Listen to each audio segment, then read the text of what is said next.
Feel the fire.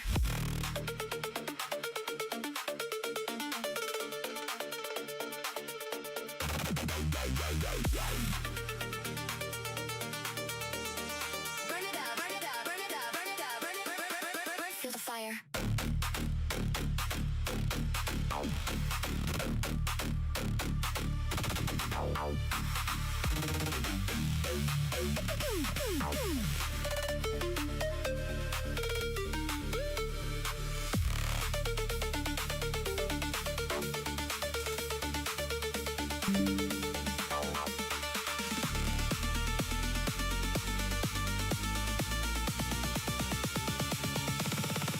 Burn it up.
What's going on, guys? Welcome to the Dumpster Fire. That is my channel. I'm your host, DJ Soundstorm. That was my EP a time before, playing in the background. You guys can check that out on SoundCloud, and the bot is going to continue to tell you about it throughout the duration of the evening. I can promise you that.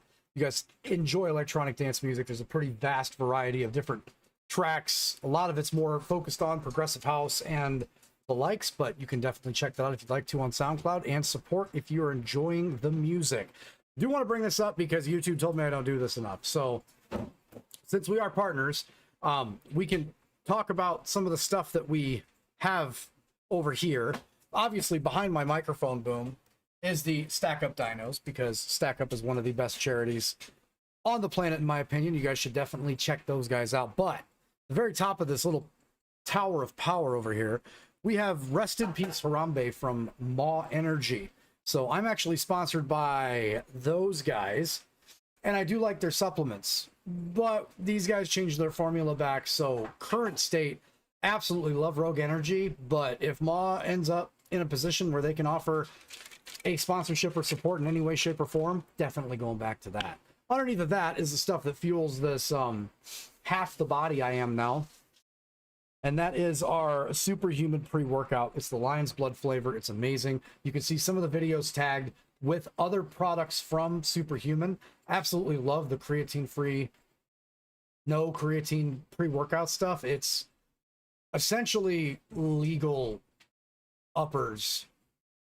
And I'm only saying that because I'm not sure exactly which one of those fun words is going to get my video turned off. But check those guys out. Also check out Stints Build. I'm just going to get all the production stuff. These guys aren't paying me for any of this, but YouTube told me that I'm not talking to you guys enough about the stuff that's in my area. You know, blank walls. That joke was made in an email earlier. And then all the other things that are in your peripheral vision. So figured I'd bring that stuff up. But what's going on, guys? It is Memorial Day weekend. We are kicking things off the right way by getting on here and getting shot in the face. We're going to start off with some Tarkov, and then there's a chance that maybe we do some Hearthstone Battlegrounds. Just some time waster stuff at the end. I wanted to get on and do a decent sized stream going into the holiday. You guys know how I feel about Memorial Day specifically. We try to make sure that we're streaming a pretty decent amount throughout most holidays, just for the very reason that the holidays are not great for like every person on the planet. Sorry. They just eat. Made bad choices. The holidays aren't great for everybody. Memorial Day is one of those that's really high or low for a lot of people. And as a reminder from a veteran, like, Memorial Day is for the dead. And that's not being a complete asshole to everybody else that may just want to thank a veteran. Happy Memorial Day weekend to you Americans. that's not to rip on people that are trying to thank a vet, but like vets are still alive. If you can thank them, Memorial Day is not for them. Keep that very much in mind. It's for the dead. It's for those that gave all. And it's a really like heavy weekend for a lot of us that have buried some of our friends that did actually give all. So just keep that in mind when you're talking to veterans this weekend, or the guys have served. Save all that for Veterans Day. We have a whole freaking month where you could be like, oh, let's go vets, and then donate to charities that keep the homeless ones off the streets. There you go, America. Freaking get after it. Also, thank you for that. Appreciate that sub that just popped up right here. I forgot that thing still worked. Right here. There we go. Wait. Directions. There. That thing that popped up right there. That's awesome. Forgot that thing worked. Big thank you. And again, the last time we were on stream, which feels like it was not that long ago, we were super stoked about hitting 50,000 subscribers.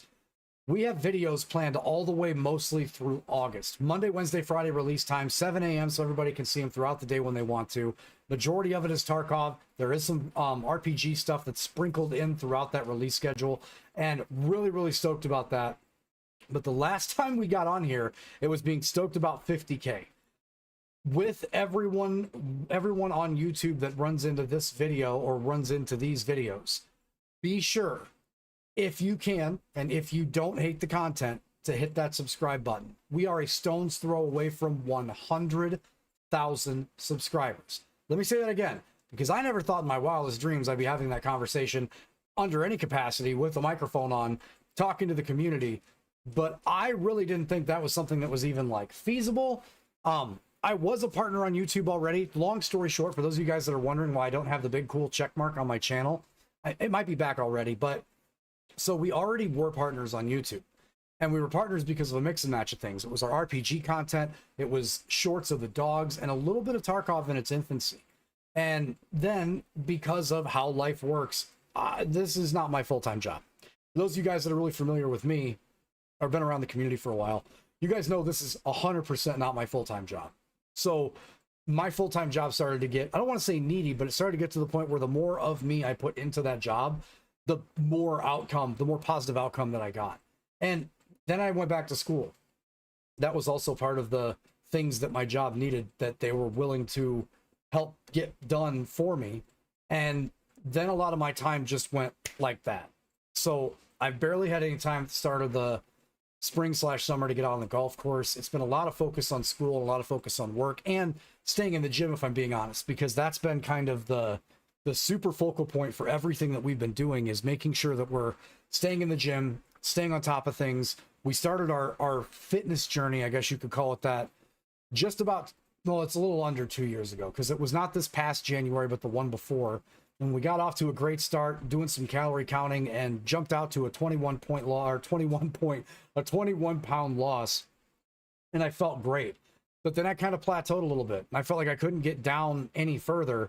And then thanks to some medical science and some available things on the market just for hunger suppression and focusing on the metabolism, I've maintained being able to work out 5 to 6 days a week.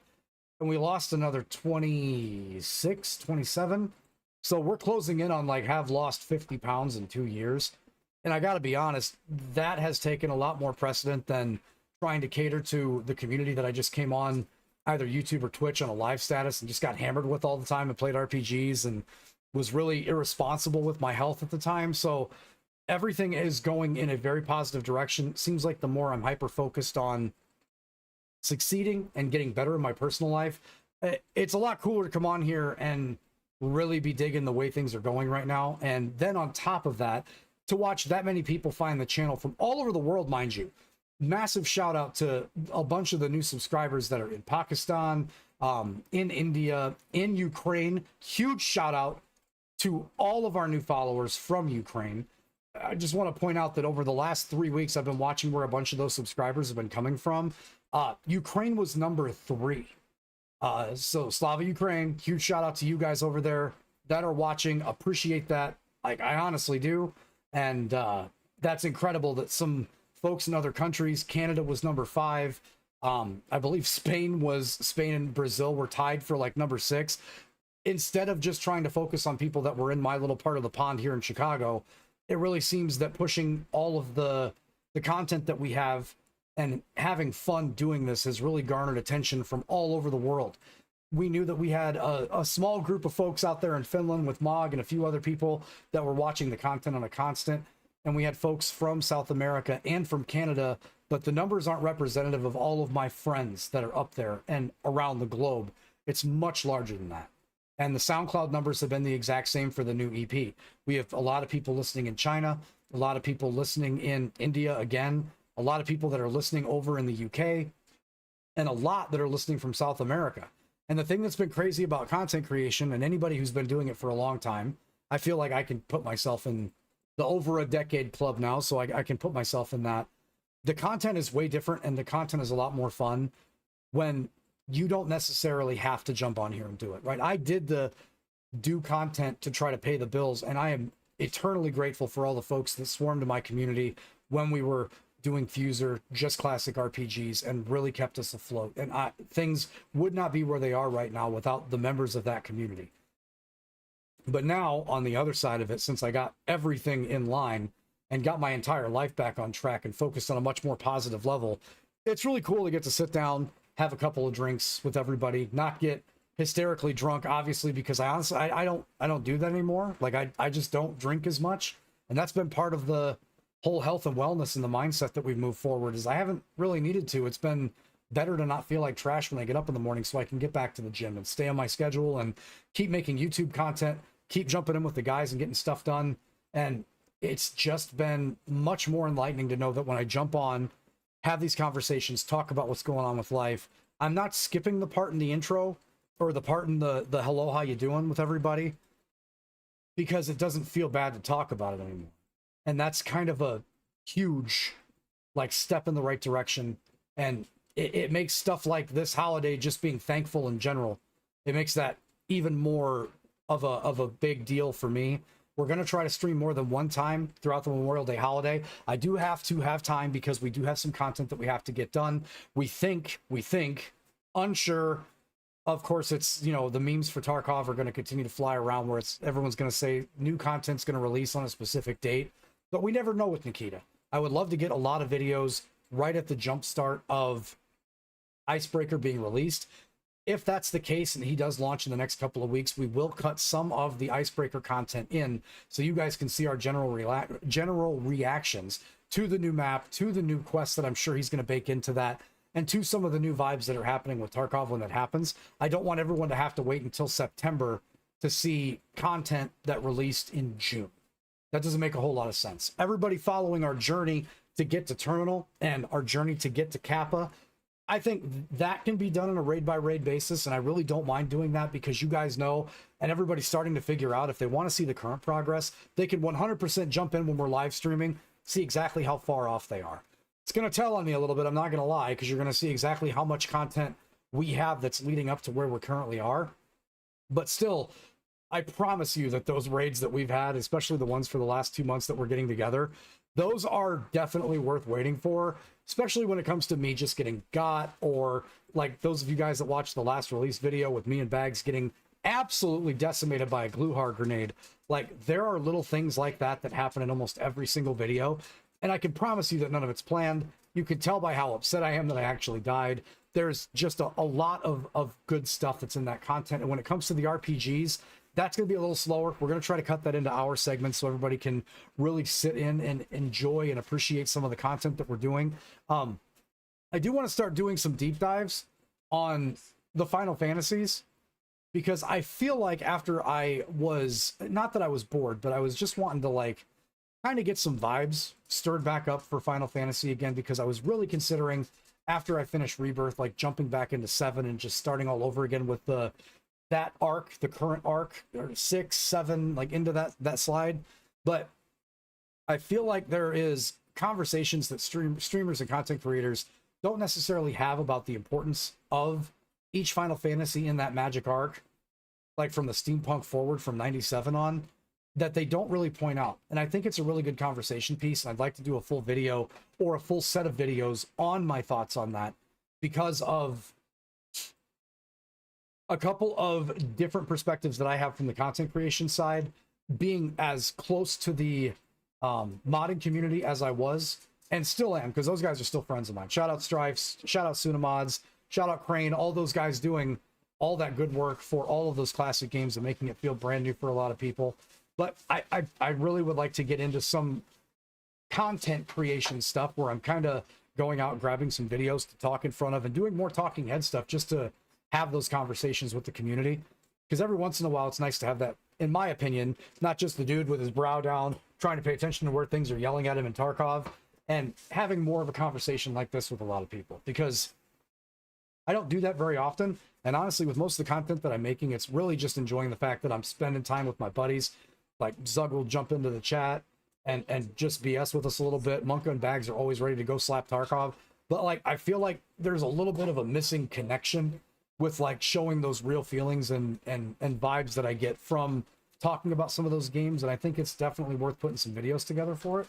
So lots of interesting stuff, maybe not all at once, but just trying to like test one thing out at a time, see how it pulls with everybody, and see if it's something that people would want to join memberships here on YouTube for, to see that content before it takes me forever to actually get it released because of the amount of content that we've got scheduled. So huge shout out to everybody who's subscribed to the channel. It blows me away. That's a global thing that's really picked up. The dog videos with Bailey and Roscoe have really started to move again. I think Bailey's Zoomies video has over 50,000 views in the last 2 days.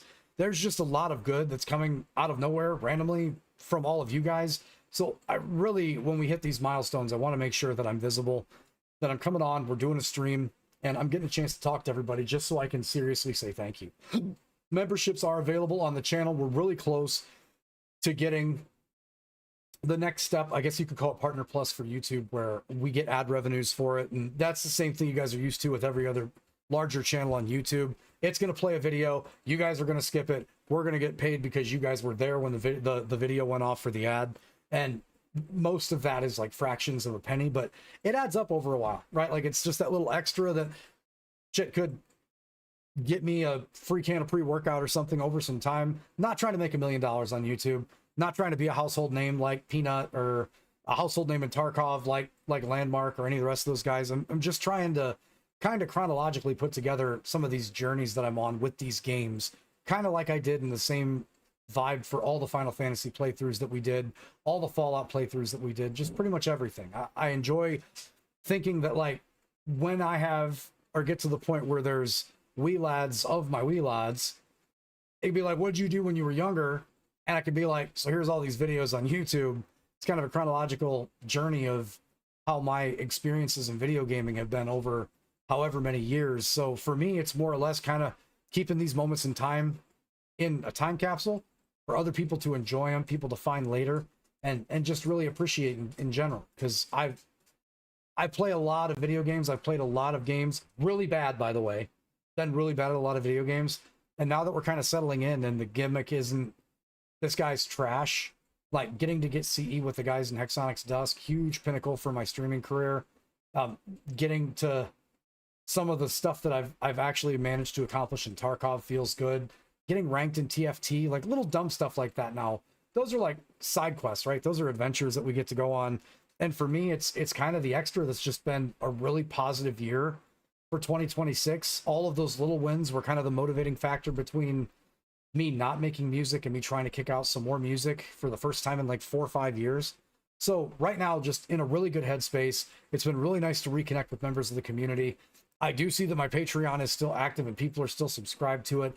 I'm going to start putting some of the content that we have on YouTube that's for members only over on Patreon and start streaming to Patreon, maybe rather than a different specific site that we're streaming to, or is an option for us to stream to, because I see that people are kind of branching out into some other places to put those streams. And again, like when you're really not hammering it to make it a full-time gig or to make a bunch of money off of it, I'd much rather it be more, and this sounds stupid because we're on here talking about almost hitting 100,000 subscribers on YouTube, but I make this content like it's me, my buddies, and then like 7 or 8 other people that we're just talking to about the content. So I'm going to keep doing what I do. I'm going to keep doing as much of the content creation as I can in between school and work, but sincerely to all of you guys around the globe who have found my channel and took the time to hit the subscribe button, turn on the notification bells, and have looked at the memberships and decided to support the channel in some way, shape, or form, I'm not going to let you guys down. The content's going to keep going. I'm just trying to figure out how to package all of it together. So when I have new releases, like we have a brand new song that's going to come out in a couple of days, when we have personal streams talking about music and stuff like that, I want to just find a way to make it where that's accessible to everybody. And I've almost got a good answer for that. I don't right this second, but it is something that I'm working on. But sincerely, from the bottom of my heart, I never thought I'd open up my my SoundCloud and see that many followers, and then open up YouTube and see that many subscribers and that many people that have hit the like button and that much interaction. And just, it's been a lot of fun, and I'm nowhere near stopping. I'm enjoying the hell out of this, and I very much plan to continue to get better at the content creation side of things so we can keep you guys around for a really long time. So welcome to the Soundstorm community. And I think I've done all this heartfelt stuff plenty enough. Do want to point out, again, just as a reminder, we are live streaming. We're live right now. So you guys are going to see exactly where we are in the content for Escape from Tarkov right off the get-go. And it's going to seem like we're hitting the fast forward button, because we are, in fact, moving into the future based on what you guys have seen already. So the bot's going to continue to do that, where it talks about a time before, because that is my EP. I would love for you guys to go check that out if you have time. But we are going to get off of this bigger version of my face and get into Tarkov and into Discord. Monka got stuck in traffic. I know he's been pretty spent the last couple of days with stuff at work, but I'm pretty sure I see Bags in chat already. So again, the game plan is to start with Escape from Tarkov. I am going to have a couple of responsible, I am of age where it's okay, adult beverages tonight. And when it gets to a point where we hit some of the goals that I have in mind for Tarkov, I really just want to like jump into something like Hearthstone Battlegrounds and just enjoy games that we played for a long time on this channel. I just haven't done it for a long time. We did try Vampire Crawlers thanks to Radzig's recommendation the other night, and that was fantastic. Those guys don't miss. That game is excellent. All of their games are good. They're super cheap. Be sure to check that out. Shout out to the not sponsors yet for my channel with Maw Energy and Superhuman. I'm telling you guys, if you need that extra reason to get off the couch or get out of your seat and head to the gym, be sure to check this stuff out. The top one is literally liquid motivation, and it tastes wonderful all over again. And that bottom one is just, hope you're wearing a seatbelt, because it's going to be a ride. All right. Said it once, now I mean it. Let's get off of the bigger version of my face. Button, button, button. And into some Escape from Tarkov.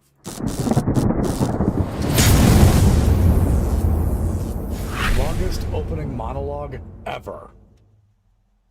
Okay. Nikita sent us a survey?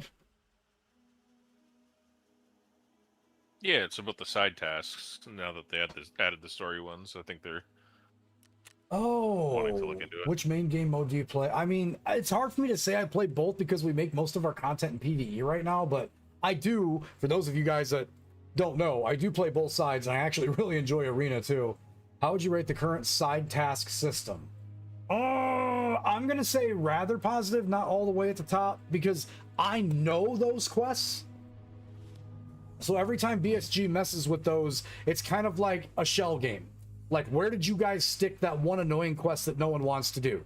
For instance, there was a point in time where Stirrup, for those of you guys that play Tarkov a lot, was a lot later in those quest logs.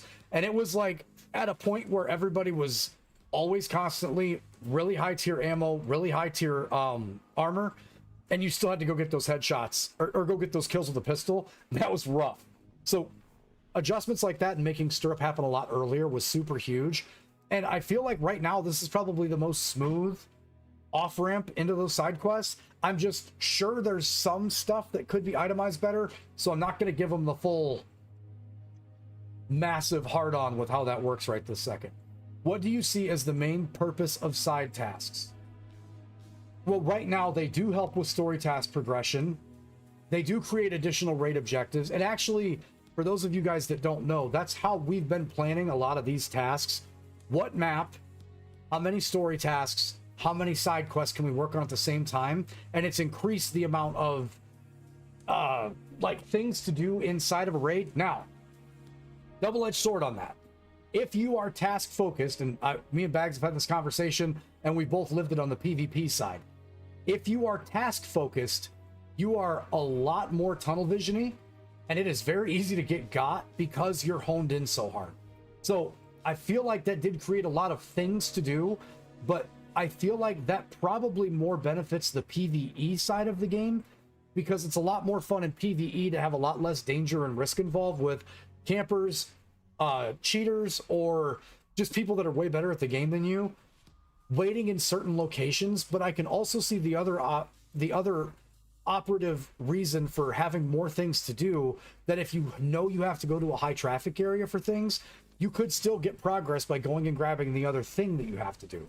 So I appreciate the heck out of the additional raid objectives that it gave us, but I'm sure there's arguments both ways for that one.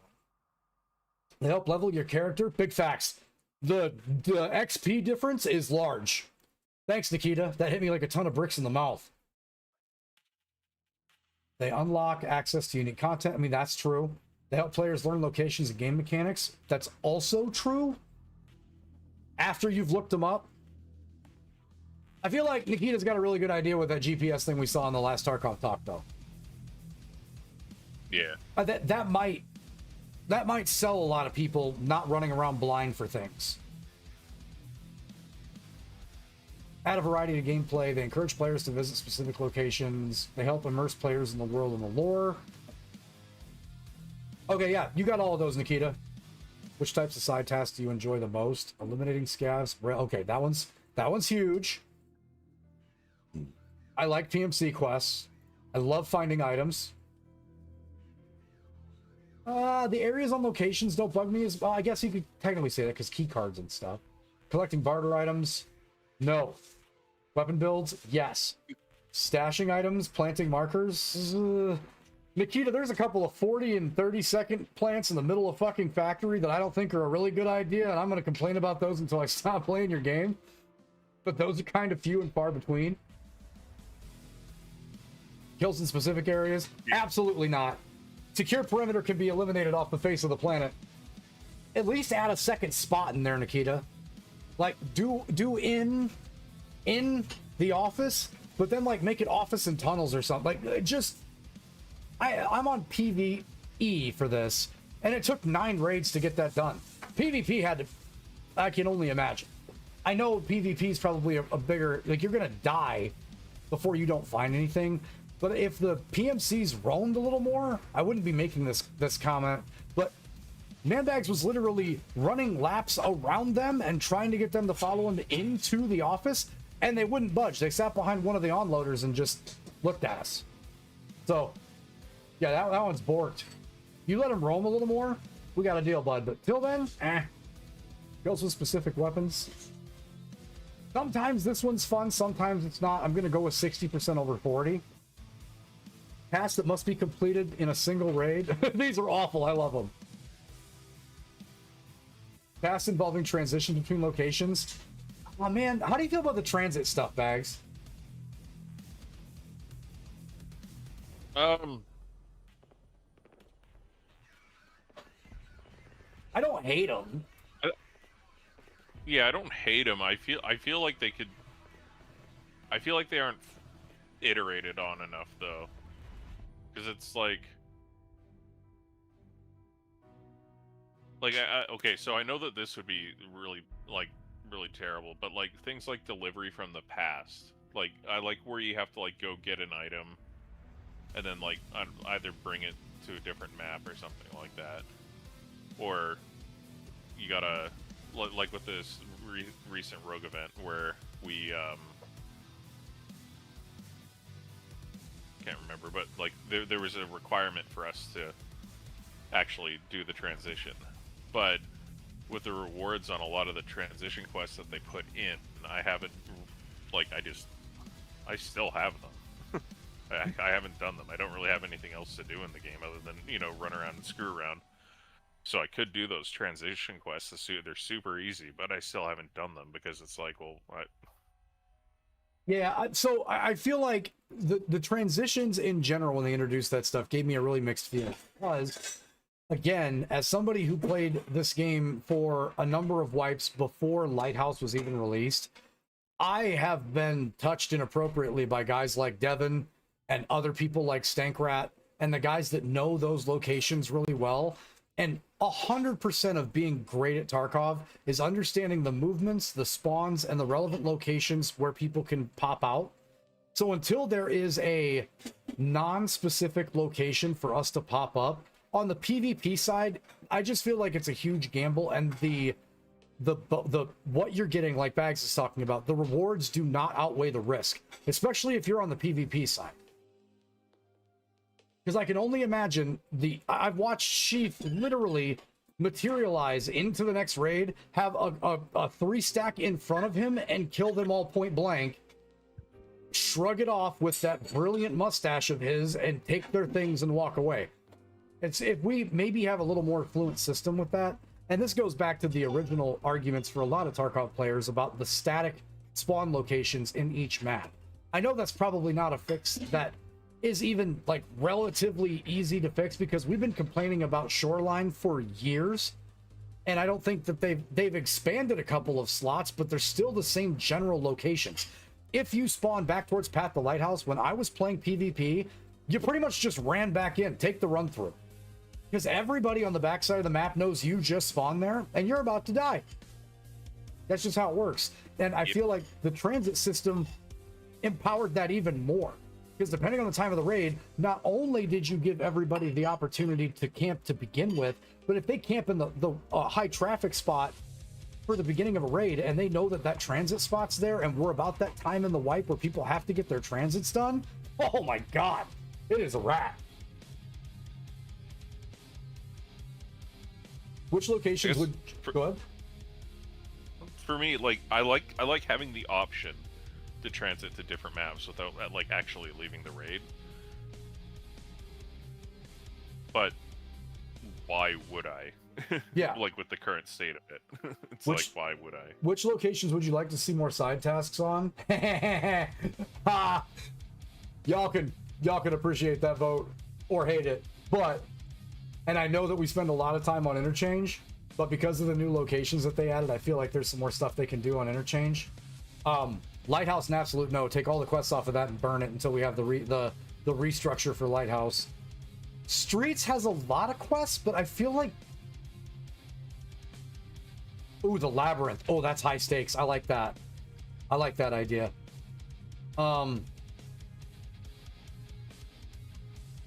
What's a map that we go to pretty hot and heavy in like the mid 20s to early 30s that we don't really go back to? Woods is perfectly populated. We have to like go back to Woods different levels throughout each like 10. Like there's a spot pretty much through from 10 to 20, 20 to 30, 30 to 40, and 40 to 50 that you're going to spend time on Woods. So I feel like that one's pretty well rounded. Customs, probably the same conversation. Shoreline, you literally never leave Shoreline after level 20. There's always something to do on Shoreline. You'll eventually get off it, but like by that time you're gonna be absolutely sick of it. Yeah, there's tons to do on Shoreline. I think an easy choice is Ground Zero. Oh yeah, for that one. Yeah, because I feel like those early quest lines take us there, but after we were done with those, I haven't had to go back until I got these recent quests. No, yeah, you do the initial Ground Zero stuff, and then like 2 raids later, you get the quest to go find the bottle of wine, and then the next time you're coming back to Ground Zero is for your Shooterborn and Peacekeeping mission kills, and that's it. Oh wow, that's a good point. That's it. Reserve, I feel like, is pretty good, but I do think that there is an opportunity with what Reserve side tasks are. Getting kills in the food section in the bunker is the worst quest in that map. So is, and close second, is the taking out the trash prepper quest where we have to kill everything in the bunkers. On PvE side, baiting those guys is not hard. On the PvP side, you're putting yourself in a situation where you are an easy target for people that know the ins and outs of that. And I feel like the quests on Reserve are good, absolutely terrible, and high risk. And then just like redundant a little bit at the end. And that's for a map that literally is a guarantee that you are probably going to find items that you are going to need at every point of creating your hideout. So you gotta go.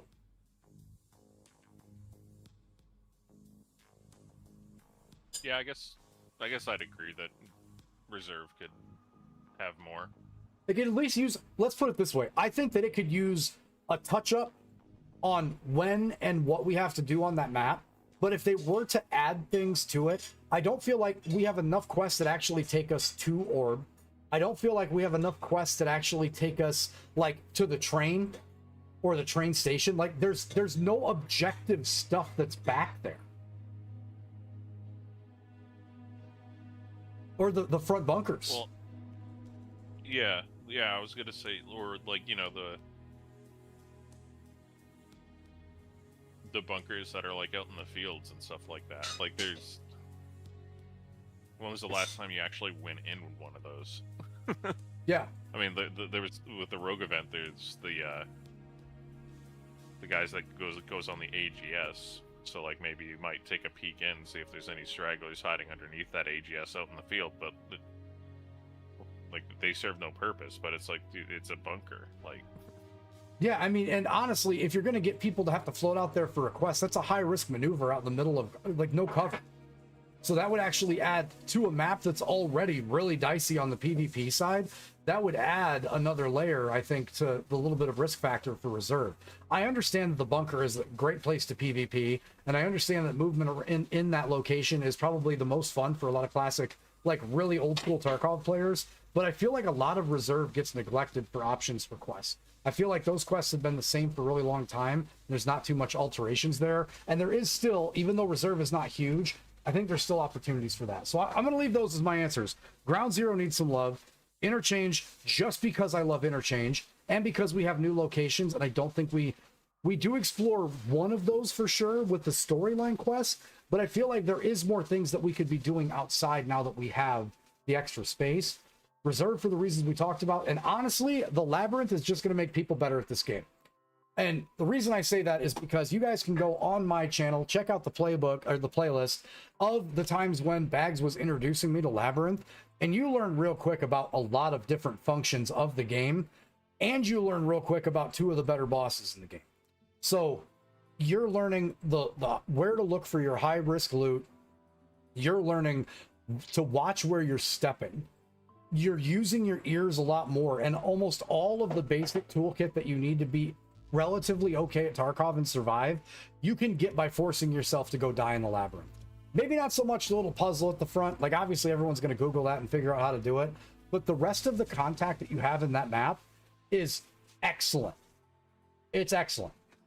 But I really think that would be cool to have some more quests down there in the Labyrinth, because I don't think maybe I'm salty, Nikita, and we're introduced to that far too late. And maybe you could have the Labyrinth have lockout levels where before level 20, there's only one boss, or it's a different boss for a different reason. And then function putting Sanitar and a couple of guards and Rashala down there instead of just Tagilla and Killa. And then do a rotation of some of that stuff in those areas. Or even do something absolutely batshit and put the goons in there with Kalante or something. Like, I think you could really flush out the Labyrinth for different events and make it just heinous, and we would love that. I personally wouldn't love if you ever put Kalante down there. Don't do that. I take that back. But like everybody else, sure, I'm game.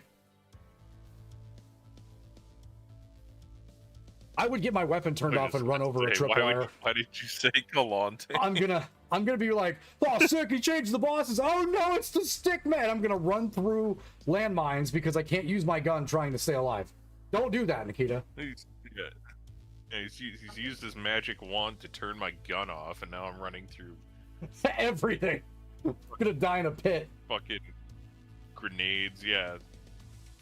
Fell into a pit, or like set off a tripwire and then caught yourself on barbed wire. You got poisoned, and then the nade blew your dome off. While you're getting shot by rogues. There's no win. Which side tasks do you consider uninteresting? Right now, tasks involving the transitions between locations. And some, I'm going to put this in here because it's a dual edge. Some kills with specific weapons.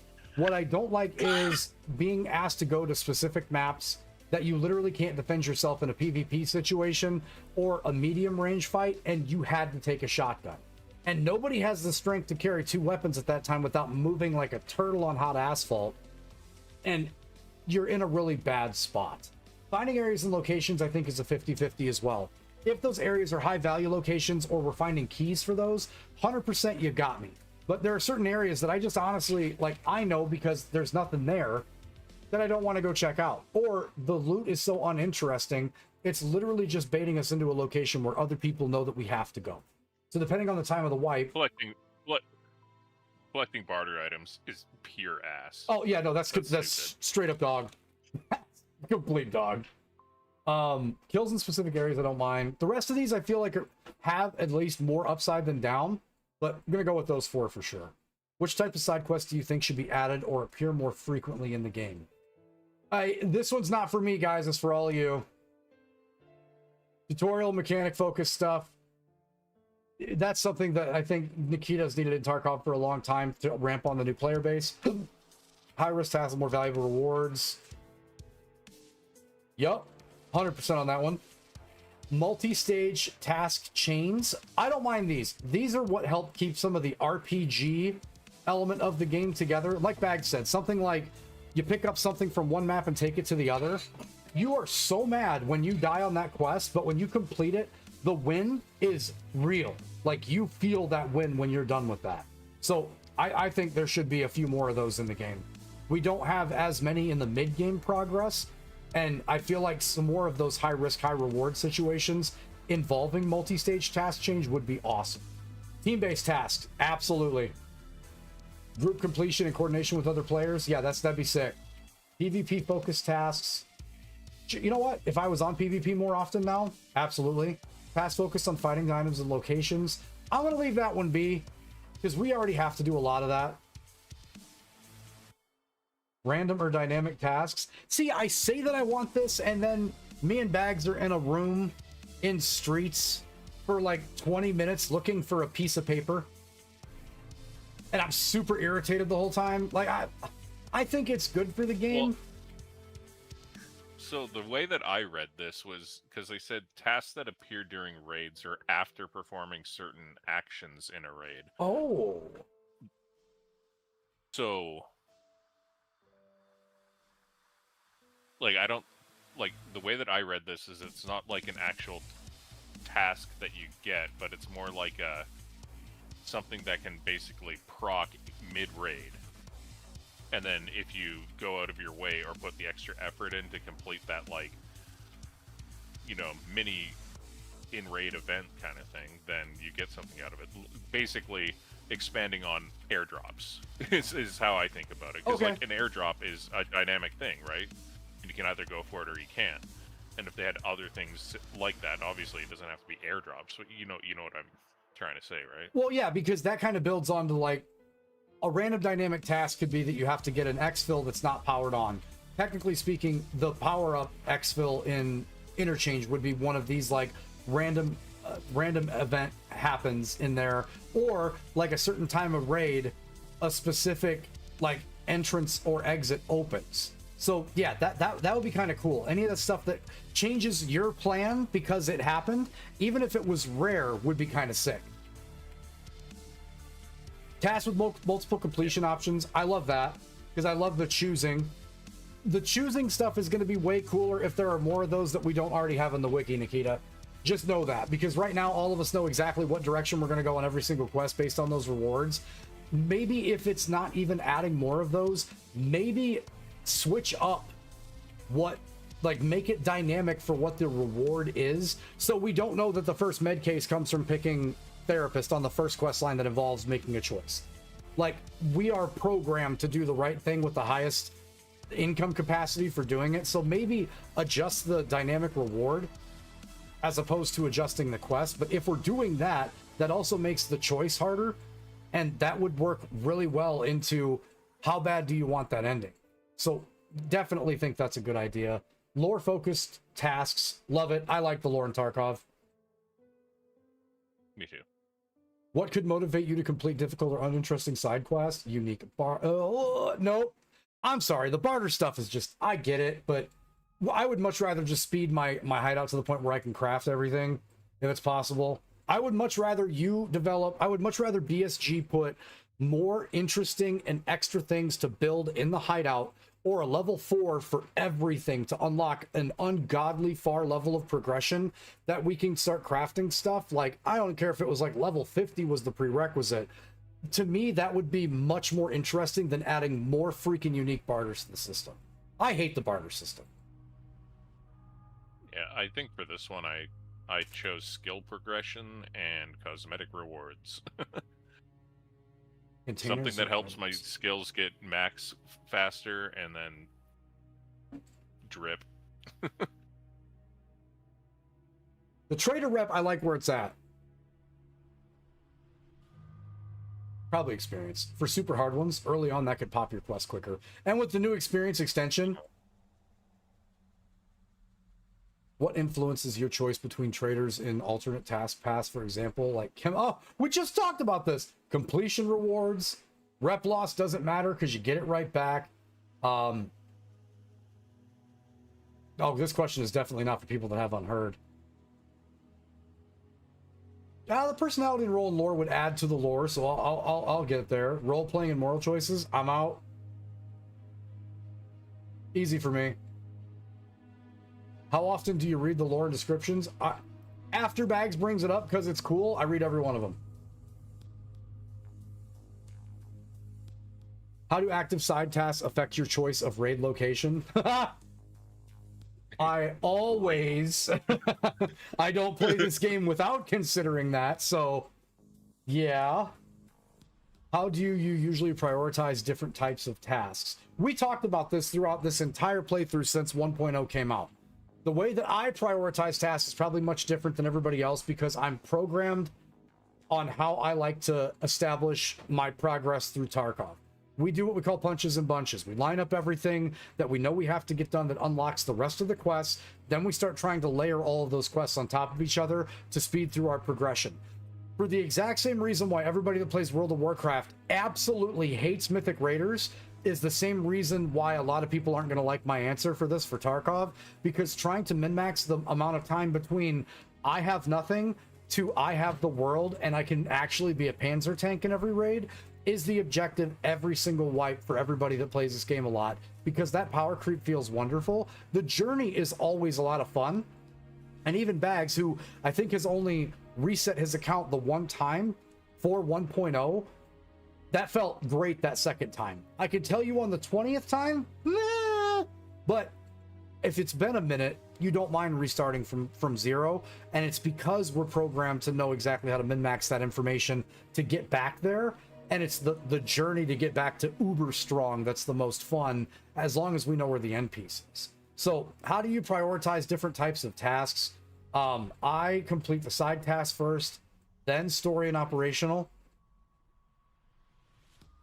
And they don't have a layer. But yeah, that's what I do. It's side task first. So, Nikita, I'm not going to put anything in here because I explained it all on this. I do know that a lot of guys from BSG watch all the streamers that were a part of the streaming competitions that they put together. So if anybody would like to have an actual chit chat about it, my advice to everybody at BSG is ask Pestily. There you go.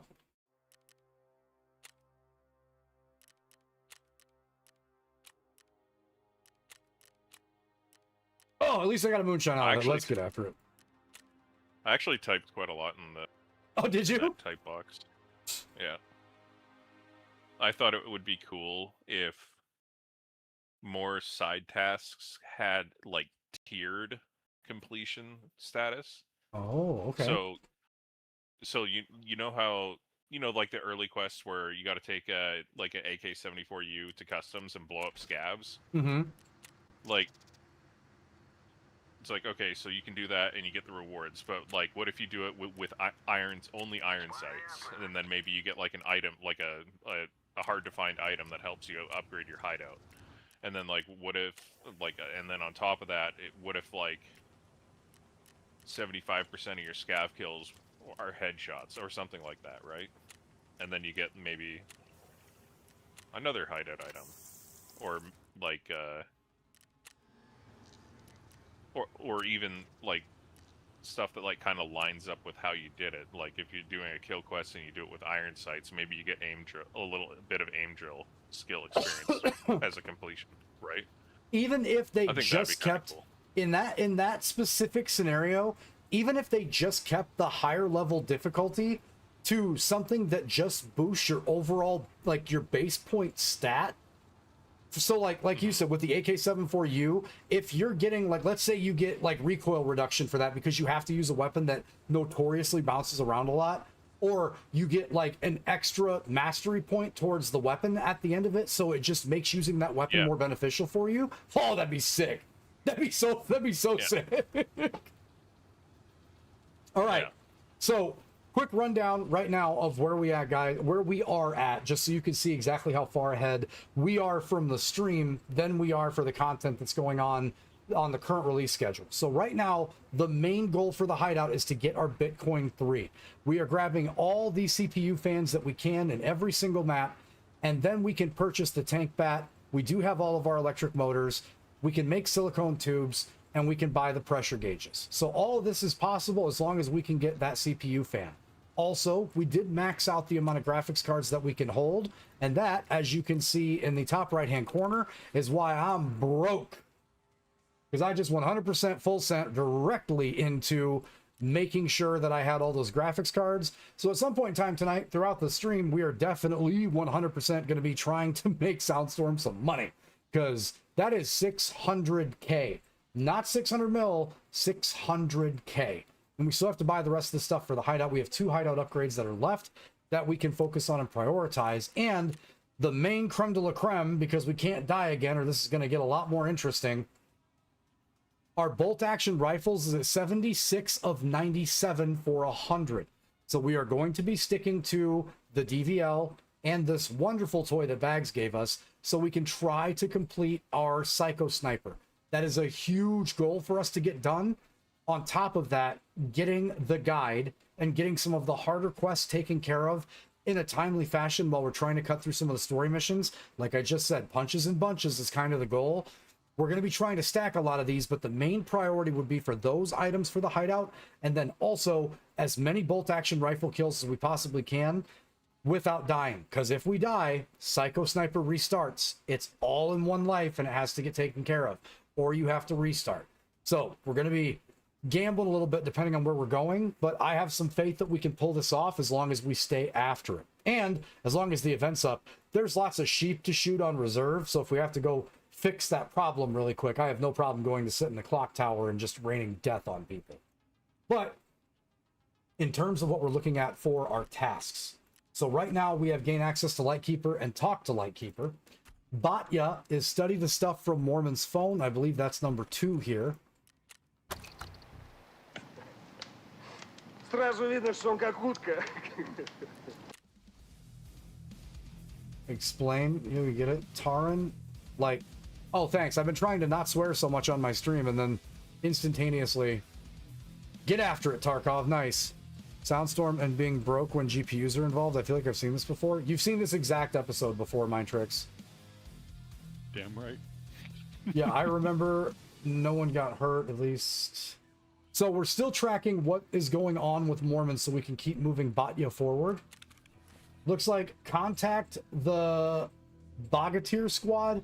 Gather all the found and raid items related to the squad. I'm pretty sure we have all of the found and raid items. I want to say Taran, Mormon, the print. So we can check and see what else we have to do for this story quest, just as a setup. Search for any mention of AP in the lab. That's the AP print here, I'm pretty sure. Learn more about AP's role, learn more about AP's activities. So this looks like we're going to be spending more time in labs. because it says in the lab. And then last but not least, locate the place connected to the eye of the world. We already know exactly what has to happen there. I think that's abandoned factory. Maybe. And then locate Courier Pasha. So we have a large expanse of things that we can get done here and that we can work on. And in terms of the side tasks that we were working on, obviously Psycho Sniper is of absolute highest importance. The guide is going to be shortly thereafter, because I am not taking a DVL or this weapon into the lab. That's not happening. There is no way that's possible, and I'm not going to do that. Hunting trip is neutralizing Sturman. Has to be the M700. Has to be specifically set up with the scope that they want. Some of the other stuff that I do want to work on, specifically eliminate PMC operatives in dorms. Again, probably not going to make that happen with a bolt action rifle, but it is something that we can easily go get taken care of. Huntsman's Path Controller, eliminate PMCs while they are suffering a stun effect. We can do this in factory, and we can do this with stun grenades. And again, the platform that we're working on right now does not make that very conducive. But long story short, we have a lot of options, including the eliminate scavs while using a bolt action at night. That's something we can jump in and even start tonight off with if we really want to. And Tarkov Shooter is part of the Kappa line. So we are all simultaneously working to complete Kappa, working to complete the story missions to get to Terminal, and working to complete any of the other goals for our skills that we need to unlock those quests that help us make the other things go on. The main goal is to try to get us to Terminal, but I'm not going to miss an opportunity to get a lot of these Kappa quests done either. So, lot to get done. We still have to kill Rashala? Why? Well, remember you unlocked a crap load of those boss kill Oh, quests. yeah, that's true. Also, sneaky enough, Rashala gets the jump on, or his guards get the jump on me plenty. So that might be like really easy for a lot of people, but for some reason that quest, that quest gets me because he most of the time it's his, oh, come on. Most of the times it's his guards, but Rashala usually ends up being a pain for me for some reason. It should be one of the easier bosses in the game to kill. Take a quick swing through Thirsty Echo, Dangerous Props, Find and Transfer. That's Ox Bleach. That one shouldn't be too hard, but it's only got... No, we're already on that one. That one's fine. The Guide, Find and Transfer. That's the radar station spare parts. Find and Transfer, Construction Measuring Tape. Sure, game. All right, so first order of business, current set that we are in is the same one from last stream. Kind of, same one from last video, but you guys haven't seen that one yet, so that is absolutely irrelevant to you. But we are using the TRG M10. I guess, because it sounds like a fun way to ease into things, do you mind going NVG into custom so we can check marked room, possibly get the kills at dorms, and then also get the scav kills at night? Nighttime. Oh, yeah, we can do that. That'll save at least trying to get that quest itself taken care of. We do have enough AP and FMJ to pull that kind of thing off. Well, we go into dorms, Bags is going to have to literally chew everything to the ground. And I really can't help too much unless somebody runs outside. So, gonna grab Bags.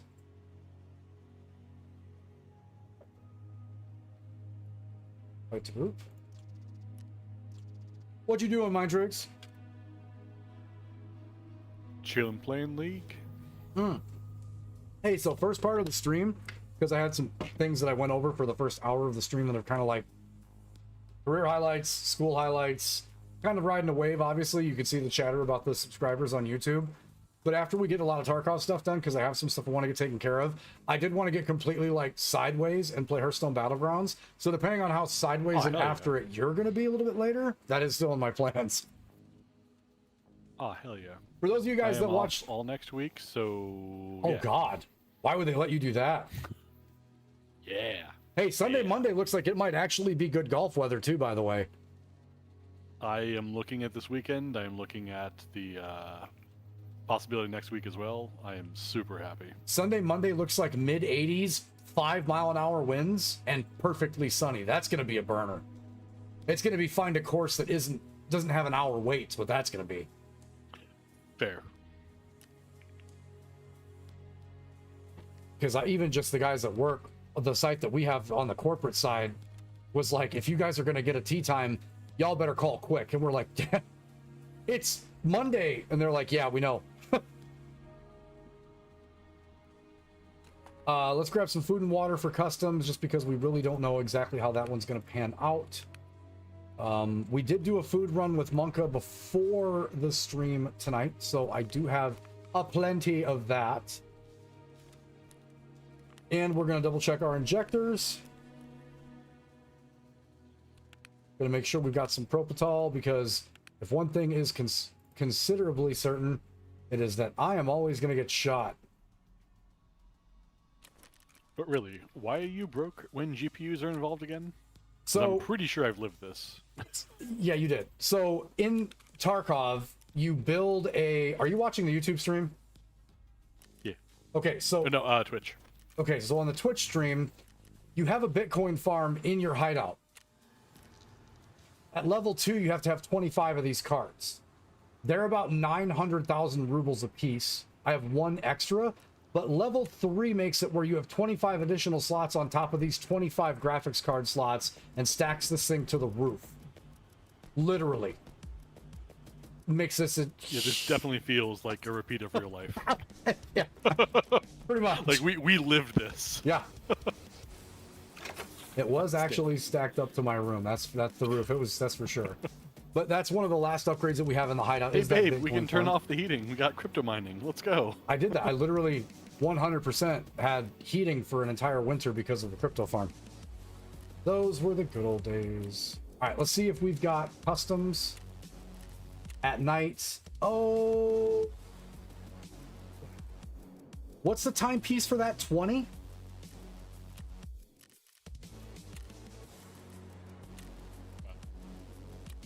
Was that 21? It is 21 to 5 in the morning.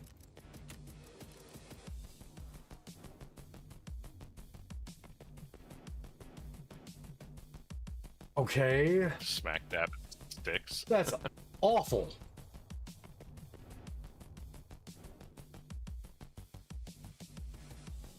So, hold on. I'm not being very religious to what I told you guys to keep doing, so I'm gonna follow my own words on this one. I said we could make those corrugated hoses, or not the corrugated, the silicone hoses. Actually, that's a tube. I don't know. What's it called? You're a corrugated hoe. That's the thing. Silicon.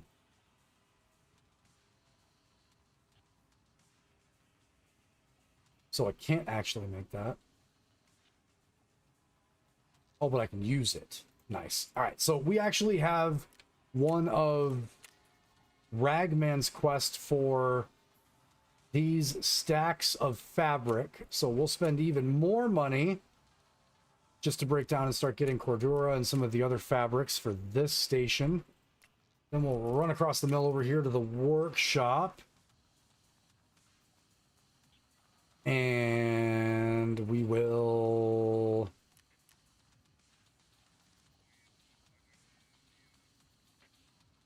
make...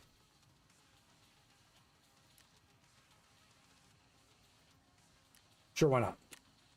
BCP FMJ is an ammo that I'm pretty sure everybody else that plays this game a lot is tired of seeing me use, but I do use it. No. God, no, I don't need more of those. Huh. I'm out of intel. Okay. Good point of reference.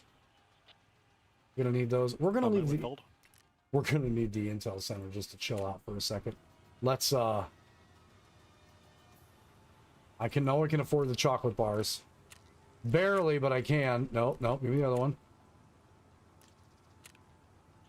I'll be back in a minute. I'm just gonna grab a beverage. Okay. Beverage. Bags has caught on to the lingo with the necessary buzzwords for YouTube to demonetize my stuff. So you guys know what we're doing, but we're gonna not make it a big, loud, and proud event just for obvious reasons. Let's make some propofol. Also, congrats on the mid-year. I did read that. Hell yeah, hell yeah. Oddly enough, my introduction to my new position was very close to that. Nice. Which then instantly sprung me into, I would like new Tacoma irons, and we are still waiting for those. That is my first... My boss decided that he was tired of going out with his sons, and his sons having to use, like, the old crappy set of clubs. So he gave his sons his set of clubs, and then bought a brand new set himself. Because clearly you have to. Well, yeah, that's kind of how golf works, though, right? Especially if you've got the money to go get fitted and drop the $3,000 on things, which makes me want to throw up in my mouth because I'm never going to be good enough to substantially say that that was a worthwhile investment, but I want to be so bad. But the Tacoma clubs look like they were more for people that are still trying to figure out their swing a little bit and get more dialed in. And I hit my buddies, and I was like, why does this feel so good? So I bought them, and they were a fraction of the price of going out and getting fitted for brand new irons. So I'm stoked about it. Those are more at my skill level. They're super forgiving, and I struggle with distance with my irons really bad. So I hope that that's going to help. And then as I grow into the bigger ones, I might just stay with Tacoma, because once you're part of the family, you get a discount when you upgrade. A big one. Like a... That seems like a cult. Yep, sure is. I'm part of it now. Just wait for the golf streams. They're coming. Oh, God. Totally joking, by the way. Unless Tacoma calls me. He's then not. We'll consider it. He's not joking. God, that'd be Oh no, I have to go golfing. Hey.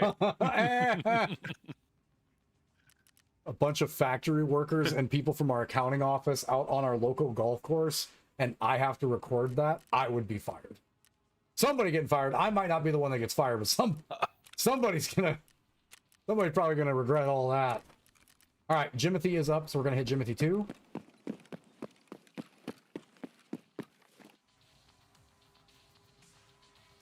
Are we just waiting for customs to take over? Yep, that's why I'm doing everything in my hideout.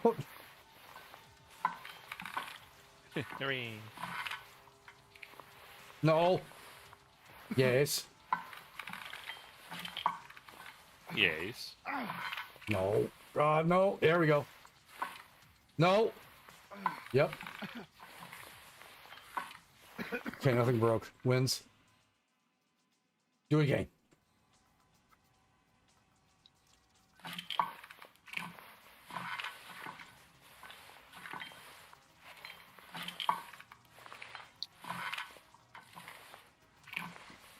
That should not have gone. That one either.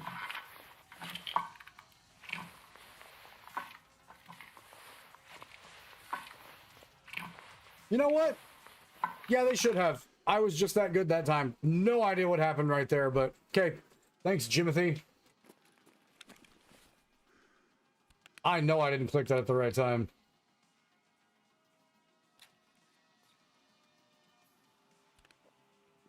All right.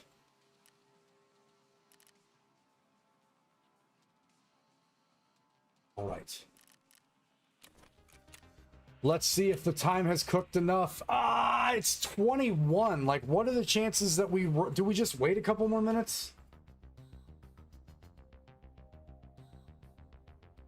Is it right now? It's 1944. 1944.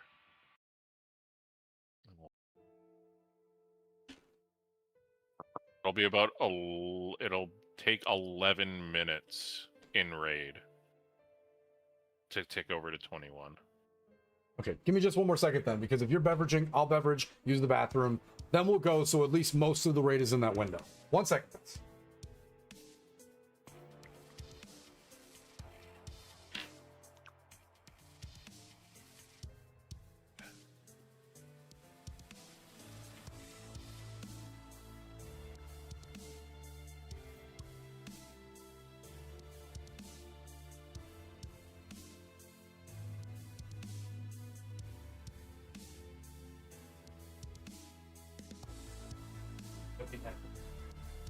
It's true. Oh, okay. Yeah.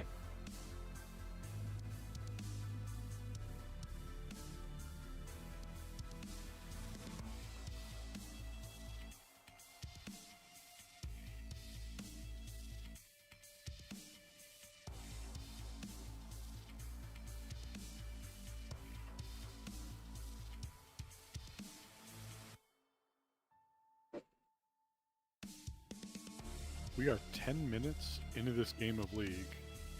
Top lane has a combined 7 kills between the two of them. Jesus. What champs? Scion Ilawi. My Scion is 4-4, Ilawi is 4-3.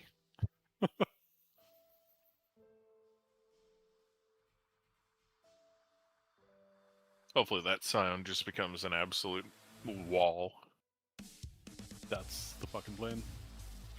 The plan. Sorry, Nick. Sorry, YouTube.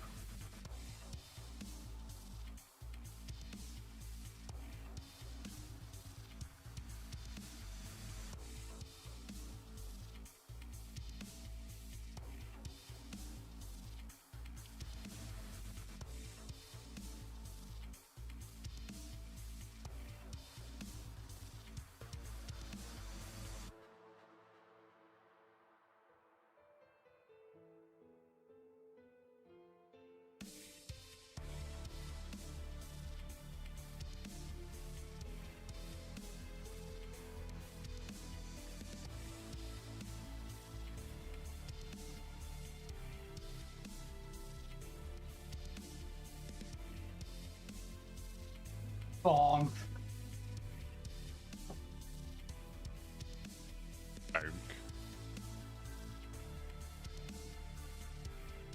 I don't degen often, but when I do degen, I like to put Belvedere in a Grey Goose crystal glass.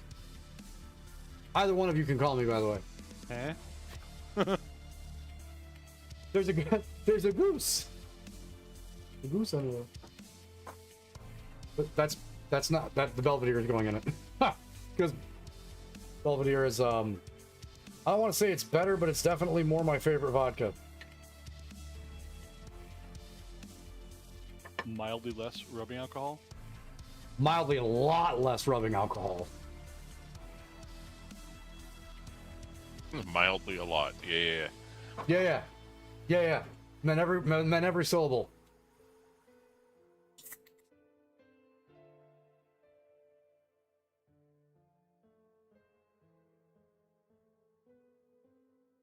He said before he sipped this and fell out of his chair. I didn't make a fly die that time though. So the just for like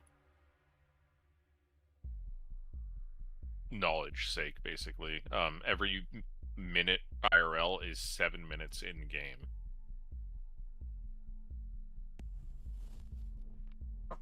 Oh no, those were good calls. So Oh, I was a rational human there. Holy crap! All right.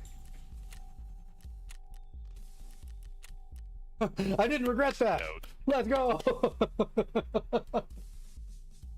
No regrets. What was that?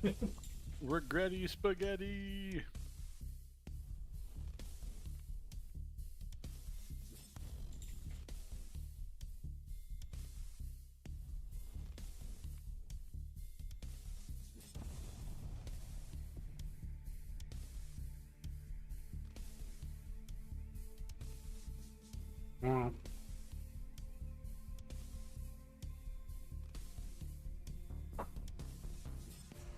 Dude, that white peach Red Bull is so good.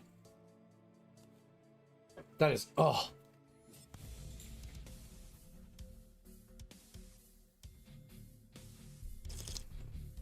It's scary. They're like legitimately getting better at fruit flavors. That's the last thing I need in my life. I've like all but cut sugar out for obvious reasons, right?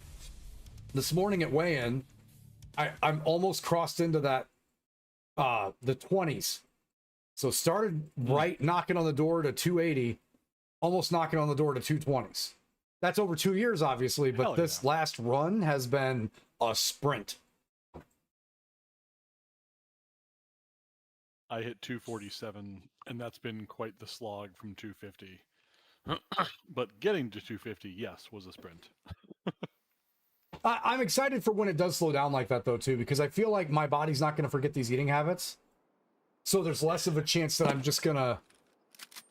Oh, my good God. Please put up your visor for a second. Yeah, that's broad daylight.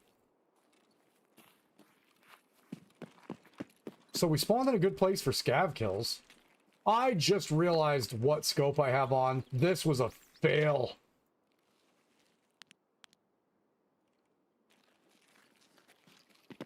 Yeah, you can. Well, I guess we have to wait for 2100. We could just dick around here, and then you can pipe the sniper scav on the silo with that big scope. That's true, too. I could probably pipe everything over at RUAF as well. You want to just... How about we just dink dorms first, then rotate into center map where I can see everything, or even just go back. I can see pretty much all of the sniper scavs from the back wall, so...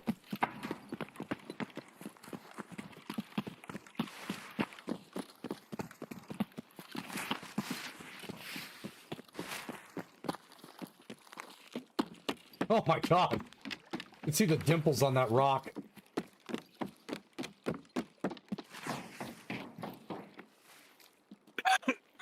Excuse me.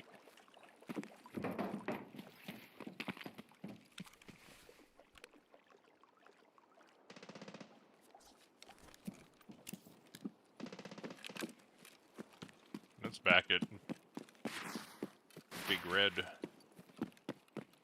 It is. That's where it sounded like. That's in... Oh, wow, that actually is, like, right behind us. Holy cow.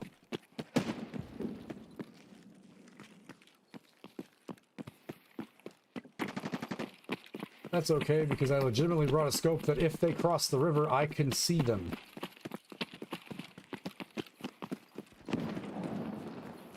Speaking of I can see them... No, we're waiting.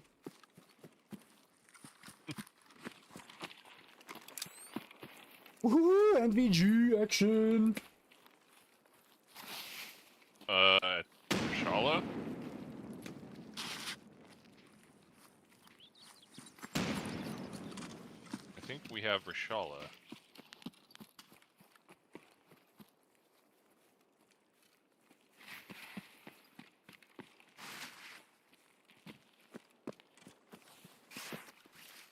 Don't see on...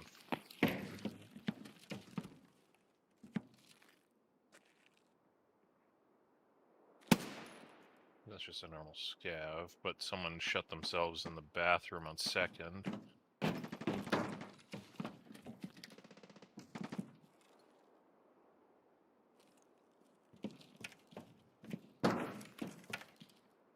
I'm gonna try to spook him with a nade downstairs. Spooking with the footsteps.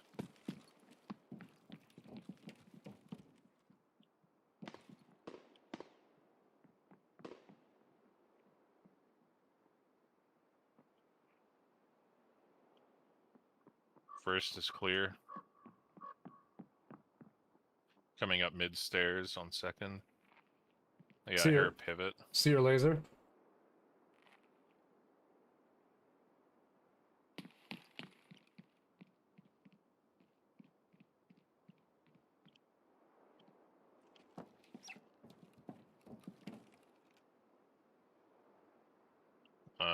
Not bathroom. I did hear a pivot though. Night.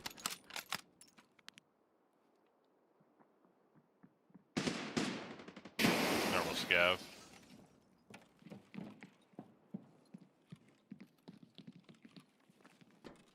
Second clear.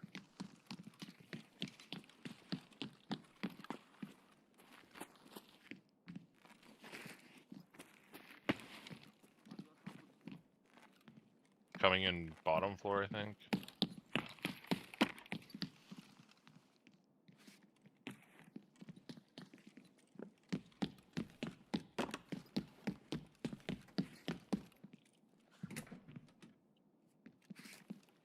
All right, right away, right off the... There's a green card, so this is already big McLarge. Check the bookcases. Yep. Is that... It's 2100. He's... Come back, friend. Oh, that got him. I don't even care. Go, don't- just go through the closet. Go hide in there, bud. Don't understand Alawi as a champion. What is she? A champion. I hate it. There's a red rebel over here now. Oh, that's more money. That's a blank RFID. RD, 2 RD704s, huge. If I remember correctly, what Bag said is we can actually unload these T-Series, and they're going to have at least M80s in them. That one does.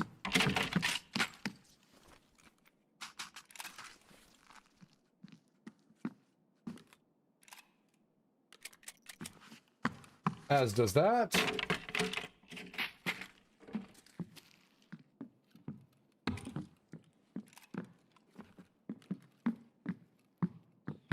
I think the two large hits are just the green and the RFID, which is fine.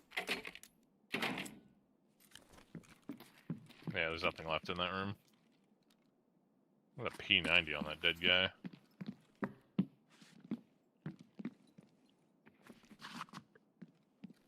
I'm gonna step outside, see if there's things to reap.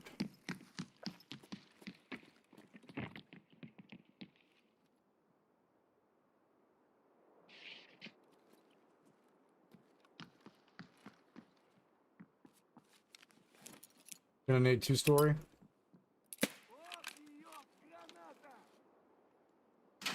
There is a scav out front.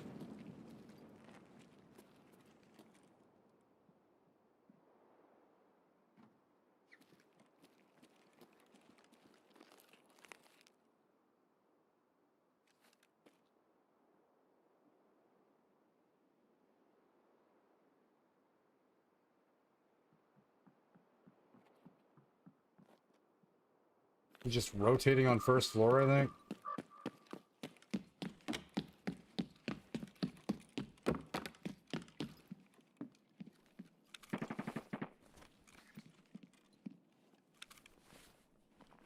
$200 experience on that dude. Going to second.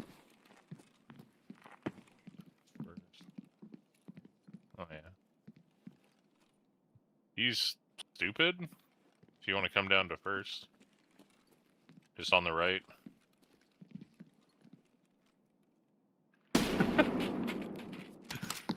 Oh, that was up close and personal. Spawn on first floor.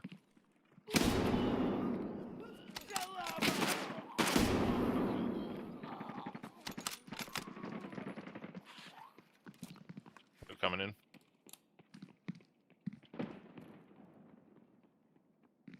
Somewhere. Close this door.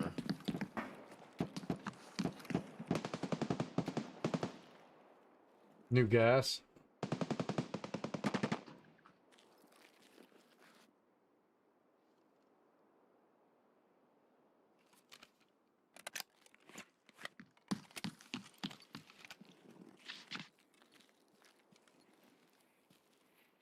Bush is coming inside door first. Well, somewhere. Oh yeah, there you got him. Boom. This weapon kind of takes the wonder out of what just happened.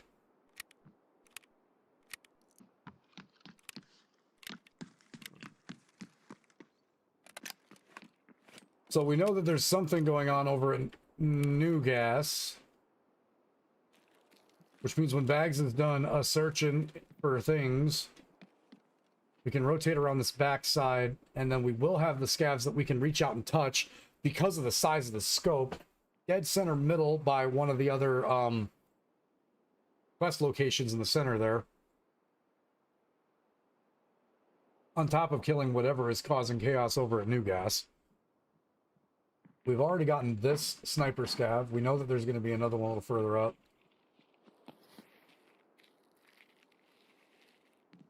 Steps in the woods.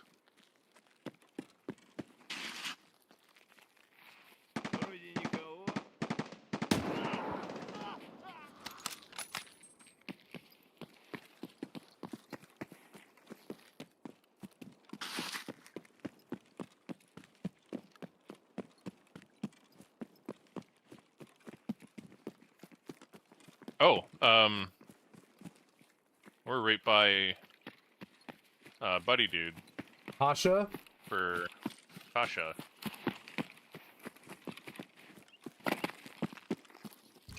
Should be a note to pick up. Envelope. Job done. Large.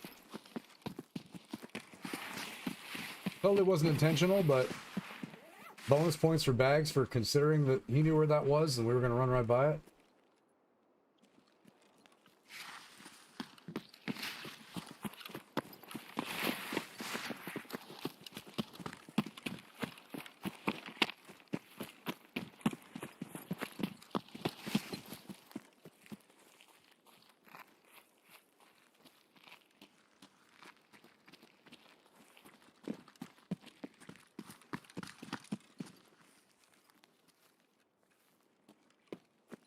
Rochelle, come to me. Come back here right now.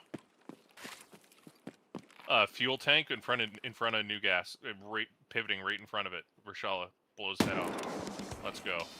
Okay, now we're about to get, I'm gonna guess, naded. Heavy dose. Oh, that feels really good to get that done.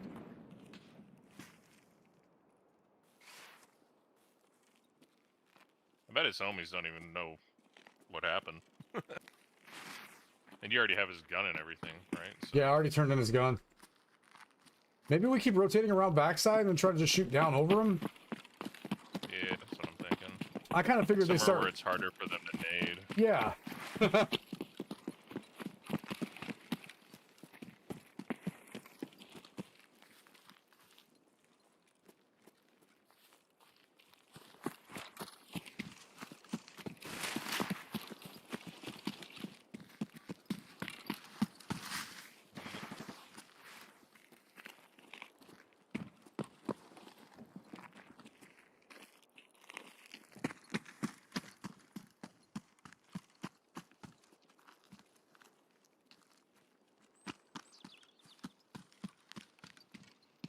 One of them's dead down there.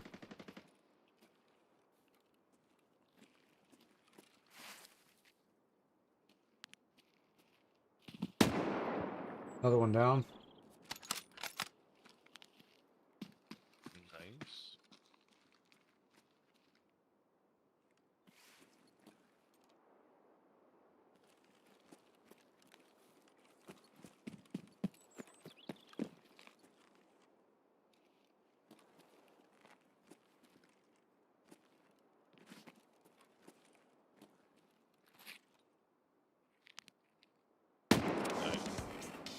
Tarkov Shooter Part 5 complete. Yep. You are weapons hot, sir.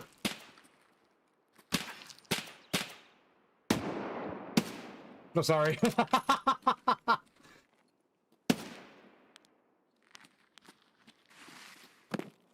that's easy. All right.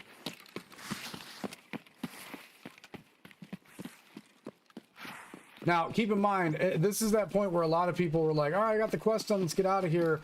I still benefit from the Tarkov shooter by getting a couple more kills on even just scavs on the map because we're still trying to get that, the skill up with the bolt actions. So this is one of those times where me and Bags could just streak right to the exit and get out of jail free with that. But current state, as long as, since we know where these spawns are usually, it's going to be really, really helpful for us to take our time and see if we can clap a couple more kills.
I think you angered them. I didn't do nothing.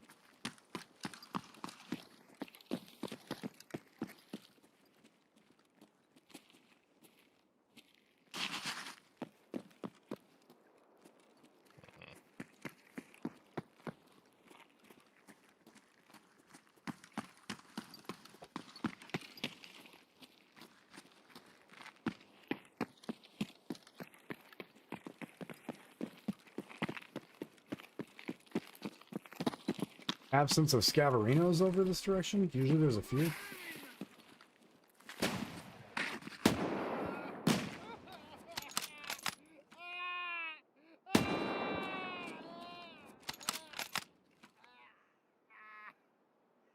Job done? Yeah.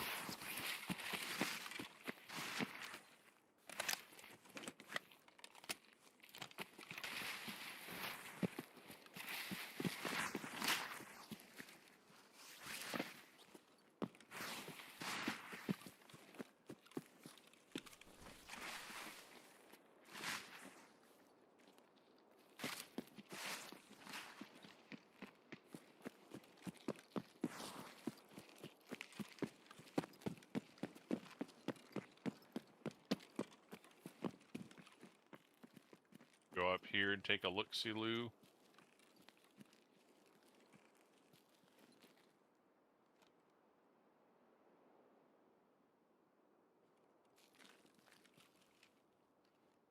I don't see anything.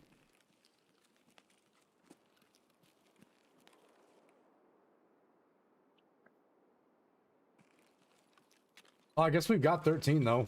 Since we're over here, we can just hit glass and get out.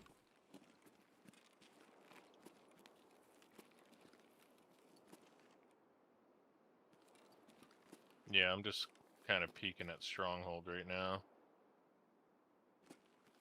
Seeing if there's any knife Goonery? enjoyer boys hiding in bushes. Oh, knife enjoyer boys.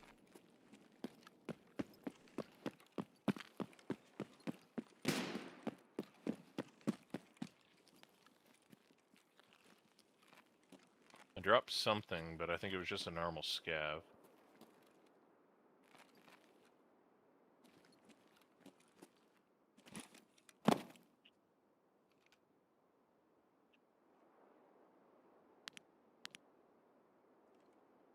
We've got 17 minutes. Yeah. I mean, we can go poke our nose in over there. It's not like I can't see literally the entire map. That's fair. Because even if we're just up on the tracks, I'm going to be able to see everything back on that side. Coming down. Old? Man, you take that back. Aren't you older than me, Heroic? Heroic is not older than me.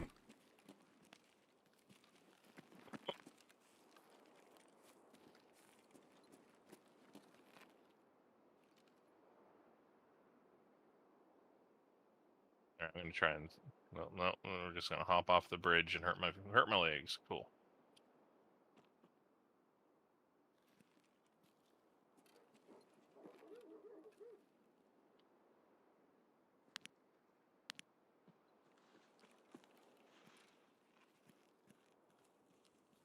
I'm not seeing anything cloak and daggery.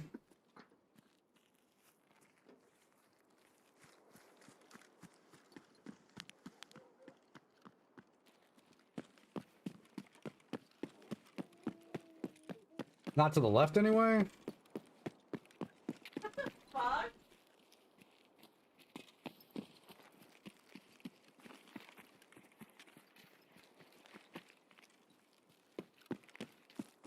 Do we have RUAF?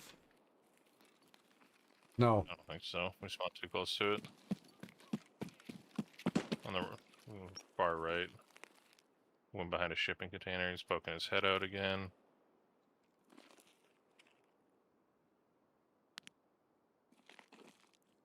Why do you look like a Rashala guard?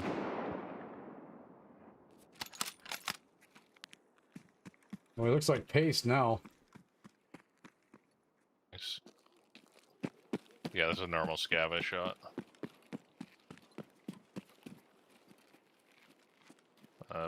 Pivot swivel somewhere in here.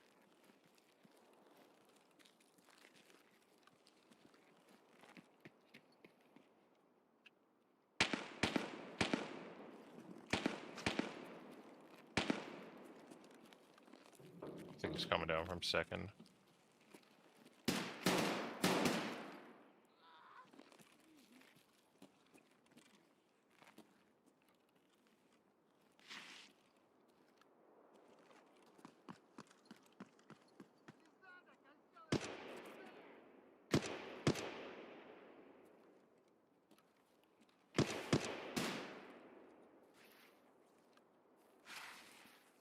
Oh, your leg hurt, bud? Oh no.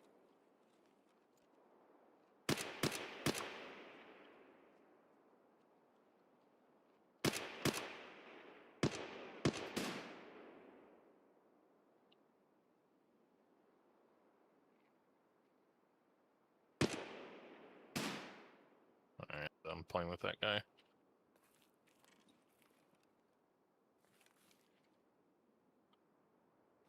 Don't see any scary Terrys though. Yeah, I don't think we have any.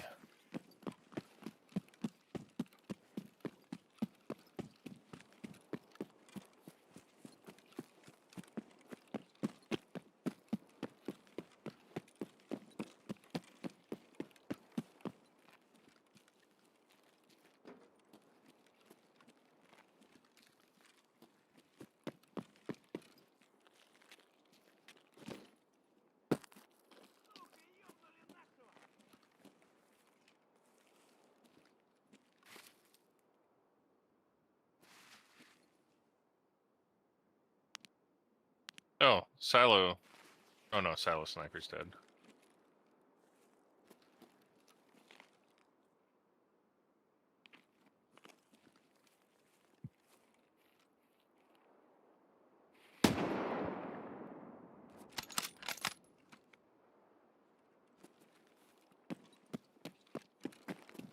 I'm coming back. Making my way towards the down the tracks.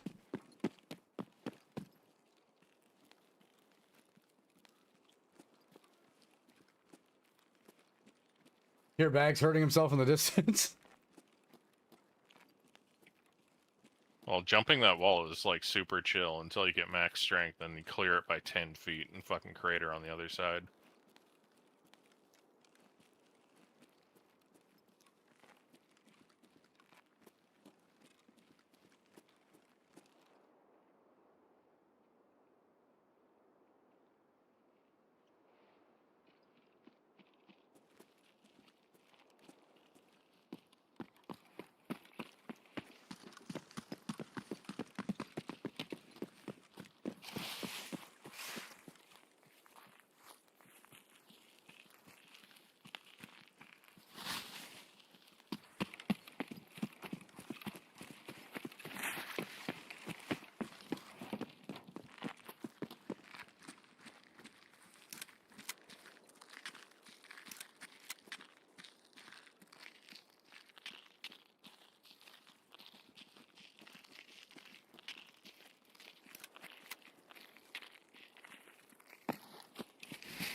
take some of our, or check some of the, oh, that's completely empty. Okay. I'm gonna check some of the little bitty loot locations on our way out here. I have a stick of RAM and a pineapple juice to give you. Yay, pineapple juice.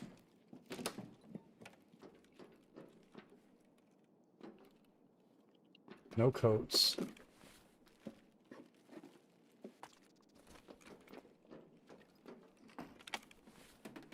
CPU fans. Oh. Less cool, but okay.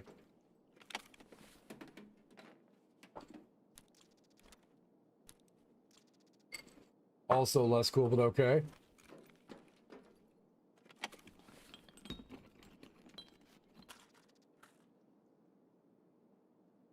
Oh god, I forgot about the whole eating thing.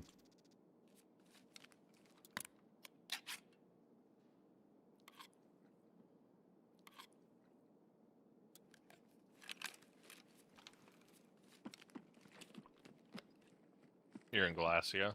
Yeah, top floor.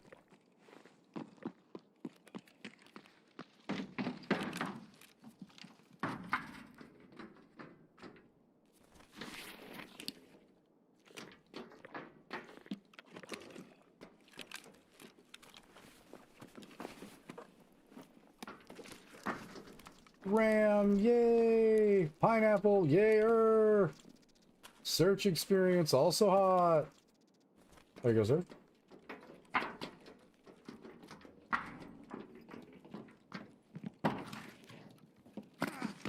Or that. Fuck stairs. Spider pig, spider pig. Ground stash. Are you still chasing G phones for network provider? I don't remember, actually. Eh. So probably.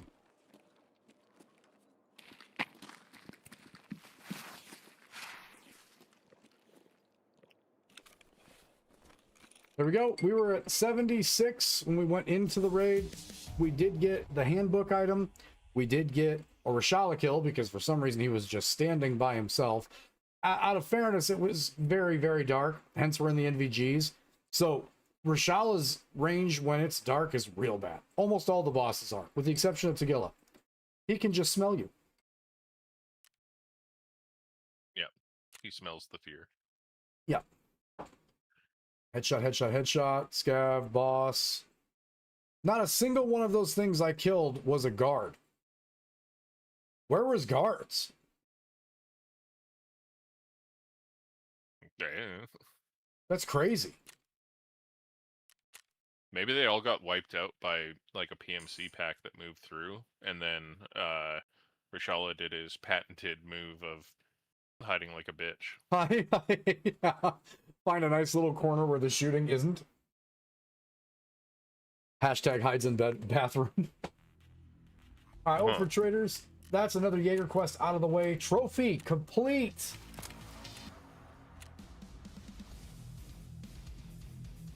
Tarkov Shooter 5 also complete. Tarkov Shooter Part 6. Eliminate sniper scavs while using a bolt-action rifle. That sounds like a wonderful idea, Jaeger. Kind of lines up with what we're doing right now. That is. What we are going to do, though, is we are going to buy as much... How many can we get on this? 24? That's fine. Buy some more FMJ slap ammo.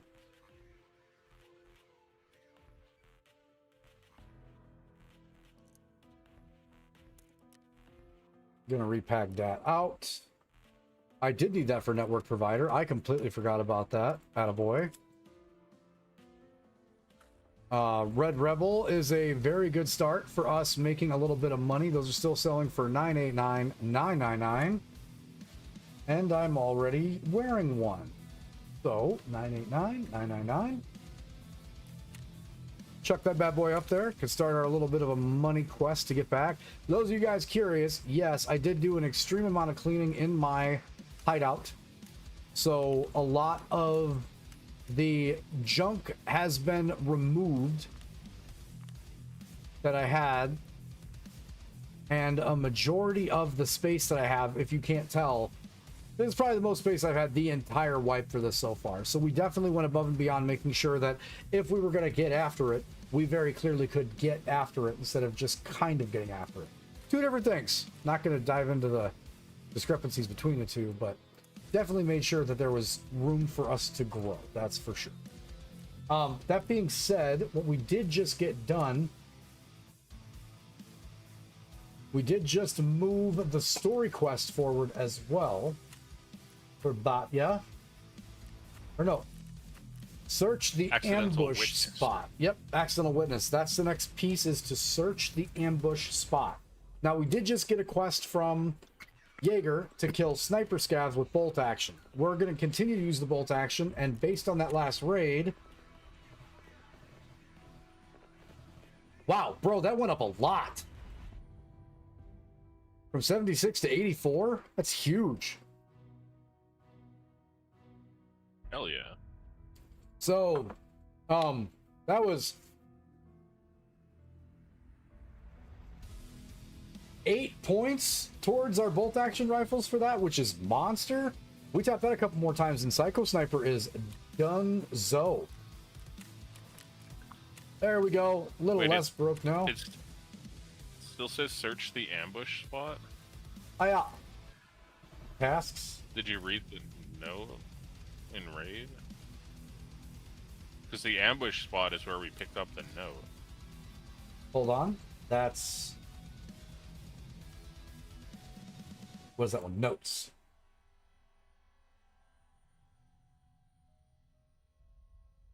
Bags, how does saying, did you read the note in raid, not just trigger an infinite amount of PTSD for you? There it is. Oh, I blocked all that crap out. Much individual self-therapy. Talk to Skier. Oh, nice. Yeah, Bags knew exactly what he's talking about on that one. So we're going to visit Skier. Ну здорово, бандит.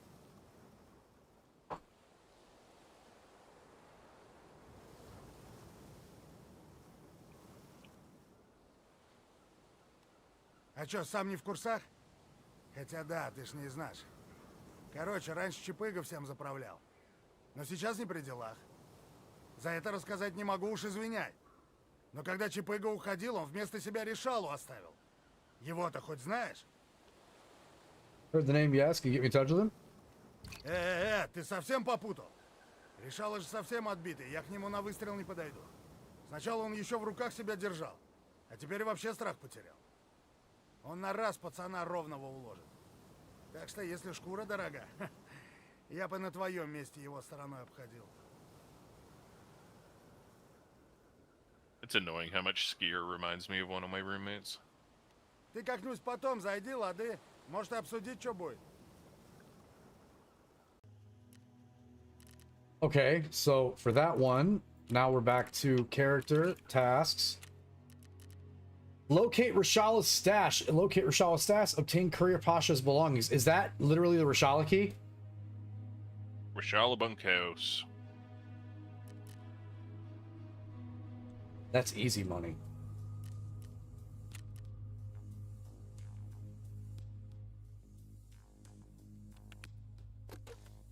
Well, unless you don't have any. I mean, I'm pretty sure I have one. I know I've got one too. I just thought it was funny that I'm like, that's easy money, and I opened my money case and literally nothing was in it. It's like a leaf fell out of it. Rashala's is this one right here. Accidental witness. Wait, I should probably just take the one that's not on the raid, huh? Fine. All right, got that. Got our pineapple. You guys know we don't usually do the back-to-backs, but we do have to kill sniper scavs with a bolt action, and now we have to go get into Rashala's stash in the bunkhouse for this one, so we're going to send it right back into customs.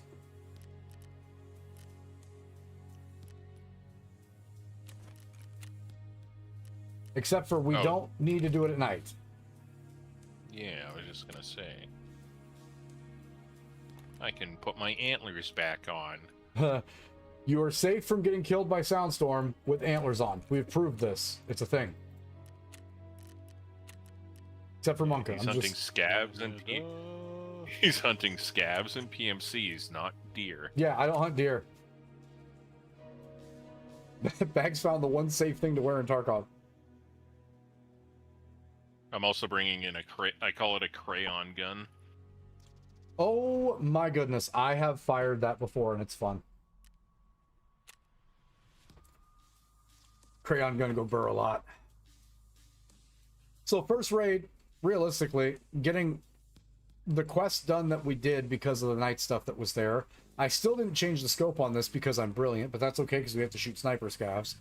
And getting those 2 quests done, picking up the story quest and progressing that, super huge. The fact that we're just looking for stuff in Rashal's bunkhouse, also kind of neat. Still have a chance to go into dorms if we need to. I can complete some of the quest stuff at dorms for kills if I get a look at them down the hallways, but there is absolutely no chance I'm going to hip fire and get a kill with this thing. He said before he accidentally does that, but majority of the time, what we're going to want to do is keep our distance. We learned this the hard way on Shoreline trying to approach Weather Station, and my absolutely random and incoherent dancing tactics did not work to keep me alive.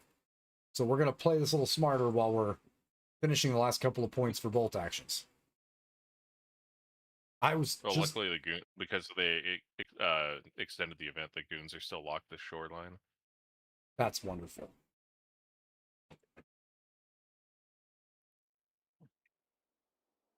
Because if I barely survive 2 rushing rogues, I'm definitely not going to survive Bird Eye. Yay, it's light out!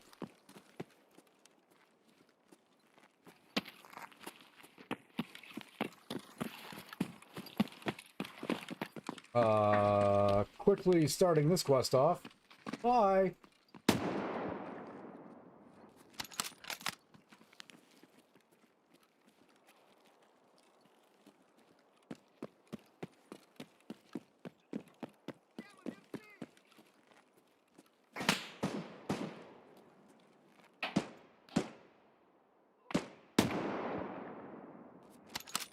There's another one back here.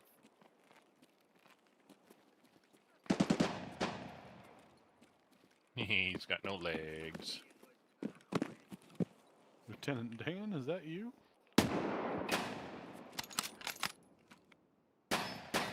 Oh, come on, bro.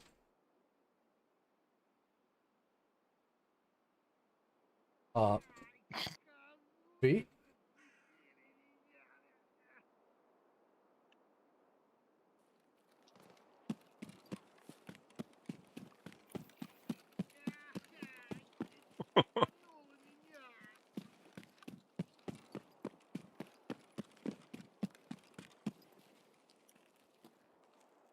Вот он!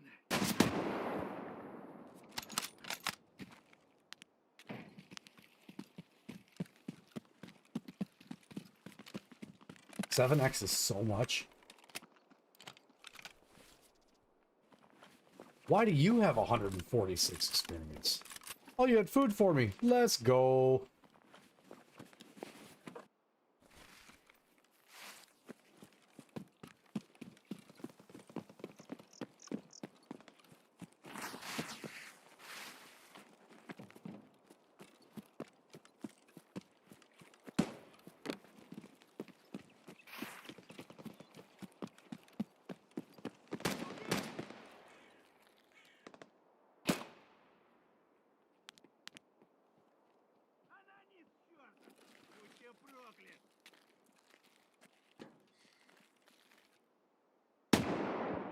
Another one bites the dust.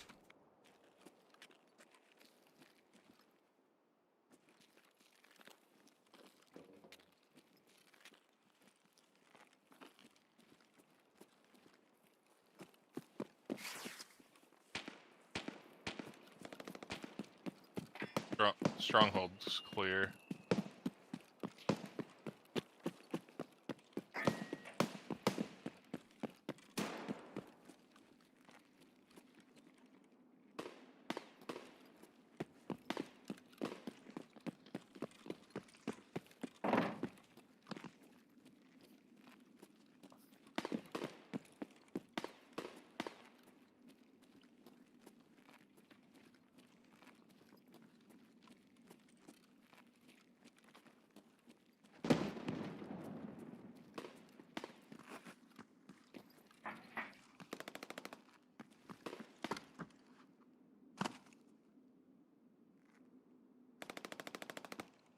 Over there.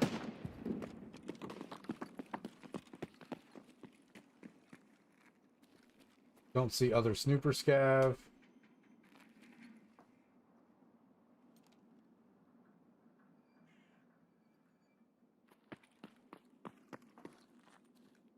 Third story dorm door is open.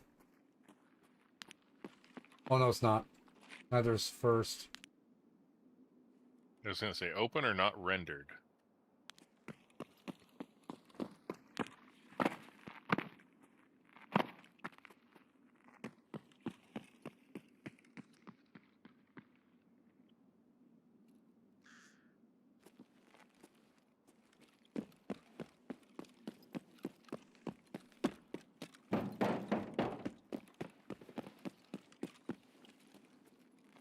All right.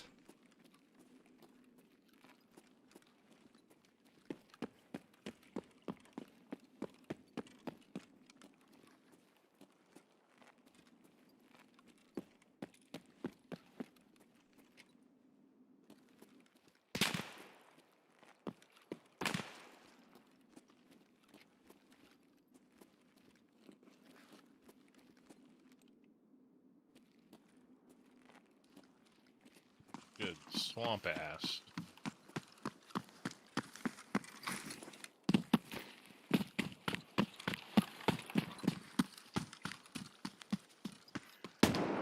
Probably shouldn't have put your dome piece out there.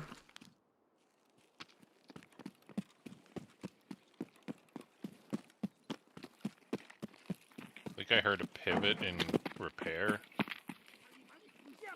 Oh, scav boy.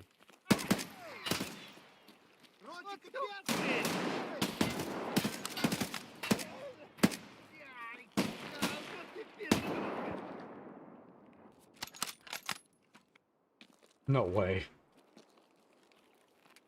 Nah, he's still there.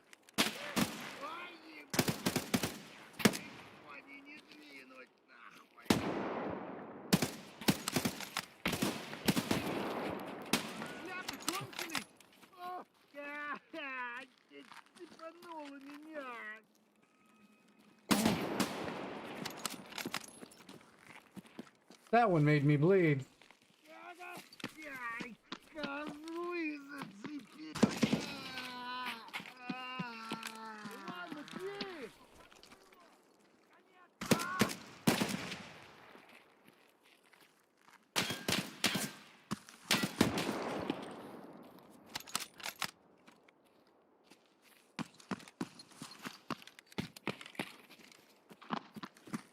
F key. F key. F key.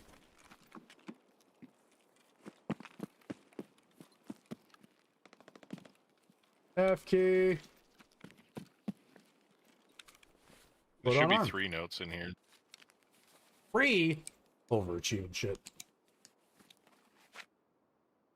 There's also a full auto Saiga 12 gauge with a drum mag in here. What? I want to put on an arm too.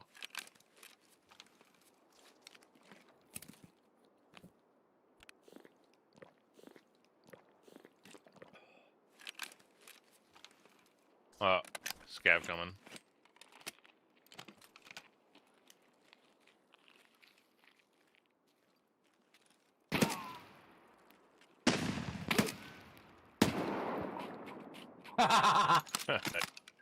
Okay,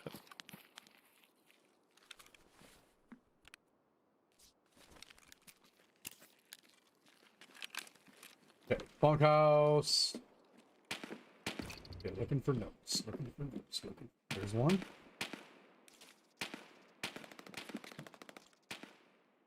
There's one.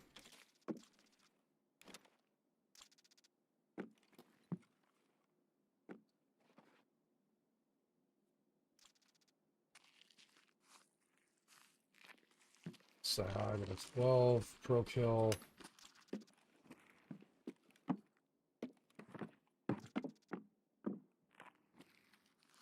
Is it under the Siaga? 1, 2.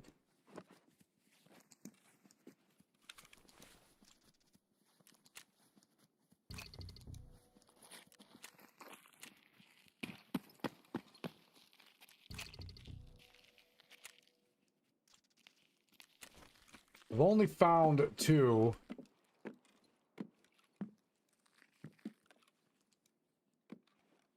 Left wall on the stool and right wall above the table with documents on it.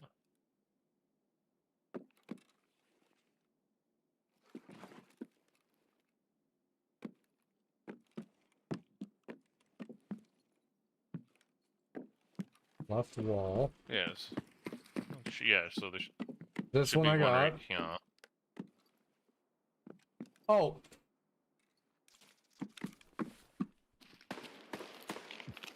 Oh, but of course.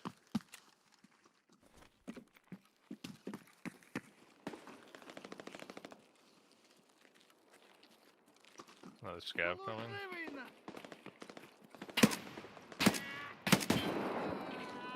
Dude.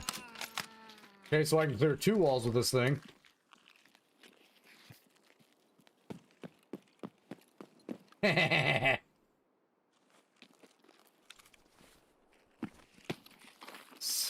Big dumb gun.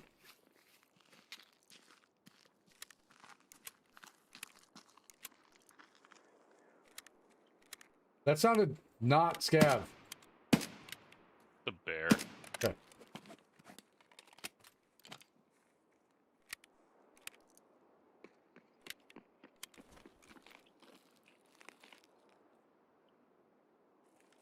A level 1 bear! The poor man.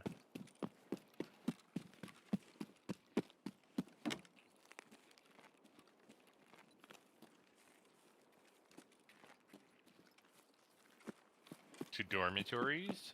Yes.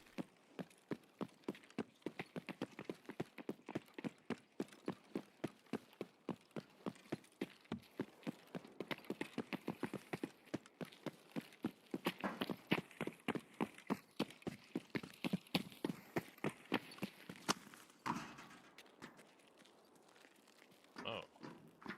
Oh, that's what's happening. Okay. I had the stupid wiki up on a browser that didn't have ad block. It was getting like frame setters and stuff like that, and it's literally the egregious ads. That checks out.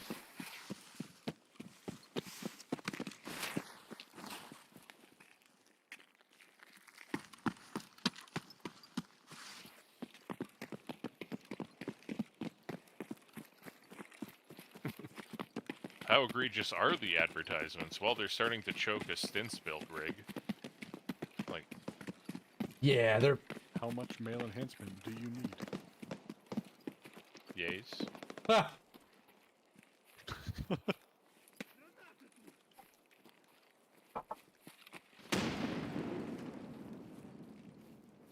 I'm looking for that scab. Did you get him? I Still swear don't I was have about eyes to on. hear, I'm looking for male enhancement. What?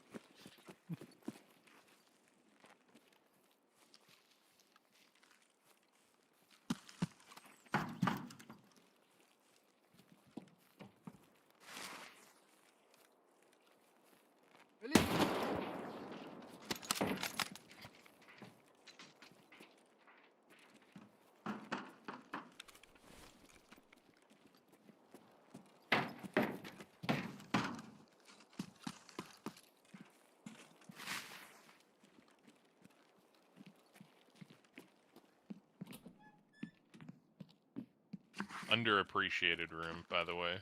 That one It's on the like right. insanely cheap. Yeah, dorm 103. It's like a pantry. So there's a vodka, sugar, and a Vita water in here. Like I found sugar, moonshine, chocolate bars.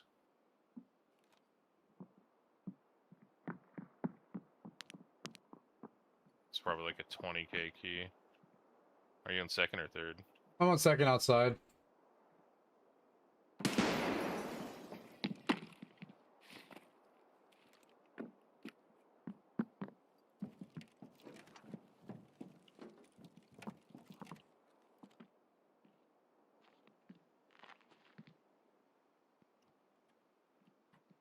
Is that like an arm to you?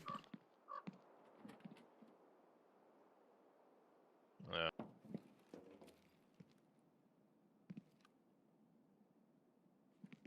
Okay, on third. I'm just on second.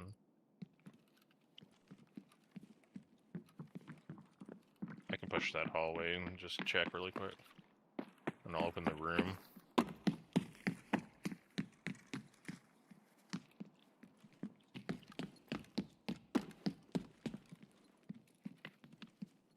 I'm gonna go get another locked room on second really quick. Oh, what the actual shit? Okay, double LEDX, violet, keys container, roller, Jeez. injector's Holy case, fuck. cat, lion. Oh, I need that cat for a daily. Okay. Putting the cat back. You know what cat I'm talking about, right? Cat figurine? Yes. A 3x1? Mm-hmm. So that might rank as one of the most actually insane. Whoa, you're Oh, that kidding me. cat. I don't need that cat. Another card. Oh my No, I god. need the like bronze cat thing. The bronze lion? Yeah. No, sorry, the the original cat figurine, not the ball. Oh, okay. Yeah, so I've never seen a marked room this thick. That's on top of the lab's access card too. That is absolutely criminal how much money was in this room.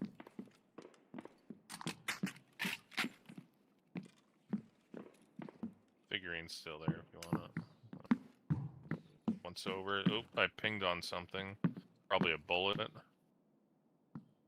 Is that Was it rip right here? there? Yeah, rip ammo. Yeah. Like I said, guys, check your bookshelves, because that's a spot. A lot of people don't check that, and they leave really good gear in here.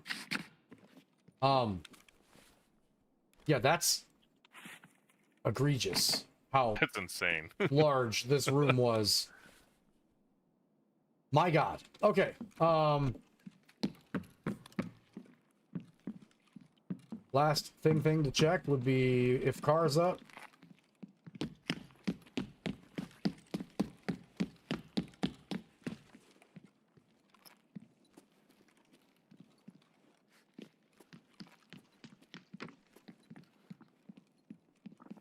What's up? We have PMCs up front. Somewhere. Jungle Gap. I heard an enemy spotted. Yeah, he's in the woods. Come up to the third floor balcony. Oh, there's two. Or is there one? Oh, it's just one guy.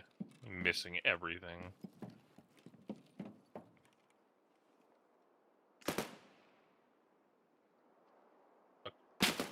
Ow.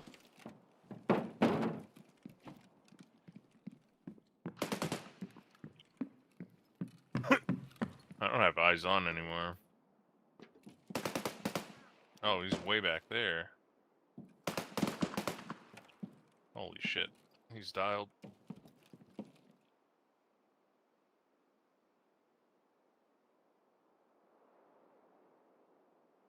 Where is he? He's way back towards bus station.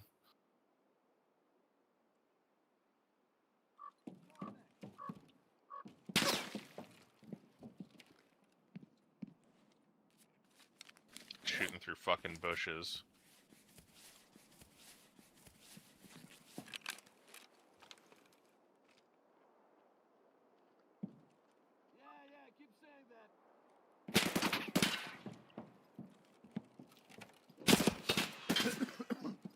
Oh, I This see looks you, like a bud. two-story now, I think.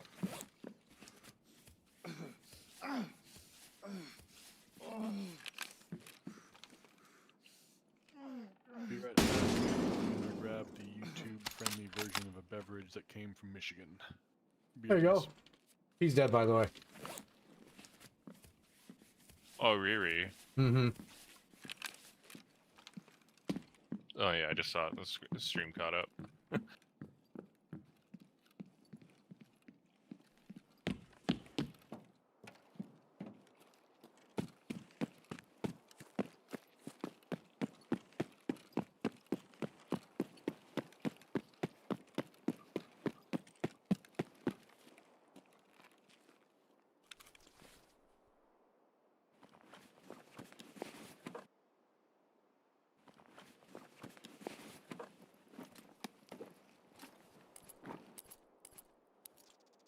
Thanks for the nades, boyo.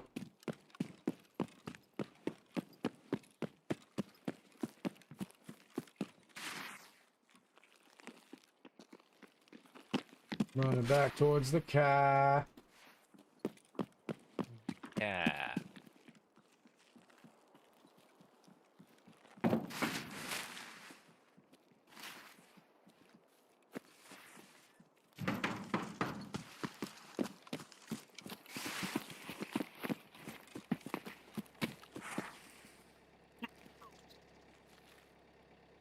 What do I think it is?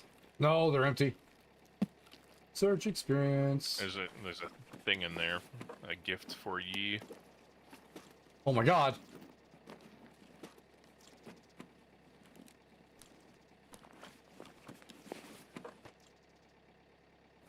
Oh yeah.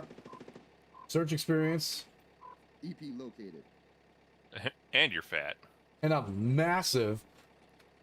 Got some sniper kills on that one. That is, hands down, by far, without question, the largest marked room I have ever walked into.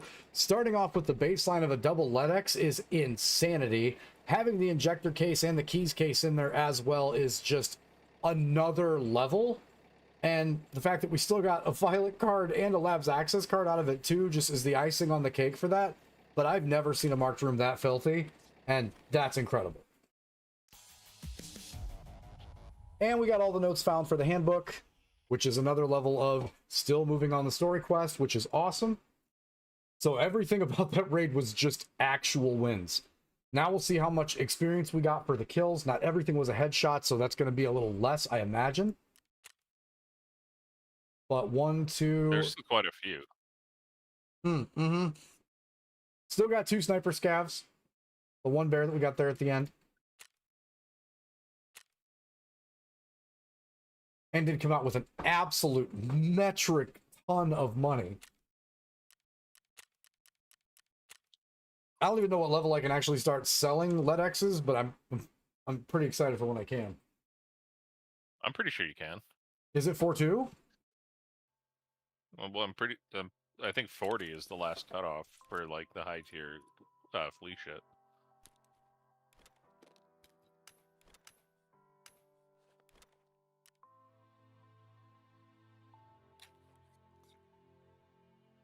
Yes, it does.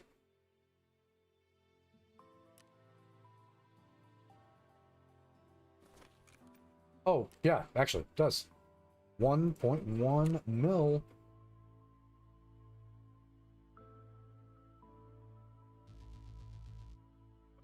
That's because there's a new EP, Heroic. I want people to listen to it. Like, embrace it. Tell me what they think about it, you know. Typical streamer that makes music stuff, if that's a thing. I mean, it is now. Let's take a look at how much the money case is going to be. What have I selected? 320, no problem. We'll make that cash too. So far, we're up to 2.2, 2.4 mil out of one room. I have 4 of these. Oh, those... Wait. Those did not drop in price.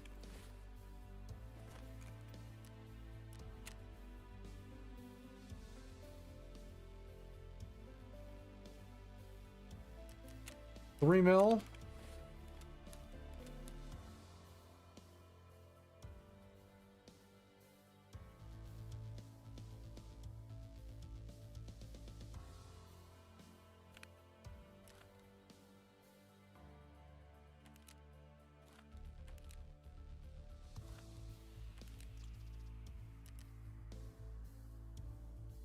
The other item was the injector's case. Pretty much, yes, I agree with you there.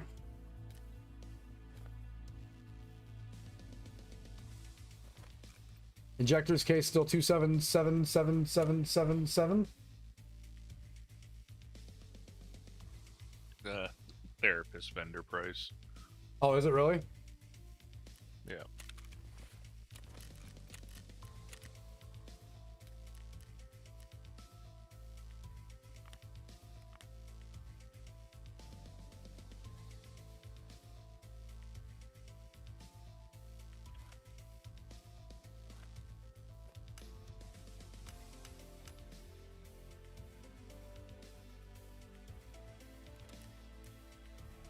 So, just short of 5 mil, pretty much.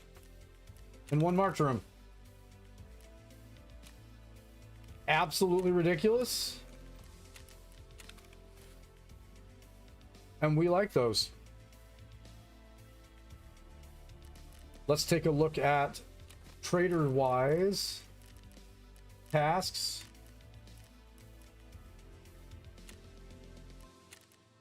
No, character tasks.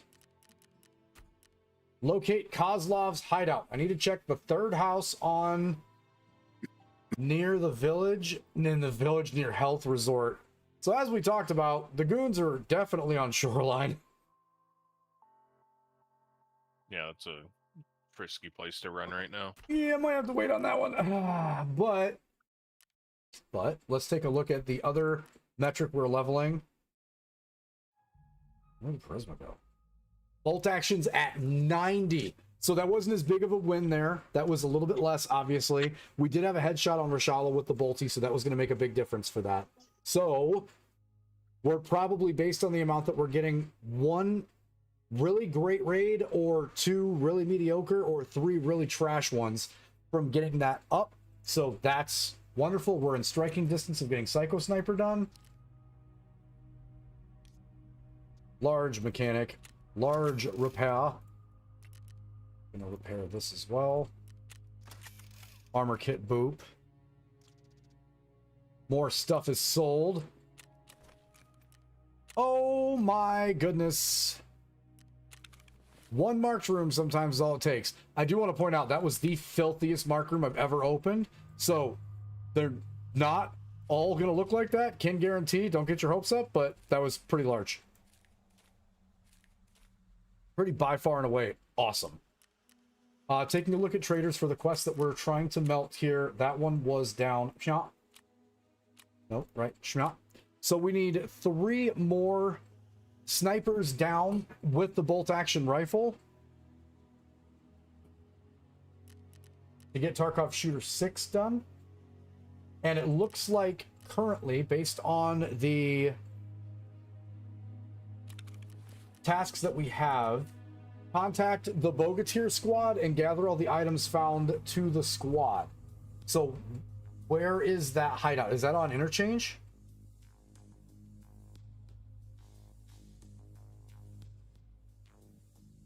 I had my microphone muted. Contact is through your hideout. Intel Center Radio. Well, okay then.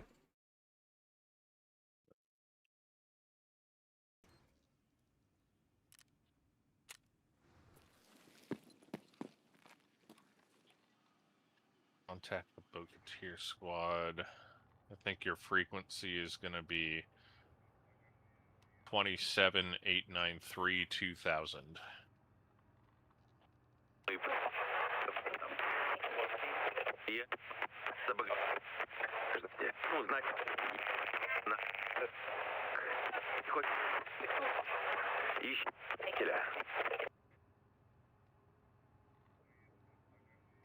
Я командир отряда богатыри.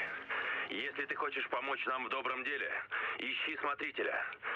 Отдай ему знаки принадлежности. Если же ты наш враг, мы придем за тобой. Я командир отряда богатыри. Если ты хочешь помочь нам в добром деле, ищи смотрителя. Отдай ему знаки принадлежности. Если же ты наш враг, мы придем за тобой. Я командир отряда богатырей. Okay, it just repeats. Если ты хочешь помочь нам в добром деле, ищи смотрителя. Отдай ему знаки принадлежности. Если же ты наш враг, мы придем за тобой. Okay, so that one's going to take us to Lightkeeper, and we knew that we were on our way to get to Lightkeeper. Holy crap. Gain access to Lightkeeper, bring all the items, hand over all of those items. So we have all the items. It's just a matter of gaining access to Lightkeeper at this point. The lab, we're not going to the lab until Psycho Sniper's done. And then locate Kozlov's hideout. That's on Shoreline. So we are off of this until we get Psycho Sniper. We just would benefit from going somewhere where we have a lot of targets that I can shoot with this weapon. So, just take, do we just go to Orb and try to finish it? Might low roll a spawn at train though. I mean, And if you only have a bolt action, then that's kind of risky, but could be doable, yeah. do you have a stack of AP? Oh yeah. I might actually need some assistance on that one.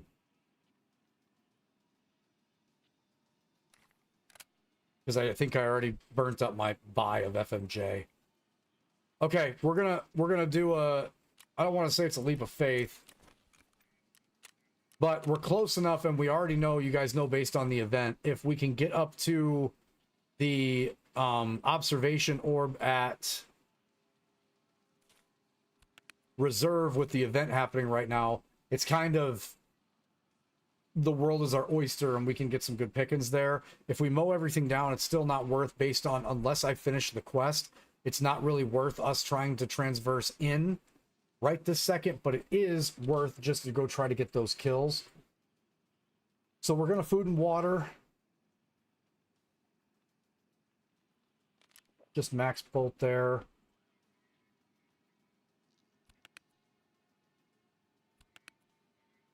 Pump back. Juice. Got some nades.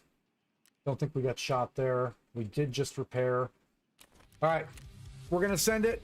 Just cross your fingers. We're hoping for a really good spawn, because this could get dicey.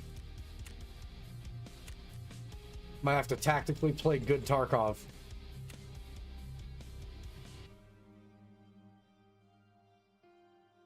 Gonna refill my beverage while we are loading.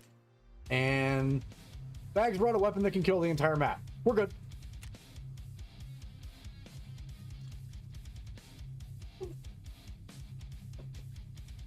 Yeah, my old loud X17 build was put in the absolute dumpster by the weapon attachment change, but found a new build that keeps the ergo higher. Yay. Well, there you go. Thanks, Obama. Aha! Everything in Tarkov is thanks Nikita, but I mean, for the context of that being hilarious, I'm good with that too.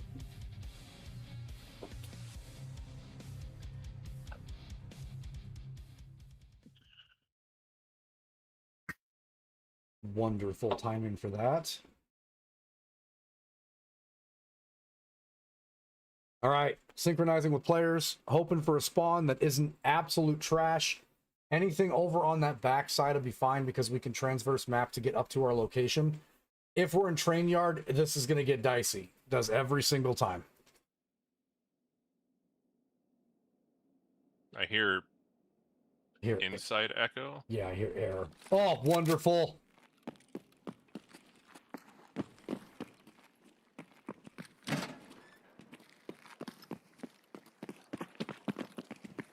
Also, Monka said he came up here to doodle around up top and heard swivels inside, and then found Gluhar and his guards in here. Yeah, super rare, but I found Gluhar up here quite a few times. All right, ladies and gentlemen, it is time to rain death and destruction all over this map. My bag is on the ground behind you with ammo. Soundstorm prepares the crop duster.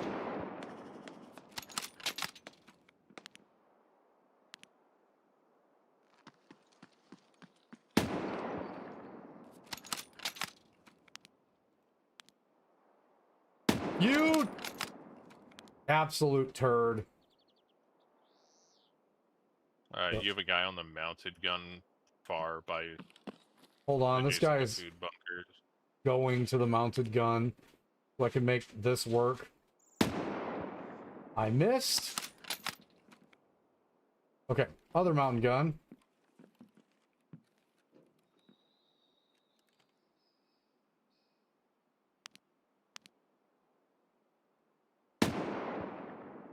Somehow he didn't die.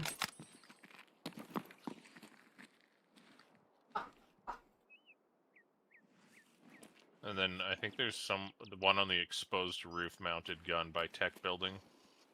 Not the one inside, but the other one.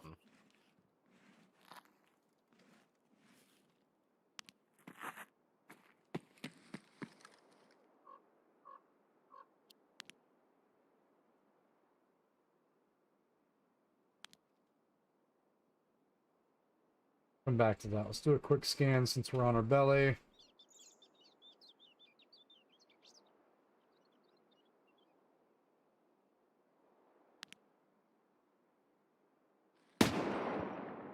How did that not get a collat? Come on.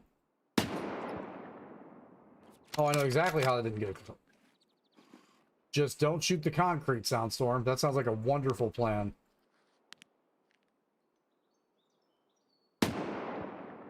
One down.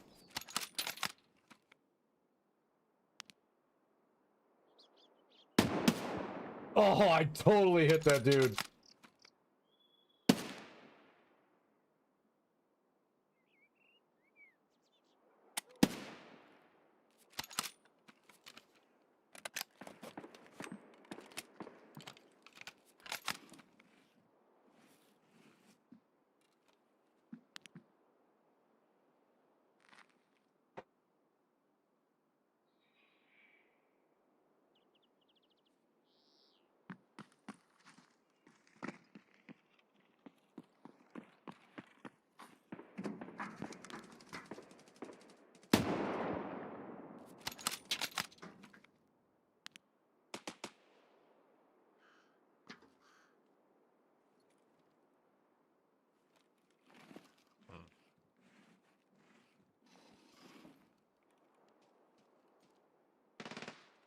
You have rogues pushing up from the bunker in the field by the mounted gun.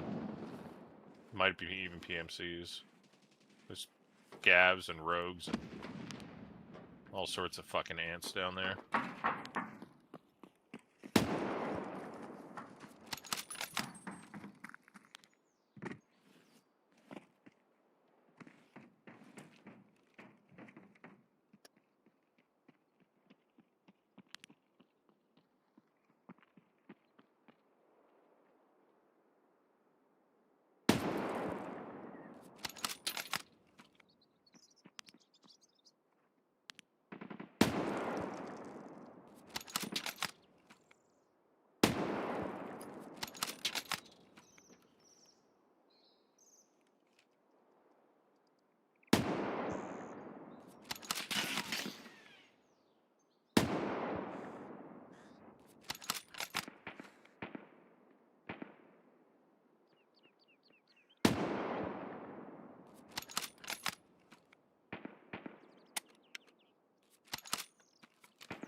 I am unsure.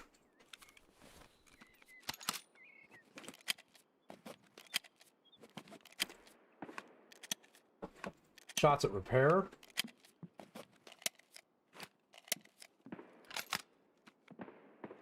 Yeah, I'm just running around looting at Orb.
Oh, that glare is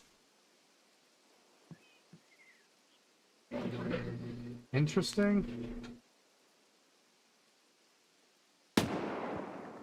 Wow, okay.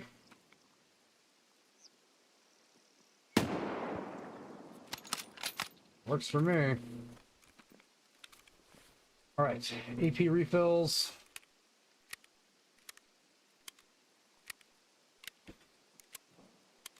With some FMJ.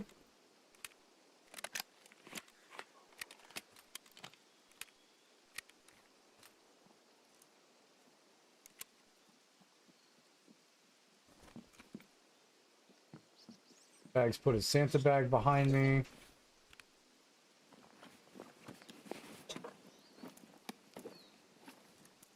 AP refills huge.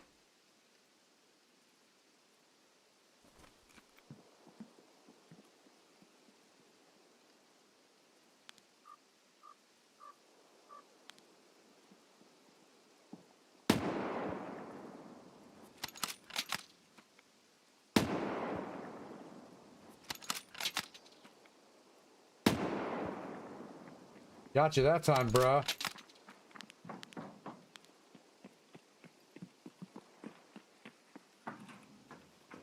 I see a surprise drop.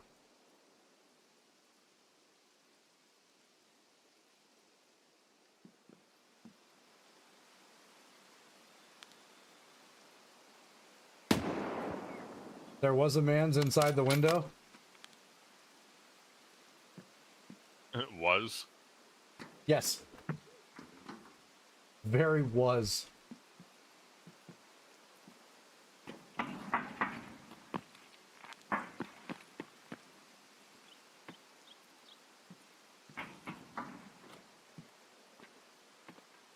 I legit can't see anything down there right now.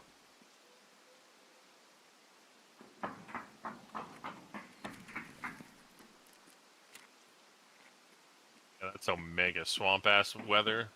Look at that 98.07 out of 100, guys. We are not many headshots away from being done with this, but I am unsure exactly what weather condition this is, but whatever it is awful. I mean, we have like just shy of 30 minutes left in the raid, so we can probably wait it out.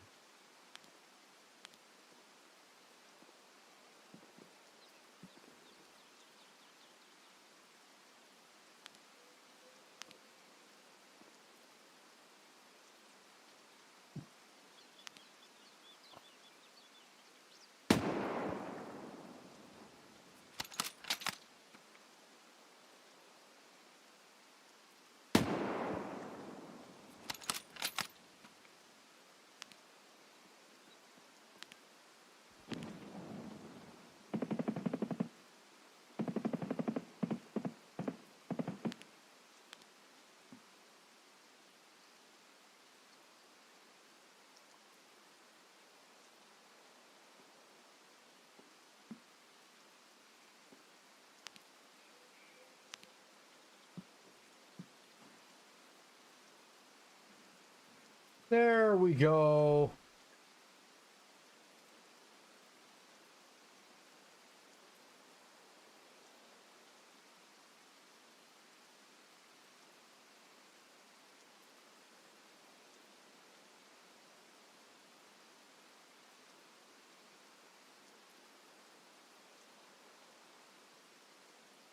Get a little more look stam really quick, and then maybe we get the last couple of kills to top this thing off.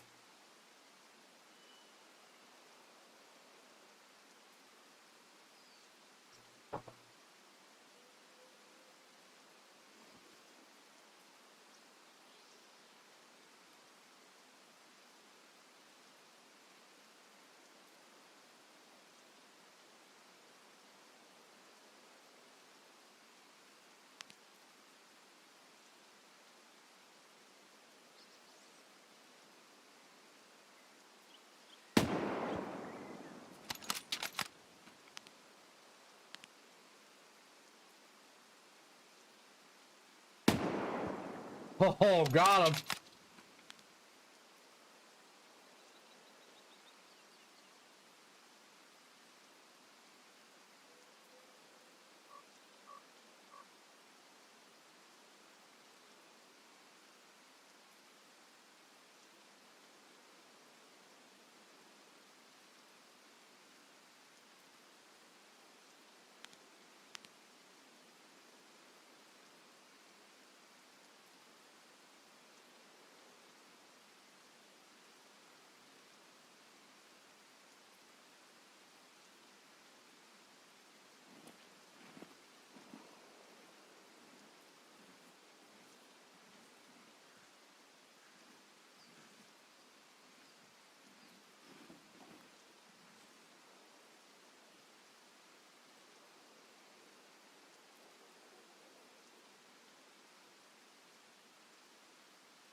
Look at those.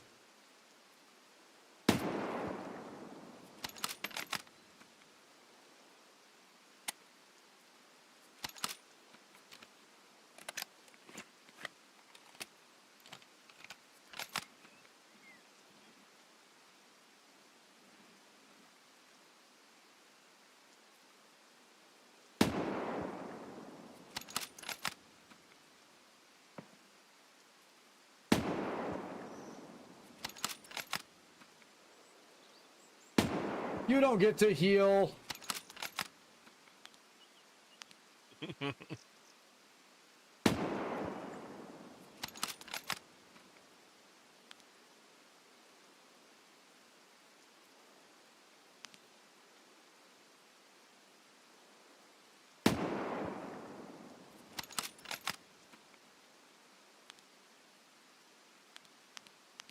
Pretty sure that was glue. Yep.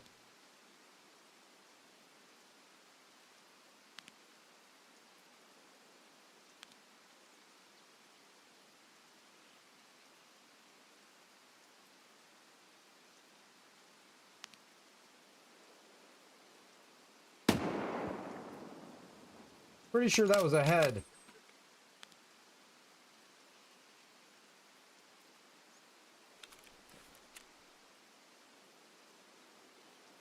You're kidding me. Come on.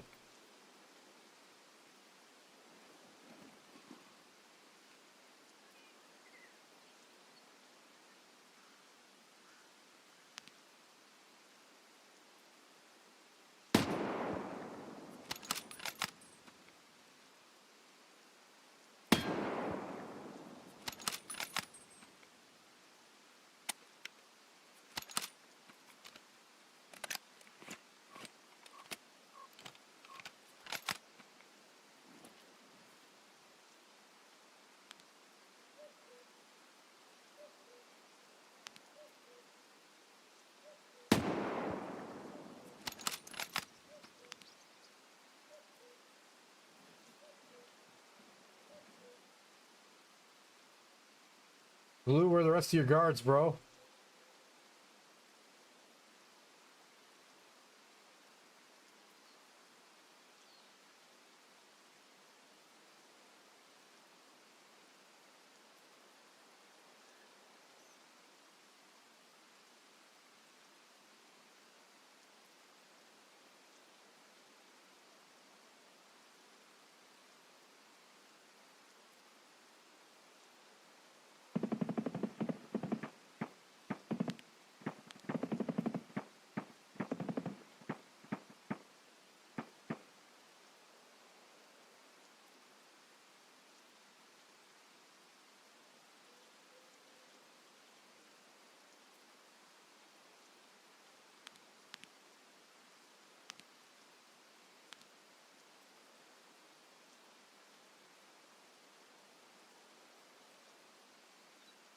Just have to be rogues running. Oh, come on.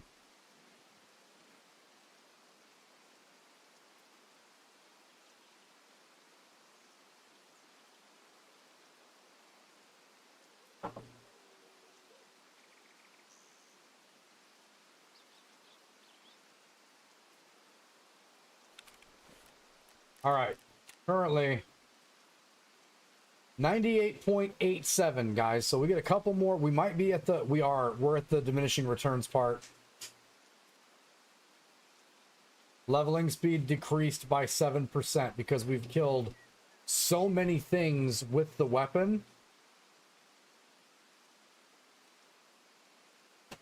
In current state, we have 21 minutes left, so we have plenty of time to let stuff like respawn.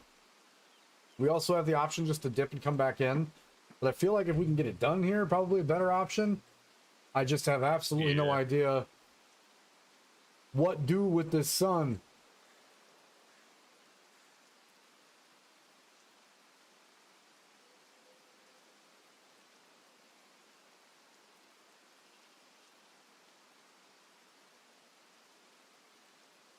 I'd say just wait it out. Wait for scav spawns.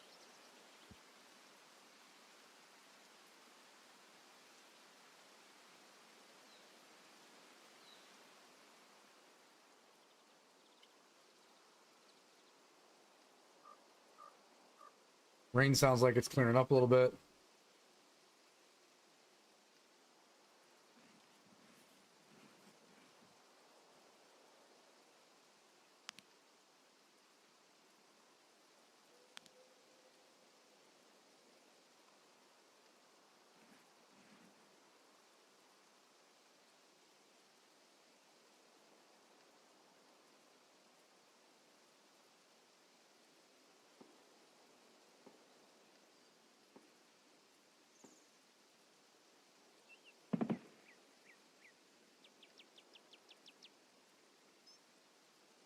Love it.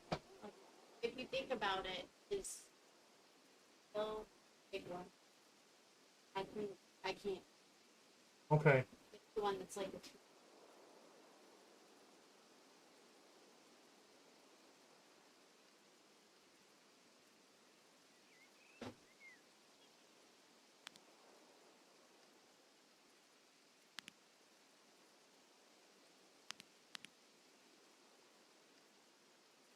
Just about clear enough to see.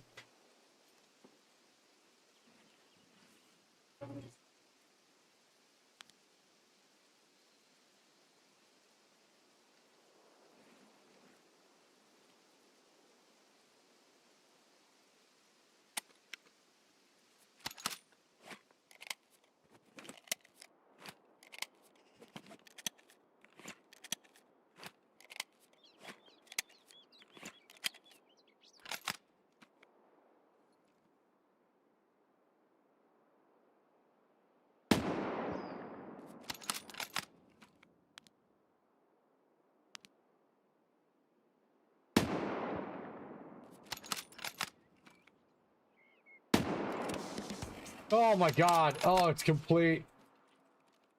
Normally, I would be all gung-ho about going down there to see what Gluhar's got on him, but I don't know if I'm willing to gamble on that. Nah. I'm coming back.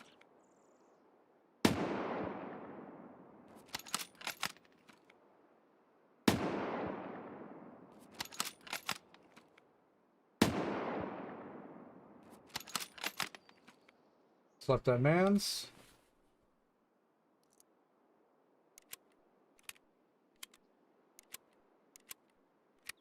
You have your paracord and shit? Yes, sir. Okay. I'm on my way back. Good time to eat and drink here. Just to get back up as close to full as possible. Good extra experience. Did get some mag drill there too.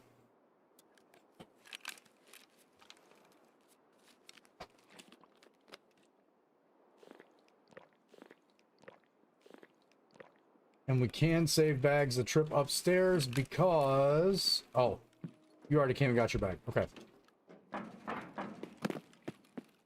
Oh yeah, it is rammed full of goodies.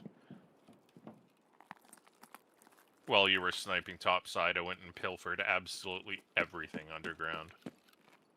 Oh, God.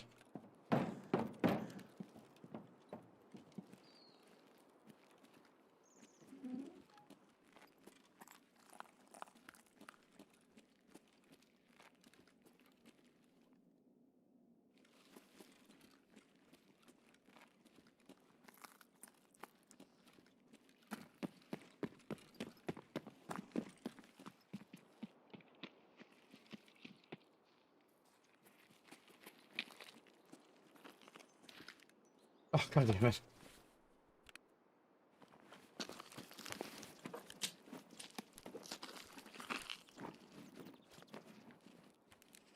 Oh, my good God. So, we are having a key... Everything I want is in my rig, so... And a Bitcoin.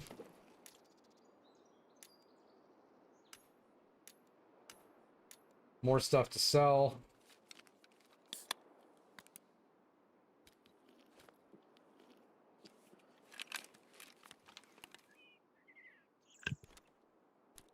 CPU fans, absolutely massive.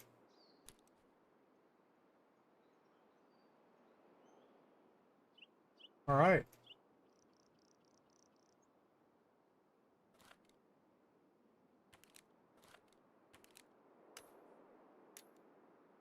Let's go turn in one of the most pain in the tail quests in the game.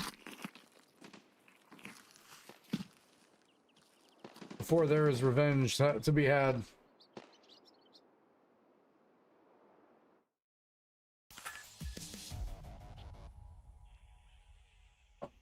Man.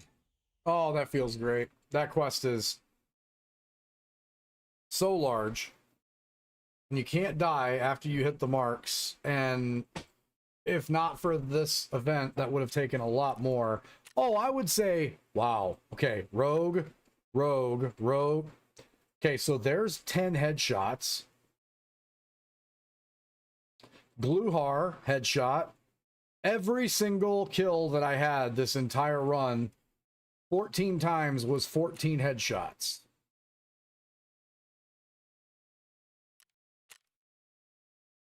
For almost 20,000 experience.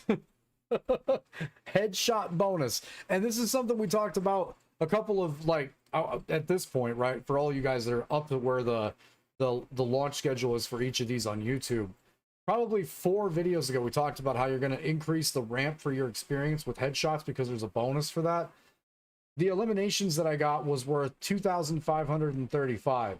The headshot bonus on those was actually more than the eliminations.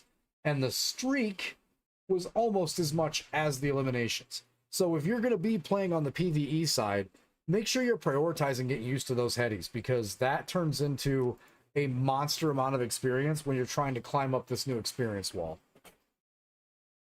It is very large.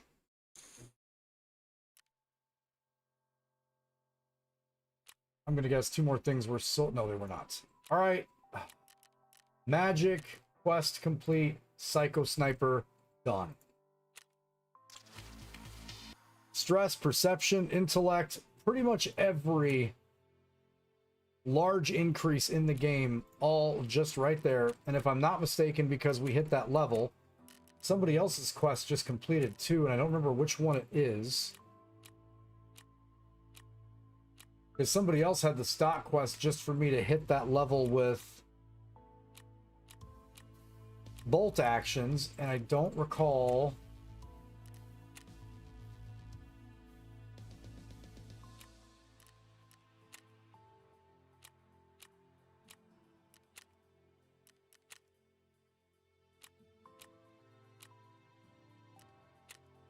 Might be like Tarkov Shooter 7 or something. Is it?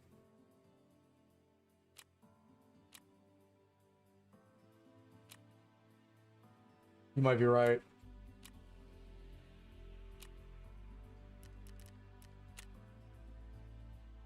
Because it for sure wasn't. Who is Shooterborn? Isn't that Jaeger?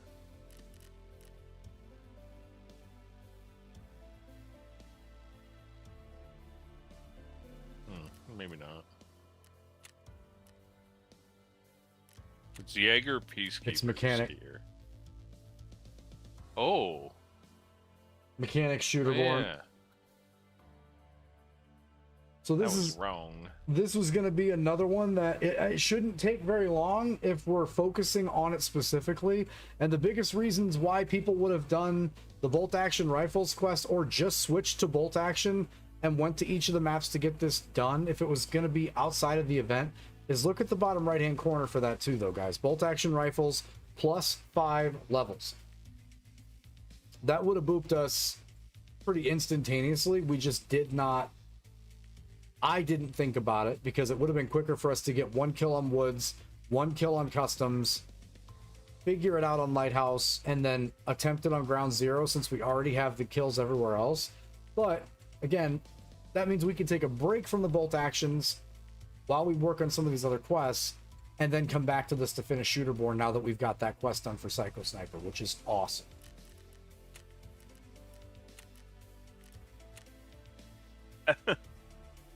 I can't wrap my head around the fact that you have Psycho Sniper done and not Shooterborn. Yeah, I'm trying to. I forgot that you got that for Shooterborn, if I'm going to be 100% honest, and now I feel real dumb that I did it the hard way. Okay, so next order of business, especially since it's going to unlock us being able to use the APSX, which means I'm going to be able to go back to using the MP, the little mean weapon that I like so much. So we could probably get the guide out of the way. We still need a Wood Survive, a Labs, Streets, and a Ground Zero. So there's different things that we can do on each different map. When we go to Ground Zero, holy cow, trying to get Shooterborn done on Ground Zero sounds pain.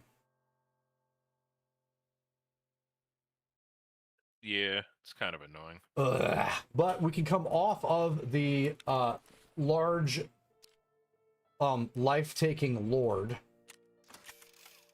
Oh, what did that just get?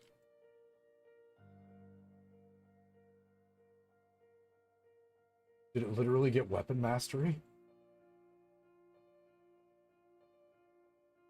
Oh no, reduces malfunctions. Yeah, I'm not too worried about that with the bolt action, boys.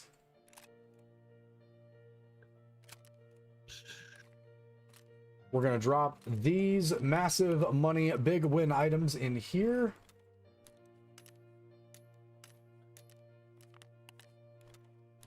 Drop our ammunition for this platform directly next to it.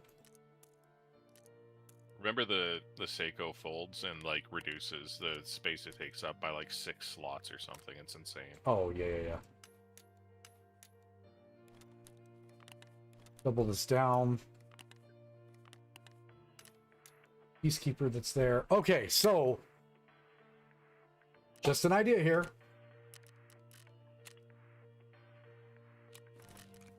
Some of the extracts that we have to get. Never mind all of them. All right, so we're going to do something real dumb, kind of for fun. So the guide needs us to get extracts on Woods, Labs, Streets of Tarkov, and Ground Zero. Woods, Streets of Tarkov.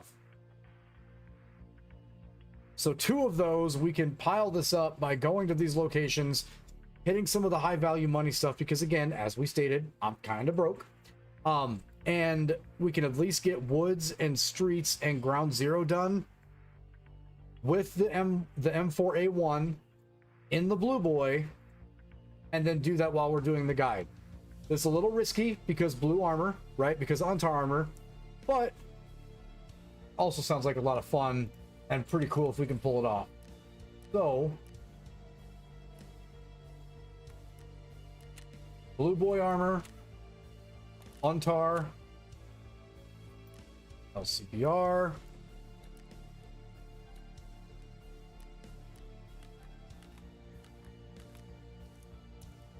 Gotta go all NATO for this one. Gonna re-grab food really quick too and start doing absolutely insane stuff that I probably shouldn't attempt while we are celebrating. And if when I yelled that, you guys didn't have the image of the little monkey from Cloudy with a chance of meatballs, I'm upset with you. You're a meatball. That's not... Man. I don't know. No, that's Zug. Oh, that's true too. Ha! Swing and a miss. Better question is, when was the last time we used an M4? Oh! Oh, I was doing... I was doing some dirty stuff here.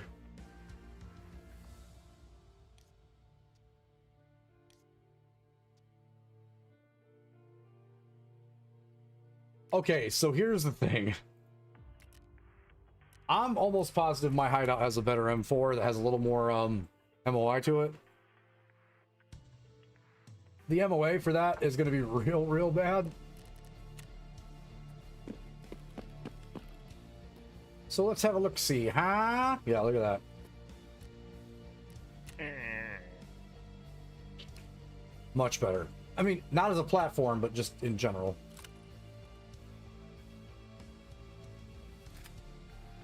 Let's adjust some of these so we can make some room.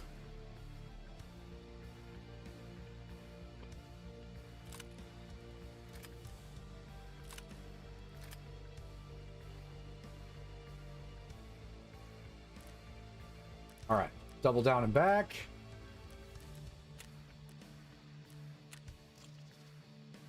Empty those out because, of course, as you guys know, we are still trying to make sure that we're leveling our hideout.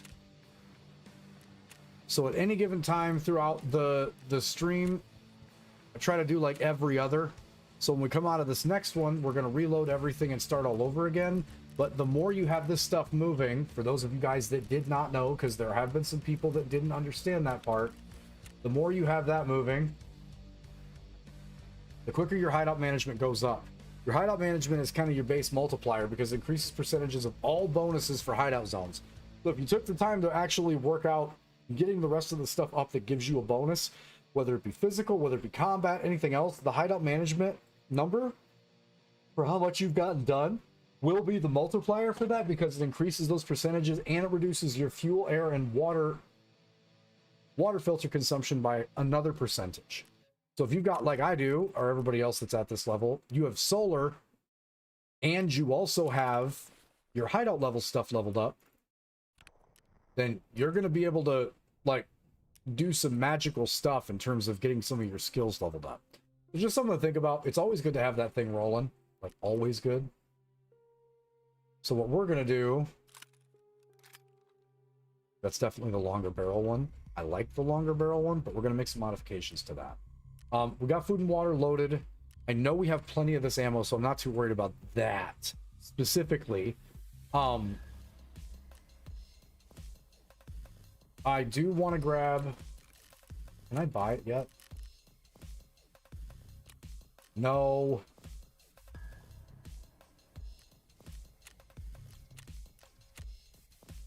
At least deuce of those. Now that we have a little money, that doesn't hurt so much. Make sure we got the SJ6s. Okay. Let's kit the Length Lad M4.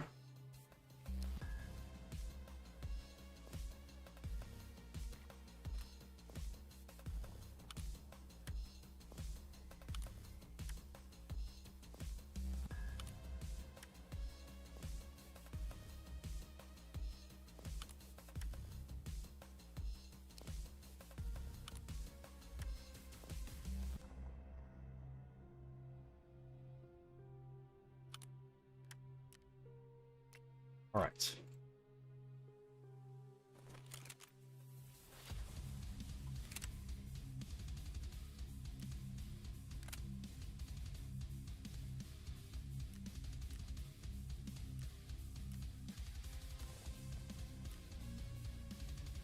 Someone's probably fine. Hemlock with a side sweeper.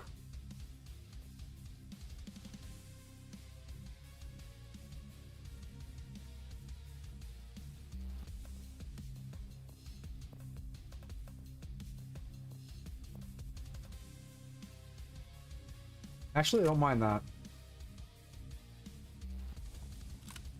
Use the bathroom really quick. Okay. We are going to do a relatively quick sweep here. We can re-kit this guy with all the rest of our... Oh, no, we can't. Rest of that.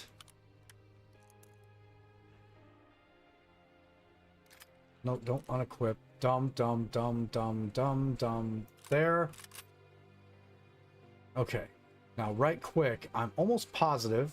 I don't know for sure, but we are going to check. Well, first off, there's room we can take up. So we're going to fill that really fast.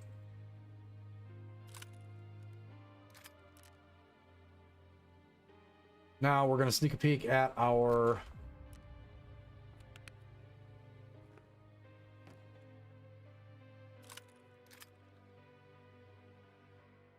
I'm getting sidetracked by Tetris. Let's take a look at our... I thought I had another mags case.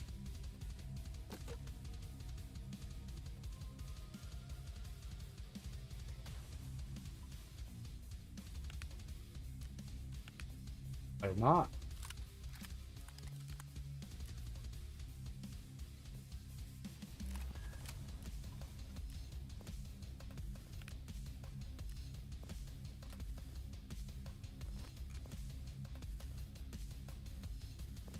What map are we going to? We can start with...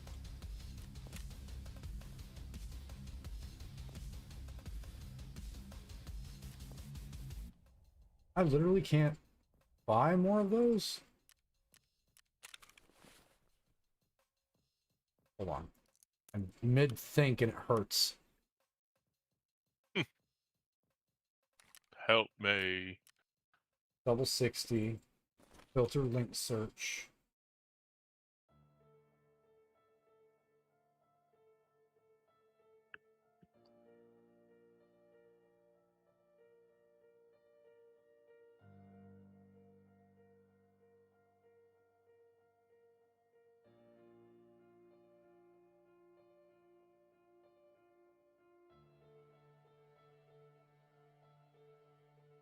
No, not worth.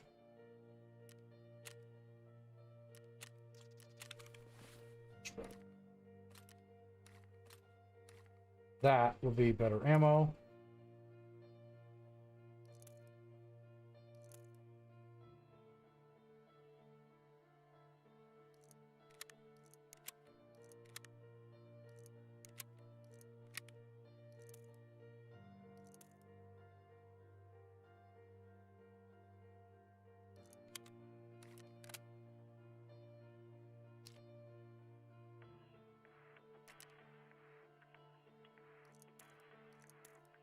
Fine, fine, fine, fine, fine, fine, fine, fine, fine, fine, fine, fine. Peacekeeping mission. So what we're trying to overlay here is for this, we've got the guide and peacekeeping mission. So first stop's going to be woods. We need to survive.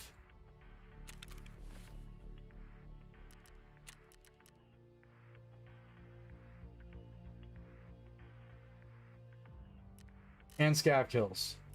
I think we're good on injectors. Have the one mule as a just in case.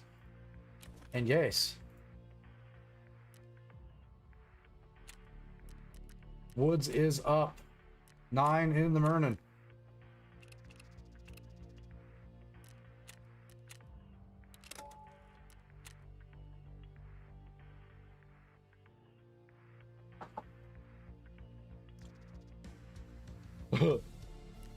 And ready. Gonna use the bathroom real quick while we're loading in, guys. Give me just 1 second.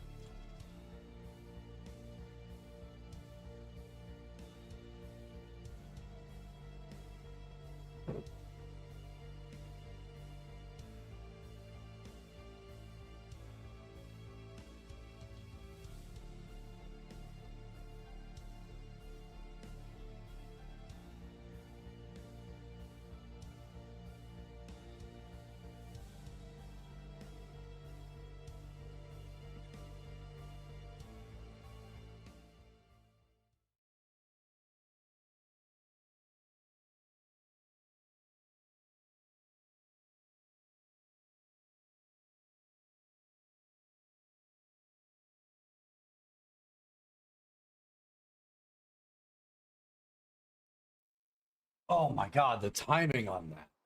Let's go. Hell yeah.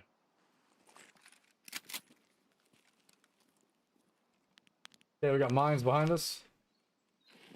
No, we're ass side of, yeah, outskirts. Oh, there's truck on our right. Okay, you're right. Main goal is getting our extract, guys. If we have the opportunity to get some scav kills, 100% going to do that. I don't know that the Sturman kills are going to count because I'm pretty sure those are with a specific weapon.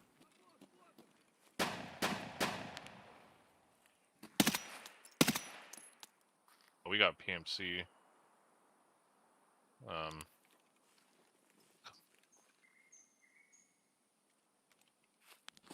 On my bearing behind the big rock past the scav house.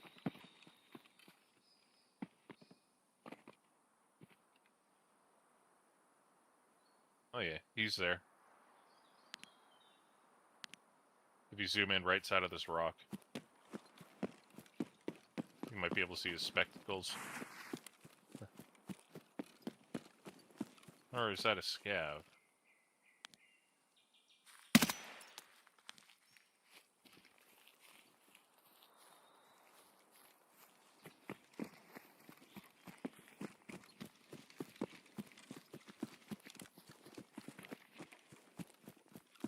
Scavvy boy. Large scav, man.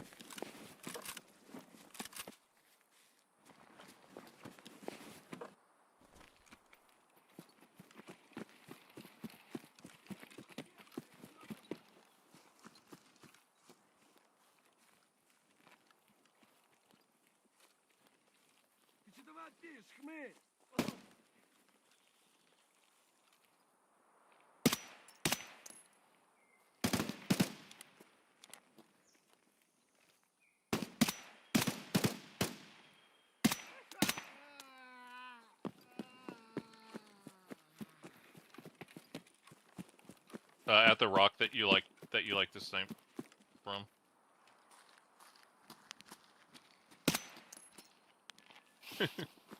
I love a silenced M4.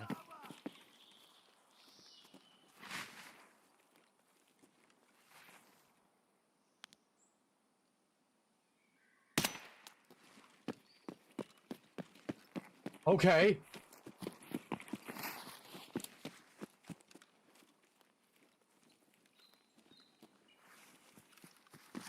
And yeah, Silence M4 kind of just dusty. Just like the metallic kind of ping. Especially when you get to watch something hit the ground right after. Oh, we got another pivot right up by this rock. Yep. Oh no, what happened to your leg?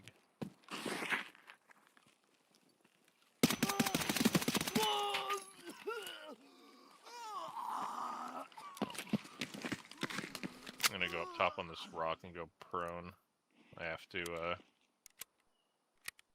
get my door really quick in a sec. Oh, I know what that means.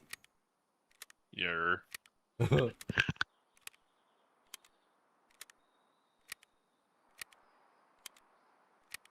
Also, again, gotta give another shout out before I forget to say thank you another 30 times too, guys. We're almost at 90,000 subscribers when we started the stream tonight on YouTube. I didn't think there was a world where there was a chance for me to hit 100,000 subscribers and get a silver plaque, but that's very close to happening, and that's largely thanks to all of you guys.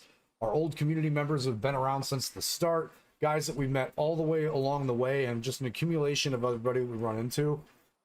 We have dog videos that are still popping off that I haven't posted in 2 years. We have Tarkov content of... Is this serious right now? Where? We have Tarkov videos of Monka not being able to kill Tagilla, almost to 60,000 views.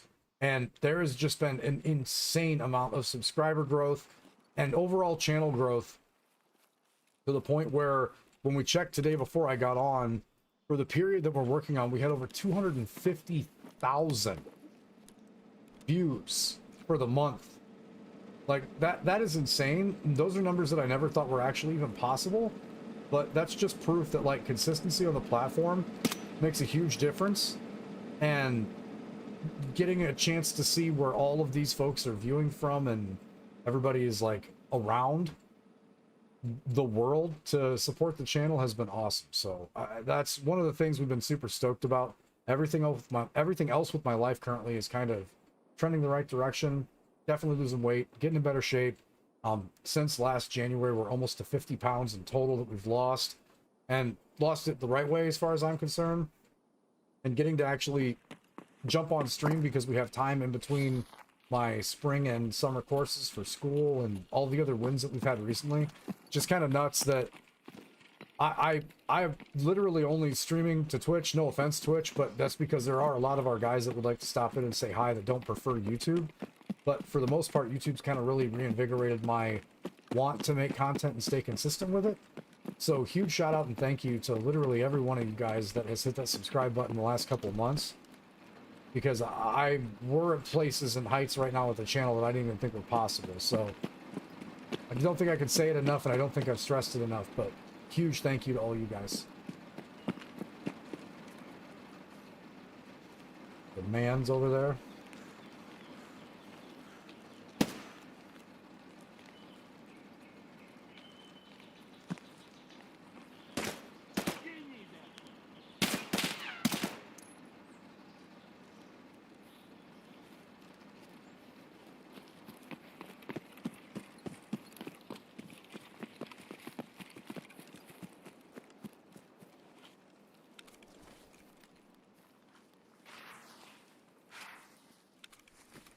Okay, we did refill all those.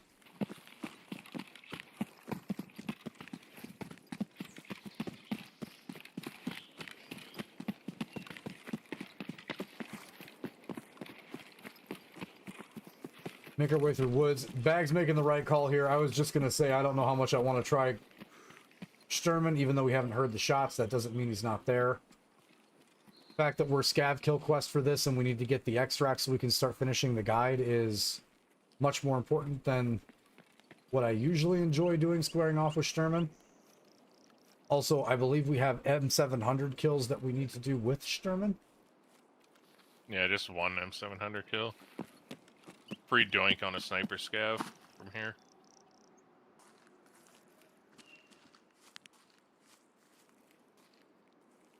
Oh, there he was. Bye.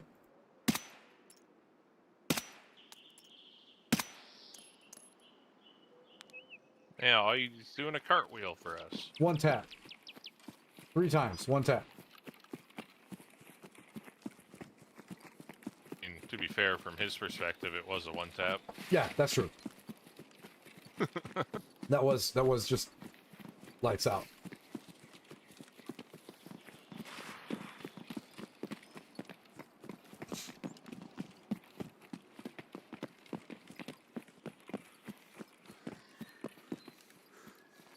Friend. Really happy he fell off. Now I don't have to go up there.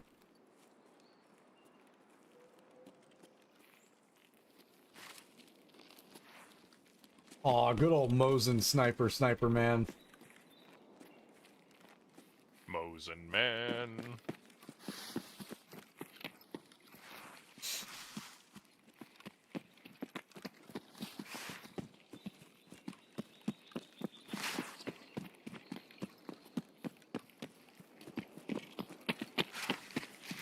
Just kind of making our way downtown on this one, looking for scav spawns so we can try to get the peacekeeping mission section for this done while we're working on the guide.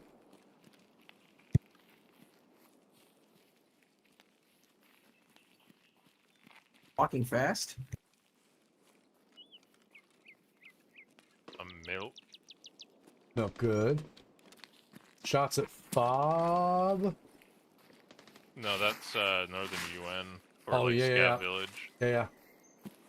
I mean, Scav Village wouldn't be bad, but we are headed in the direction of Fob.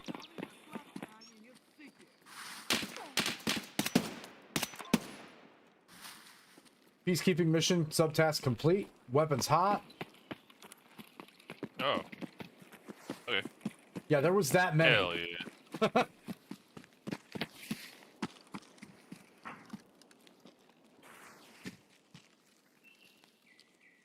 There is a Rashala bobblehead in the cabin. See that?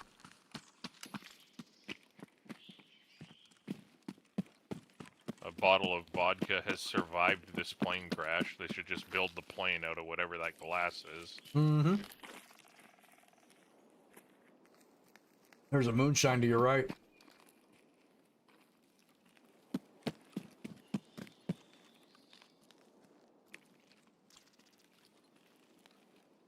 And an Iskra. Kind of mixed large, honestly. Moonshine and vodka. Oh. Emergency water ration. Looting this debris field from the plane is, like, sneaky good. Yeah, like all the time.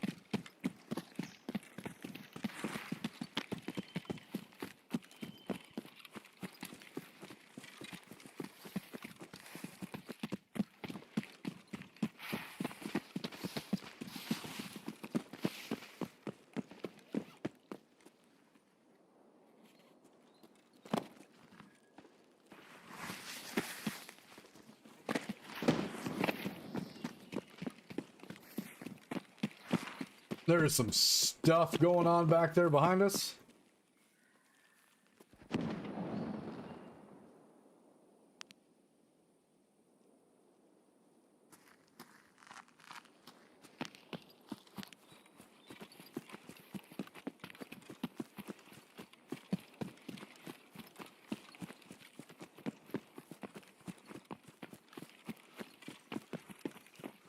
Shit, I just saw movement.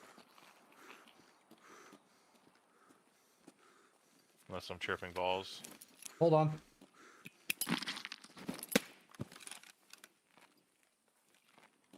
It was second level?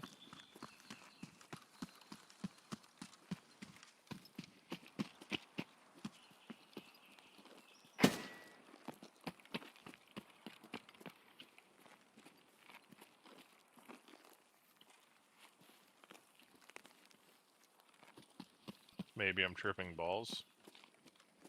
No, there's a dead guy here. I think I just heard.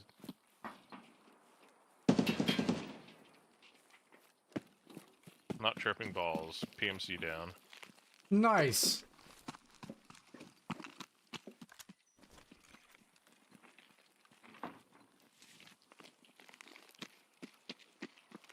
Always good to know that person that I'm in here with also knows what's going on. That guy looted that other PMC, it looks like. Alright, what we got over here? Favorino. Besides the we're gonna eat now.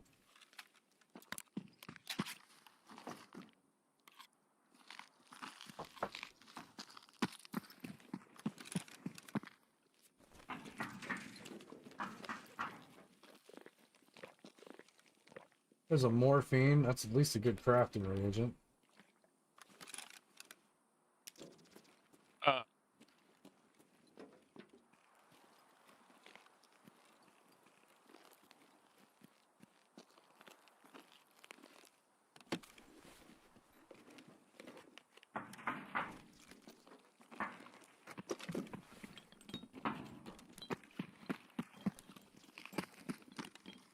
That filter's large. That hose also large. That water filter bigger.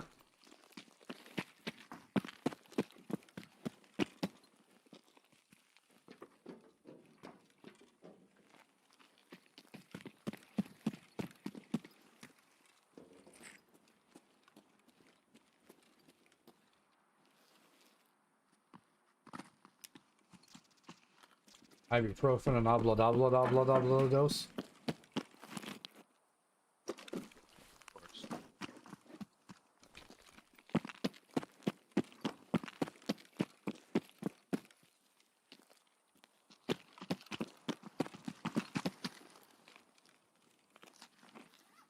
Meds.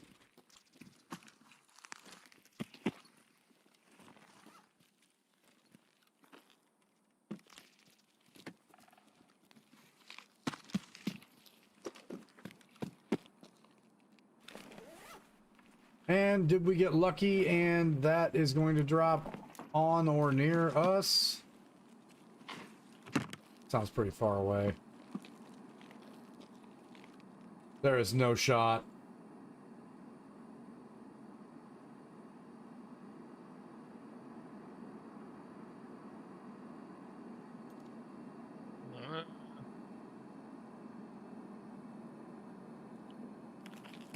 That's still pretty far. Yeah, that's always.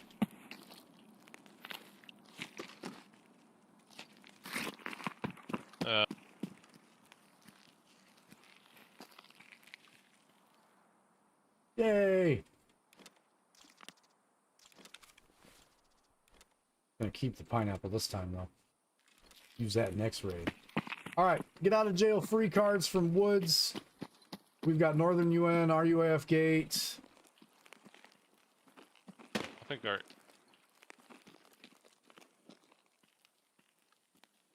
Oh. Is the gate up? No, but we can take Northern UN. Or just standard UN. Yeah, standard UN. The one in the corner.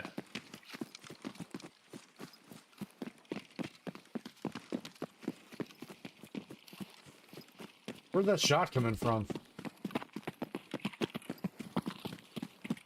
Where the, that was at the same bearing as the airdrop. Hmm.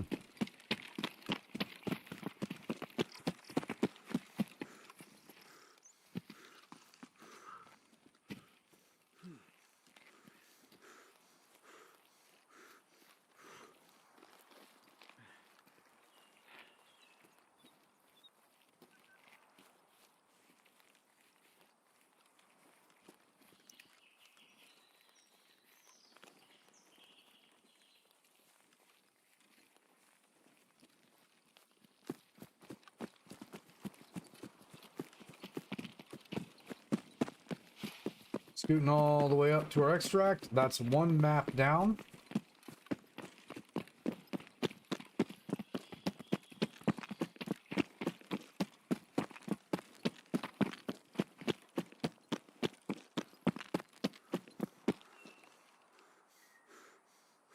Wonderful.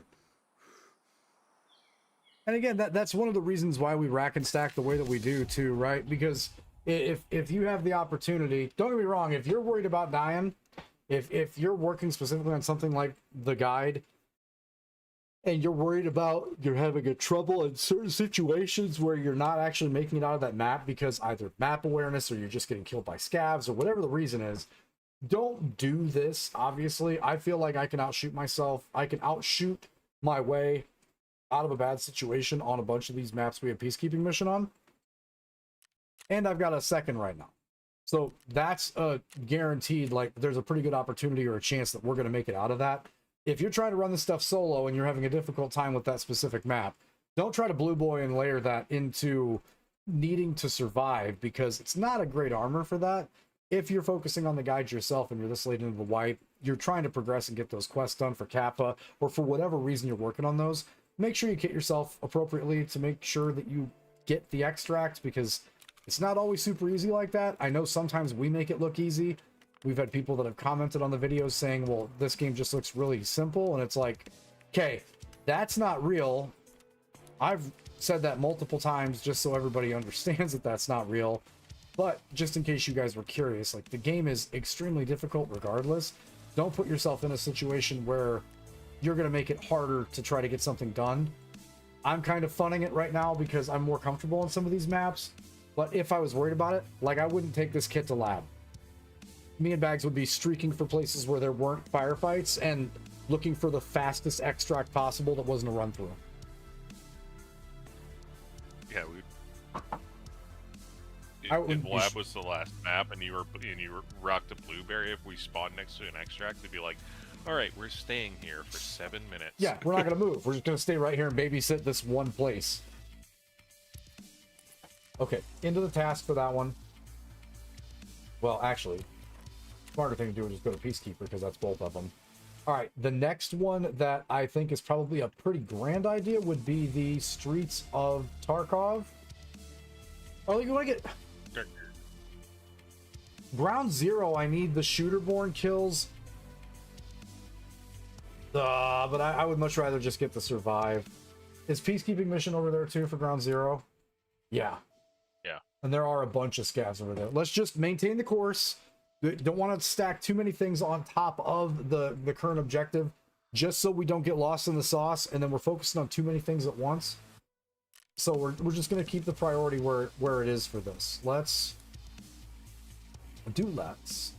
make sure that we've got our pineapple juice for the start of the raid, so we can top everything off. We are still a little heavy, but that's not too big of an issue. Let's find where those are. Yeah, we'll just pump it into Ground Zero. Get the survive there, hopefully. Ground Zero gets a little weird sometimes because Kalante can spawn there, like right dead in the center of the map. So as long as that doesn't happen and we've got a pretty clear path, we could probably get the kills that we need just from dancing around the majority of the map. There is some loot on Ground Zero, but that's not necessarily something that I'm worried about right this second.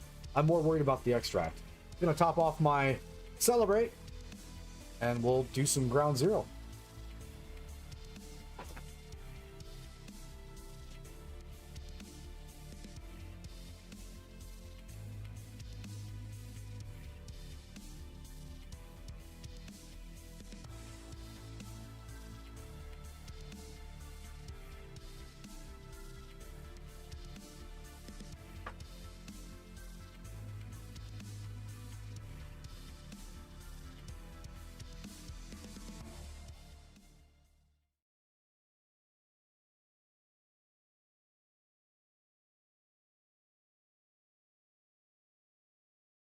Oh, wonderful.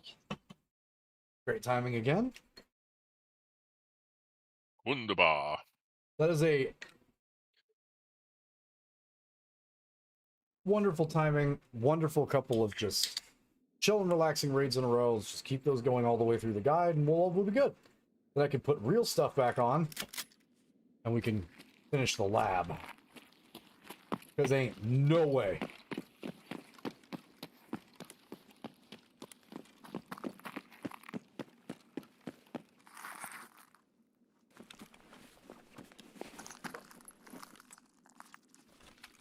Nice ump mag, bro.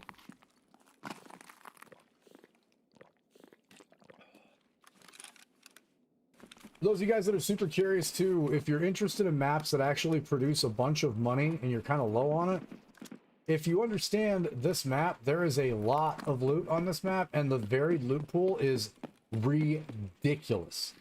Because there's so many static bodies all over the map, it is a really good place. If you're looking for just nondescript things, possibly just sales items and things of that nature, it's a real good for that. The amount of containers, static bodies, everything you could possibly think of, pretty much located exclusively on this map, and there's a huge variety of pretty much everything.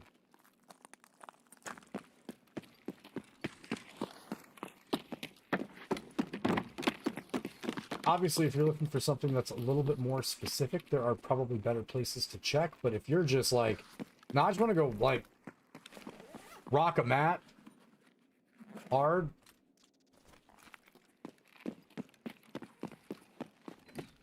and just loot my face off, this is a really good map for that.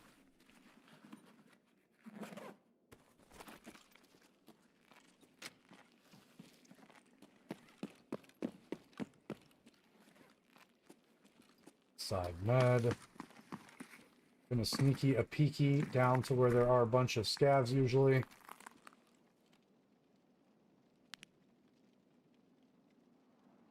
Or PMCs actually. You suck at aiming, you suck at aiming. You cannot touch this.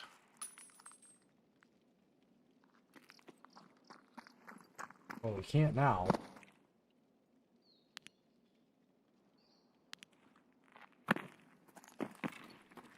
I'm surprised there's not PMCs like on that corner like there usually is. Yeah, I was thinking the same thing.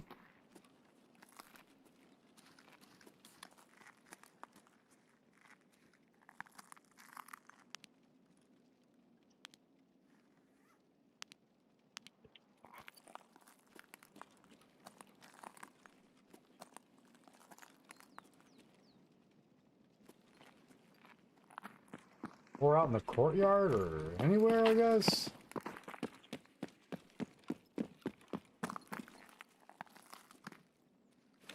Oh.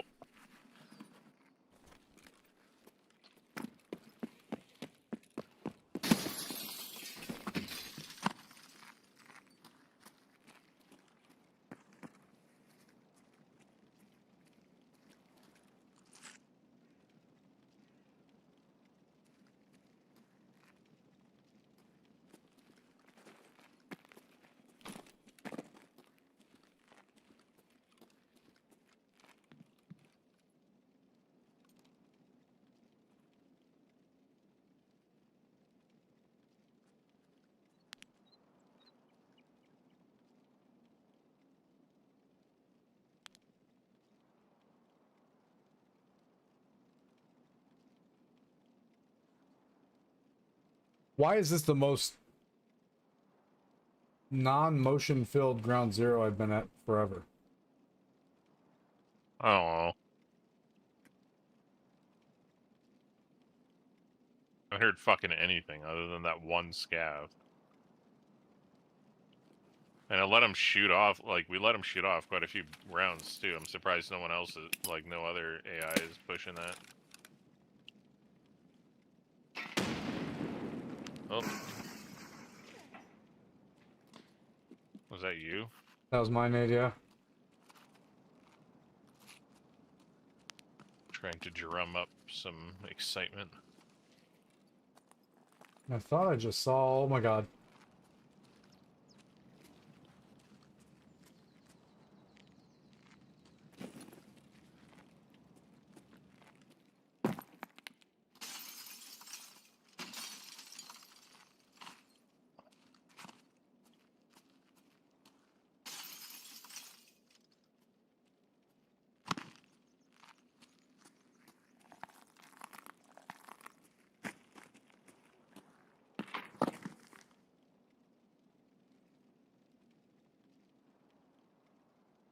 I know I just saw something moving.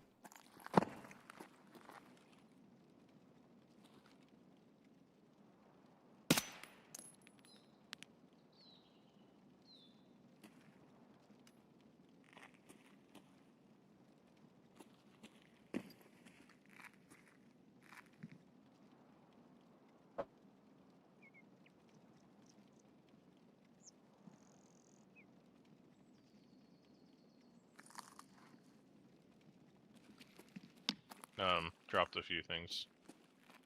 Large. Also large.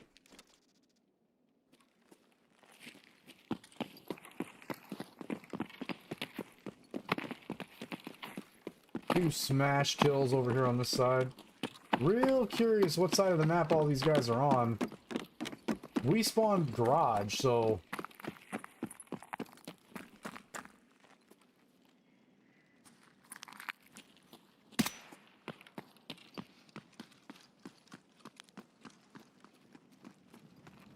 That was another scav. Big large.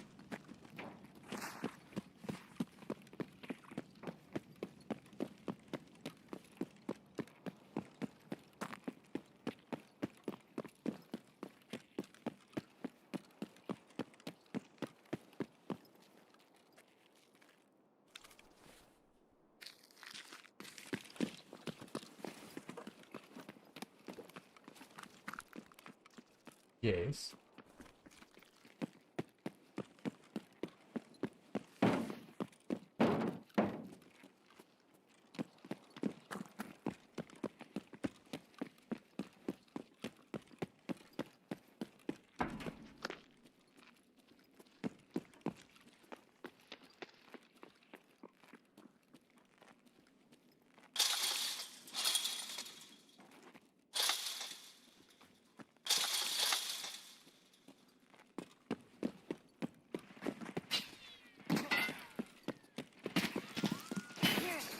There's a Val across the way. Low level? I don't know. I'm ouched. I am become ouched. In the restaurant. I don't know what level.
else down.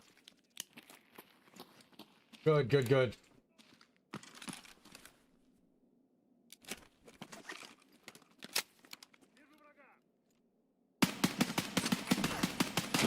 Ow, ow, ow. That hurt a lot. There's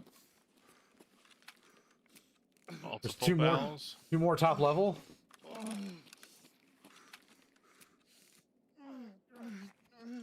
Oh, there went my torso.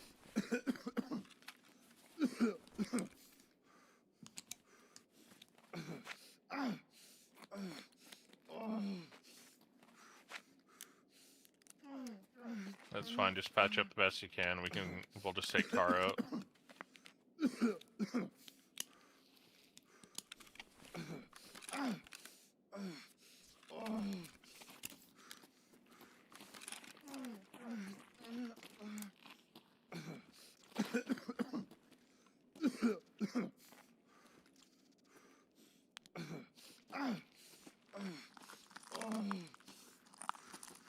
I really wouldn't chance that. I shot one of the other guys. Probably a good call. CPU fan. This is that part where guide is way more important than the kills that we're going to end up getting anyway.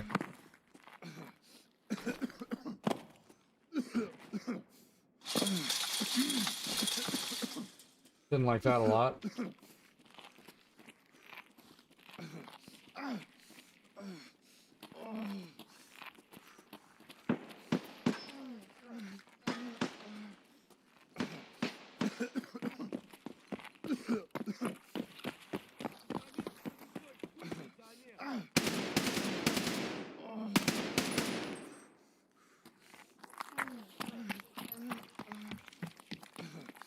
Sorry, I just really don't want you taking a shot.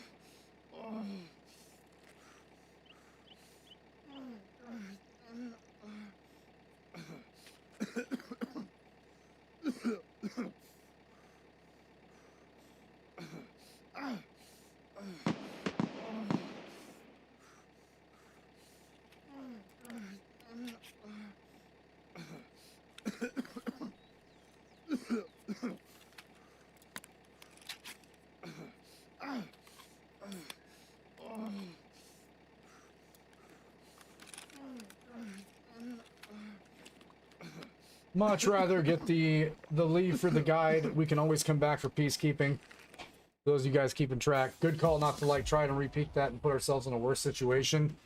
Always want to take that survive, especially when we're working on a quest that if you fail it, you have to start all over again.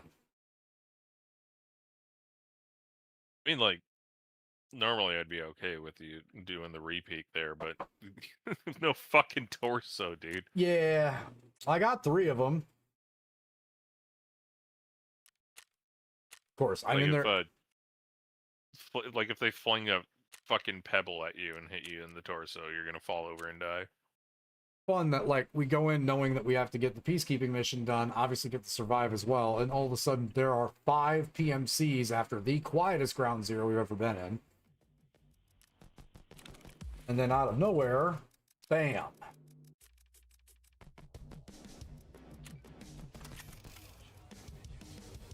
What'd you do for me there? Oh, the MOA's increased. Oh, let's go.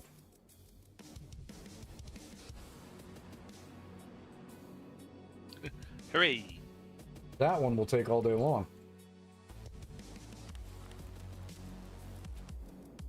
Bump those down. Get big old top-ups on those.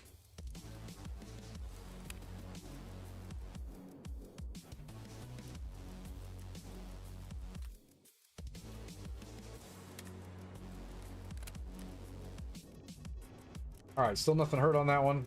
Into the tasks. Well, we know we're just focused on peacekeeper for this. Right? Yes, streets, and then peacekeeping mission also has streets, so that's fine.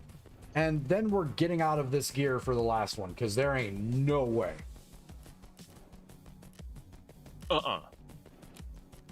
I ain't trying to make this a hard mode challenge.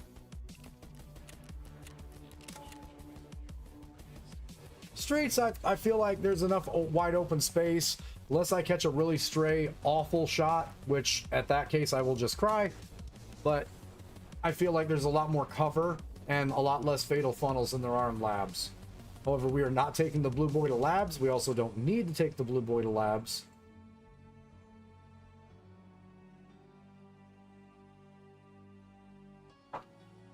That man, could you imagine? No. Kill 12 raiders with blueberry equipment in the labs. It's like, no. That is a pretty Nikita thing, if I'm being honest. I haven't even... Reddit would be filled with people from the PvP servers being like, I've spent fucking 16 mil on access cards trying to do peacekeeping mission. Oh yeah. No, that cracks so fast. I feel bad because I 100% haven't even checked my phone the whole time I've been sitting down. So because of this raw new diet that I'm on, specifically, I actually worked out to a point where I utilized more calories during my workout than I actually consumed all day today. God damn. Yeah.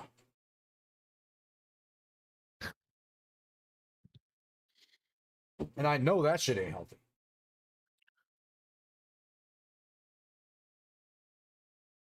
Oh, great though. I'm gonna pay for it in the morning, among other things.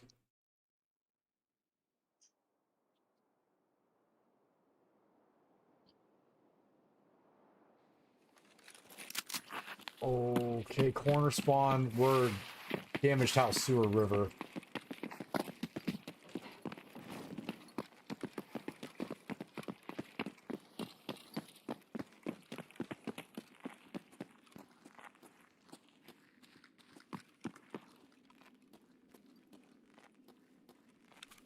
Oh, I didn't replenish my haylock and my...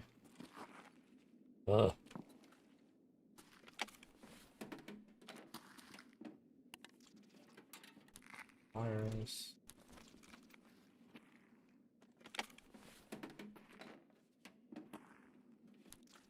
Oh, hey, I can use that. Better question is, what's in it? Oh my good God. That is a lot of M62. You're coming out with me. Oh, I'll show you a lot of ammo. Especially since you're firing it right now. Oh God. Yeah, Bags has a point. That is exceptionally large ammo. Wait, what is in this thing again?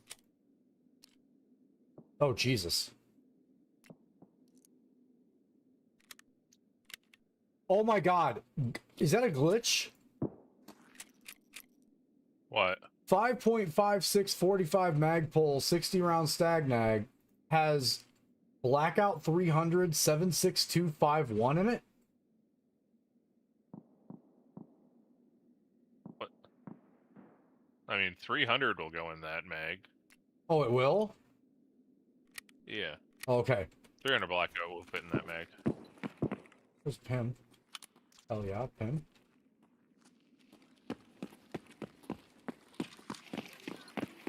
Oh.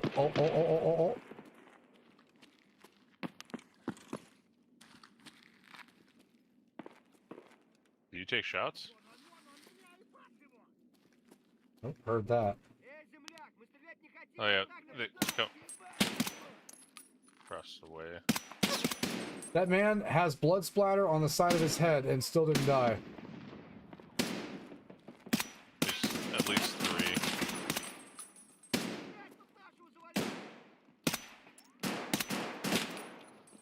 4. 5 down here. 5 scabs down here.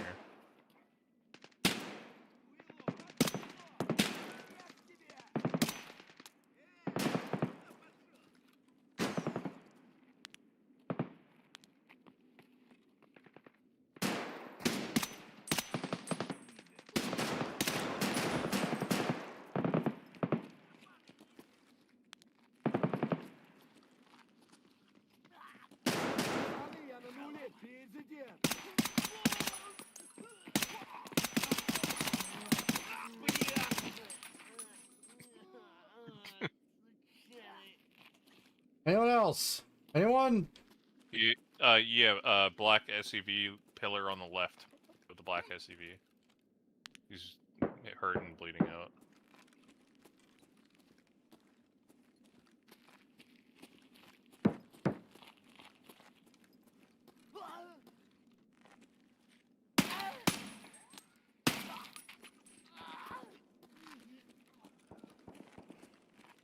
Okay. That was a lot.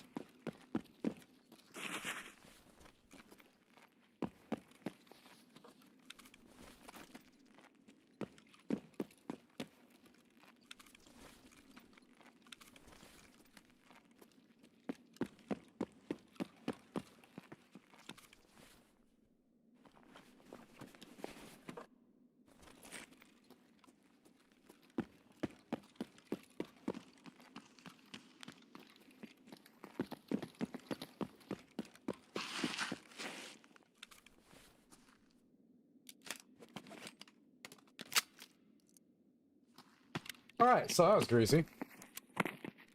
Music. I have a new song coming out, I believe, tomorrow.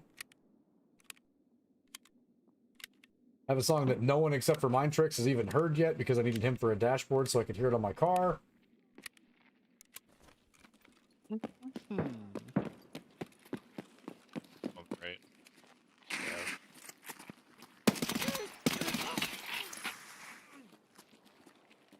We have PMCs close, by the way. Like on the other side in this area. Although I guess you're not hunting PMC kills, so I'll Nope. look first.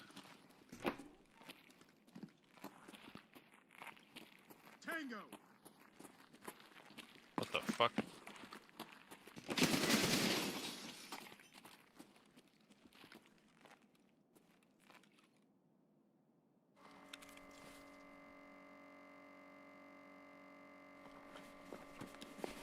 Oh, he's a buzzer.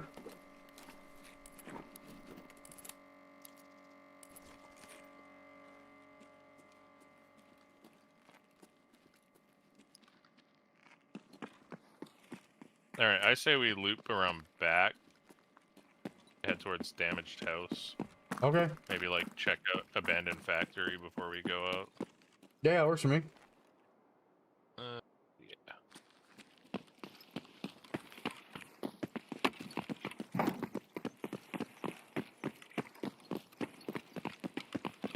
They're also like, there's a metric ton of scavs all over streets, so again, we're the focus is majority on the guy. Okay, we need to stop running into fire.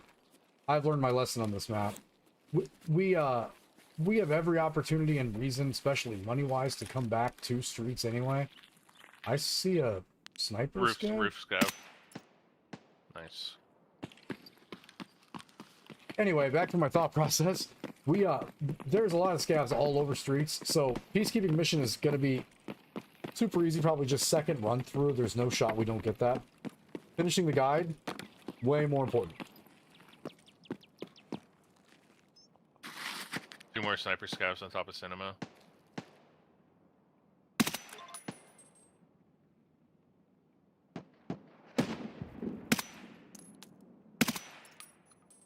Dude has a hole in his head. Now he has a second one. Or third, technically.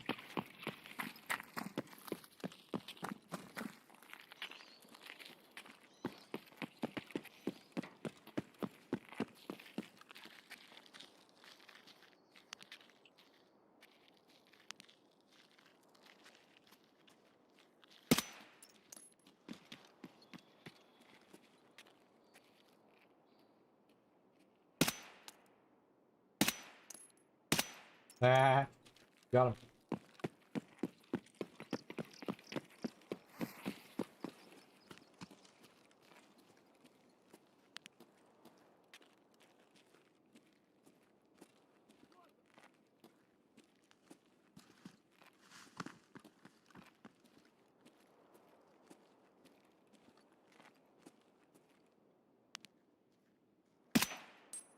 Another one. Hell yeah. Remember that thing I said about there being scavs all over the place, guys? That's exactly what I'm talking about. Like, they are just everywhere here. The only, like, misconception is that you kind of get lulled to sleep a little bit, depending on the amount of scavs you run into, and then all of a sudden, they're not scavs anymore.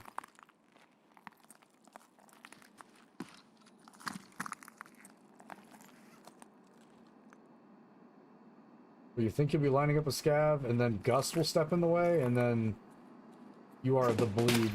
Oh, yep, kind of like that. See? Prophecy.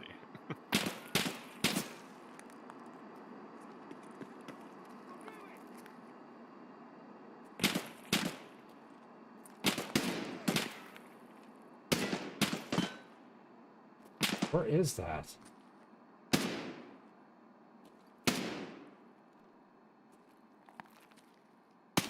Oh god, that was greasy.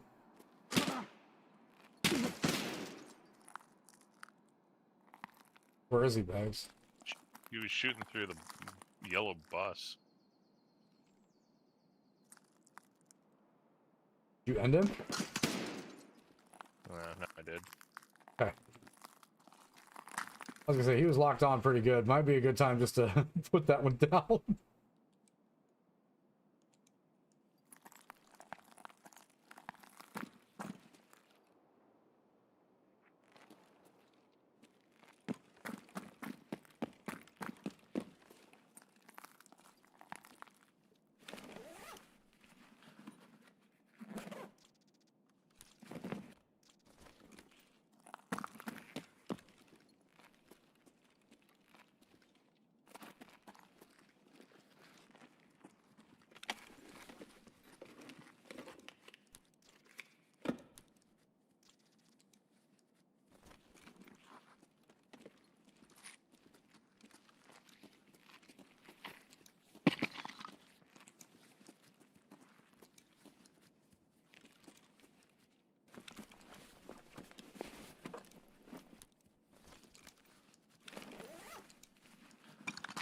Also, like, super serious, excellent place for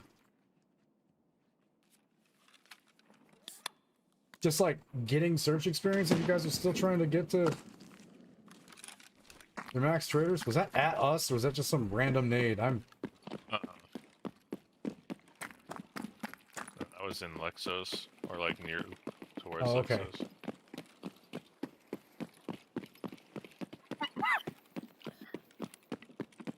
Switching phasers to kill, just in case.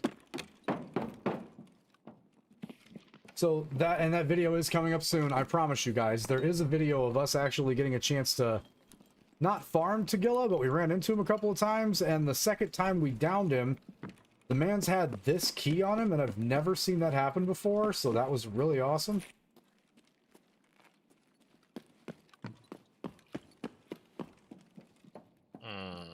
Just ran right past Bags. It's over here.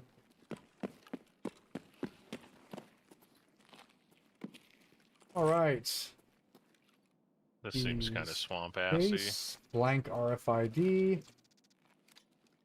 And always pick up that blank RFID too, guys, because, like, to be 100 with you guys, it's just worth vendoring at this point, even though the price dropped.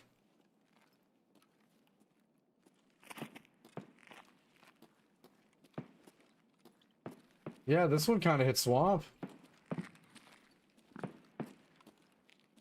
But, I mean, I saw... A relay.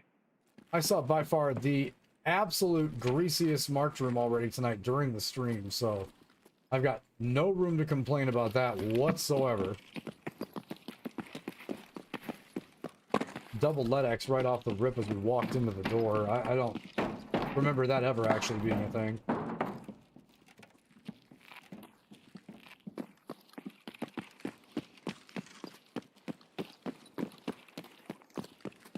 If I can get an airdrop to land in this courtyard. There was a red flare in there, so that's kind of cool. Well, I guess that could, like, big large out. There's two computers, yeah.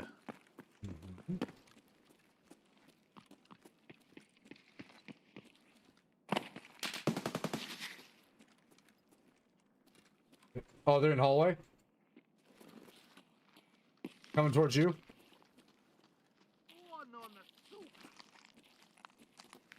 I can see him if he keeps walking.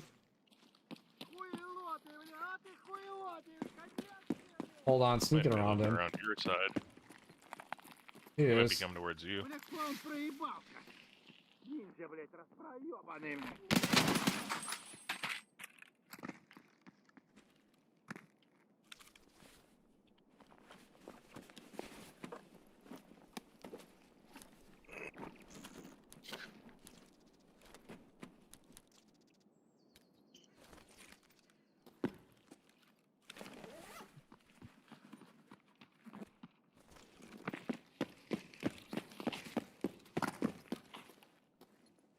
I'm gonna go pee really quick.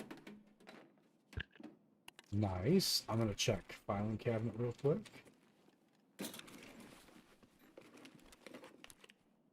Only literally with the hopes that we maybe run into an intel just randomly. That'd be alright, game.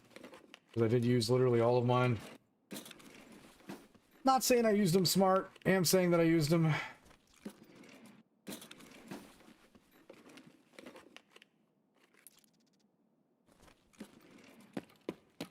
Magic peas always win.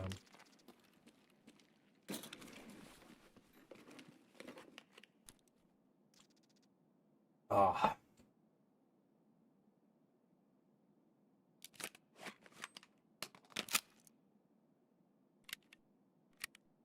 1 second.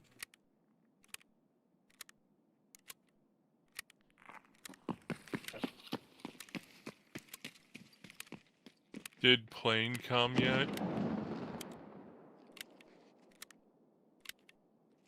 I'm unsure. Back.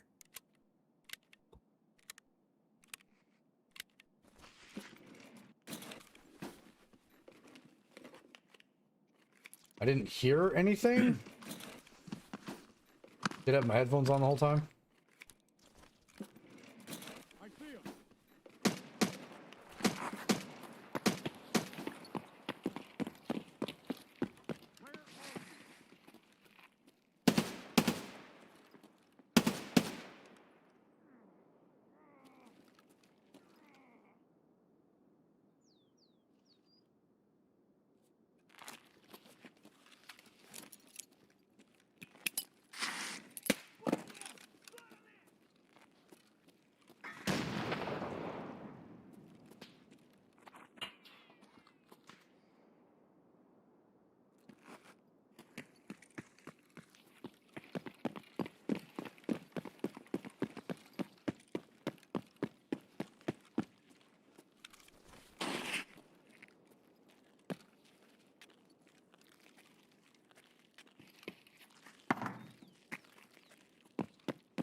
Static Scavarino.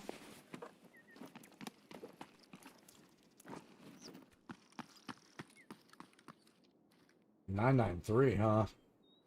That's angry.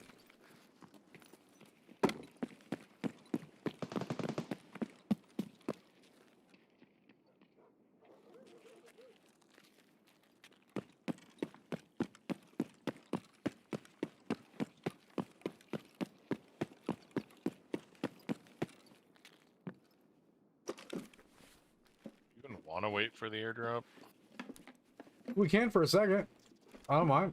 Actually, no, I'm gonna. If you get to take a pee break, I'm also gonna run around the corner and take a use the bathroom really quick. I was hiding in the building. That shot was at me. Nah. Oh, so new sniper scab. Hold now. Okay, 1 second, guys.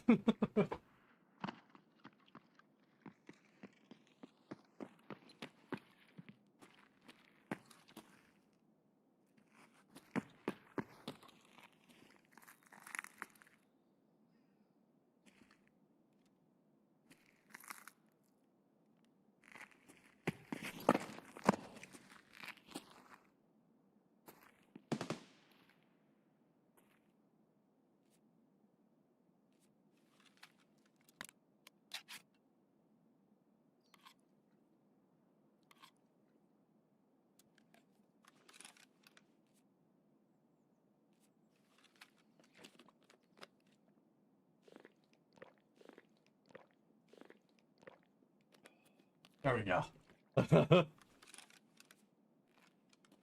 Alrighty. Alrighty, though.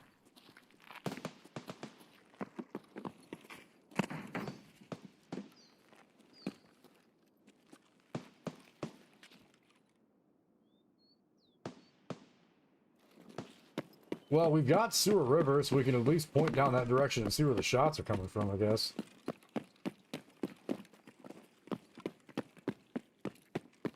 Real and true.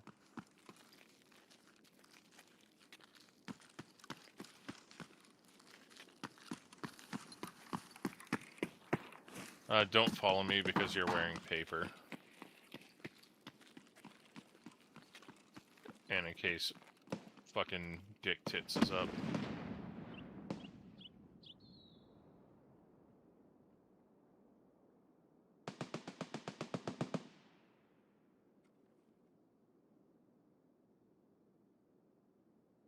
Based on the location of that, I'm thinking it's around the corner down there by Trouble, but I don't see anything moving down Probably, there. yeah.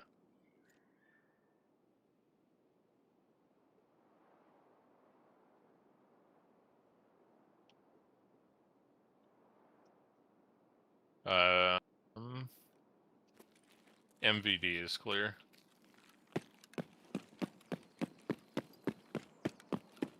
So, actually, on top of the MVD thing... Oh, there's the...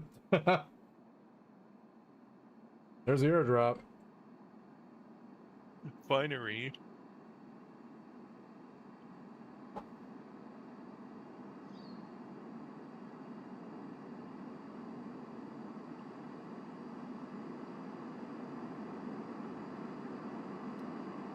Oh, I've got all the kills for streets already. Never mind.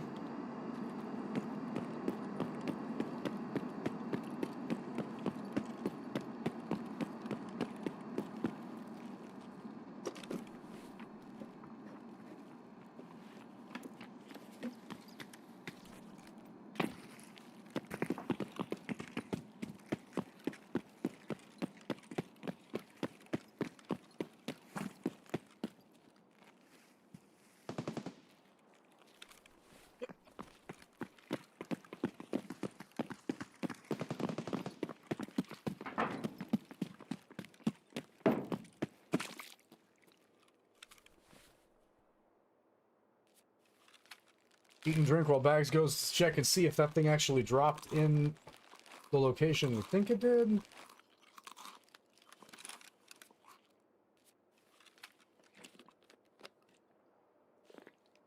Oh yeah, she's here. And get a mag drill rotation in.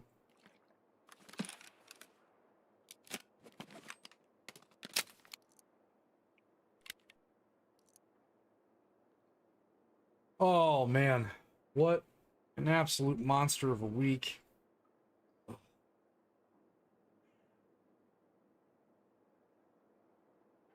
What's crazy is that week was rough, and that's not even like close week. That's literally next week.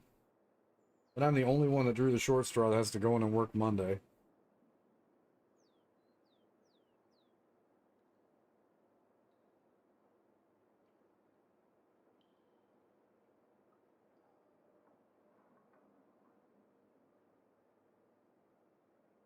So definitely getting the most out of my weekend. And all you guys watching, again, if you guys have not seen me before and you're just kind of like checking to see who's live on YouTube or over on Twitch and you've never seen this guy, I'm DJ Soundstorm, Chicago producer and house DJ. You'll notice that my bot is spamming that my new EP is out. It is. We have a new track that's going to release as a single. I believe it's tomorrow. You guys can check all that on SoundCloud. Kind of celebrating a little bit, had some life wins, but also we are almost to 90,000 subscribers on YouTube, and we didn't think we'd get to 10. So I'm kind of like blown away by the fact that we've had so many people supporting the channel from all over the globe, and really appreciate everybody that has found the channel, is watching the content. You guys are making it really easy for us to get to the Partner Plus metric. Bag's just literally one knuckle chucked his bag. Oh boy.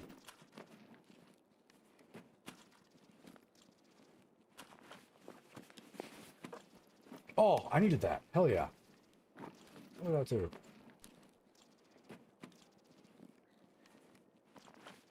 Where did you find the super water? Oh, The pineapple. airdrop. Magic peas. No, no, no. Magic peas. And I'll take that sugar. And you good, sir? We coasting. One more to go. That's good. I found an exit. Заебись. You call the guide. Пора на выход, guys. Let's go. But yeah, it's been a huge couple of weeks for us here on YouTube, and there's a really awesome chance that we're pushing into our 100,000. If not this weekend, I'm not in a hurry to get anywhere. Honestly, it's just incredible that with a little bit of consistency, we're starting to see a lot of attention on YouTube, and it's more attention than I ever saw on Twitch or anywhere else. And that's not like a shot at Twitch or anything else that we've streamed on. It's just the fact that YouTube's kind of more readily accessible for everybody, and the support's been incredible. The only thing that really helps us now, outside of you new viewers hitting the subscribe, the like button, and turning on the notification bell, is if folks have the time to let their computers just kind of sit on playlists that we have put together to rack up those hours, because those hours end up getting us closer to our Partner Plus. We're about, I'd say, 500 hours away from that being complete too. So yeah, it's crazy how much this stuff kind of popped off, and thank you guys. That's where I'm at with it. Lots of other stuff is going really right in my life, specifically in the IRL side of things, and it's nice to be able to jump on and do some of this stuff live as opposed to getting the recordings done that we have. And our new memberships are available here on YouTube as well, so if you guys want to see some of the content early, when I say some, I mean like literally 15 to 30 videos that are up there. We are going to start expanding on some of this content that's there for members only, but for the time being, the entire series is showing my climb directly to getting to Terminal and getting Kappa, and getting some of these quests and the other like weekend events that have been popping off, because Nikita's been giving us a lot of really good content. But yeah, all those are options, ways to support on SoundCloud and on YouTube. We appreciate all you guys that are new to the community, and all of our folks that have been around for a minute that are still watching, because it makes a huge difference, and the numbers that I have on YouTube are definitely evident of that.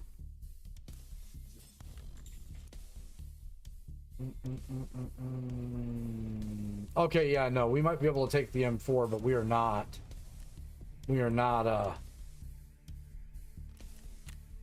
doing that. We're gonna make real sure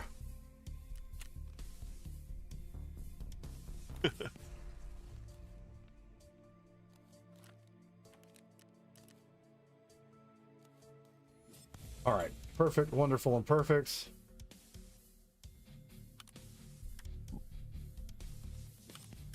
All right, Peacekeeper. I'm gonna get the guide done before Peacekeeping mission. This is unreal. I got Psycho Sniper done before Shooterborn, and I'm gonna get the guide done before Peacekeeping mission. Hell yeah. I'm the most backwards content creator on the friggin' planet. All right, one more to go. Crunch time now. Got the Holiday Killa armor on. Got the access card. Just got to get the extract. If we have some easy wins in terms of grabbing some cash in the lab, then we will. But the focus is making sure that we get this quest done.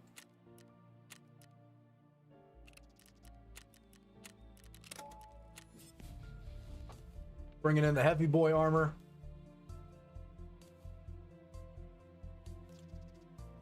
Ooh, the black MDR.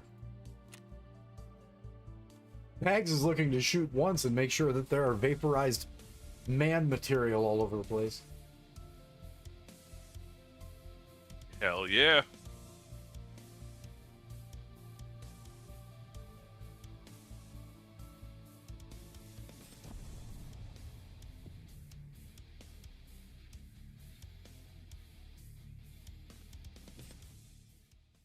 And also, more importantly, we always try to make sure that through the holidays, whatever the holiday is, that we try to make sure that we stream. We're going to try to get 2 streams up this weekend for Memorial Day.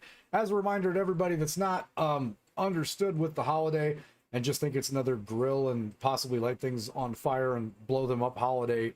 This is for veterans. This one's for the dead.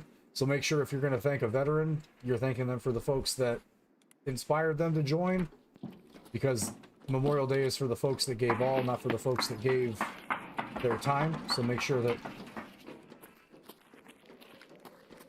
that's, if you're going to thank vets, thank vets. We got a whole month for ourselves, but I would make sure that for this weekend, understanding that that's for the folks that gave the ultimate sacrifice, not so much the guys that...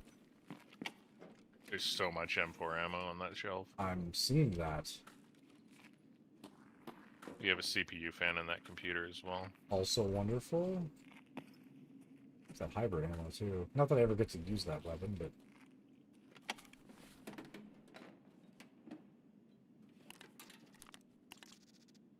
that is a lot of ammo.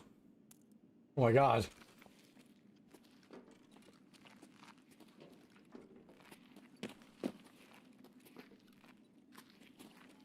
Sneaky peeky room.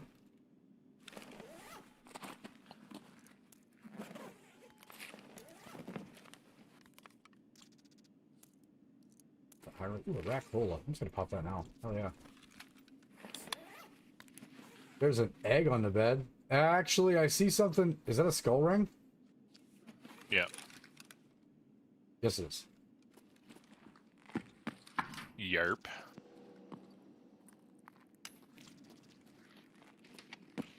All right, ookie spooky level.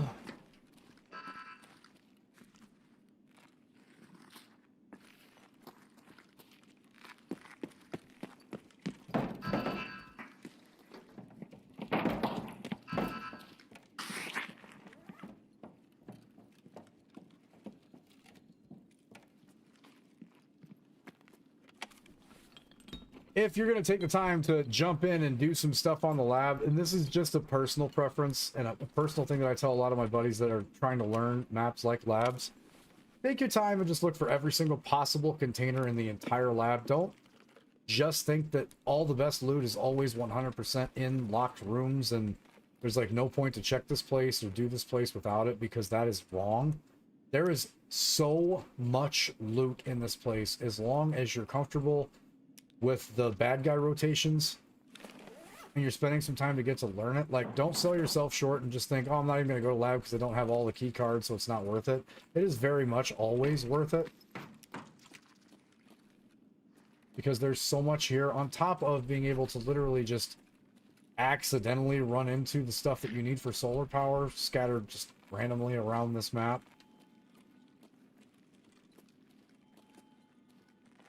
On top of literally all the other goodies that can be literally anywhere. Or the Intel 3 item. Oh, yeah.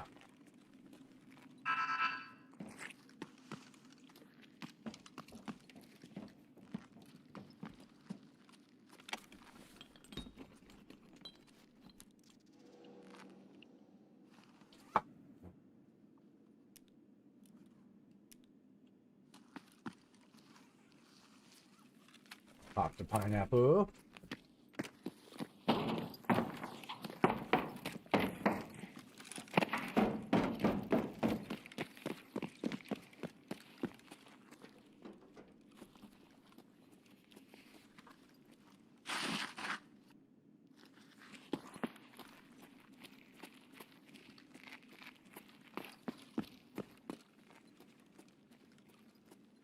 Also, like, as somebody who's gotten beaten up by this place on the PvP side too,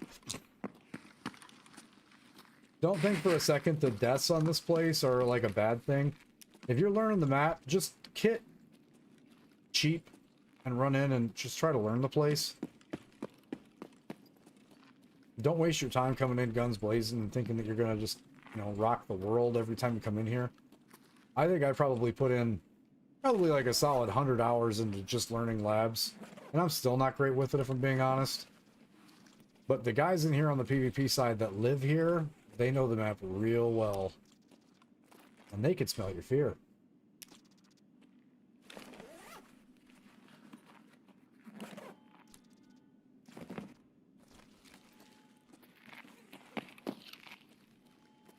But after you get used to the place, there is a lot of loot here. A lot of it. Goop, goop, goop. Yeah, pretty much.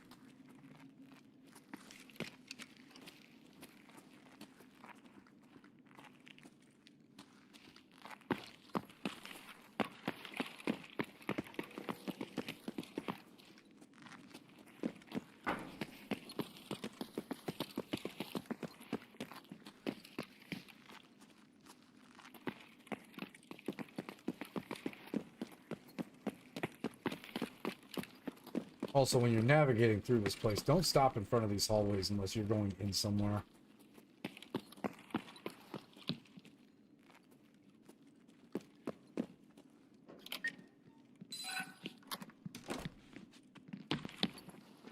And get into the habit of closing doors behind you.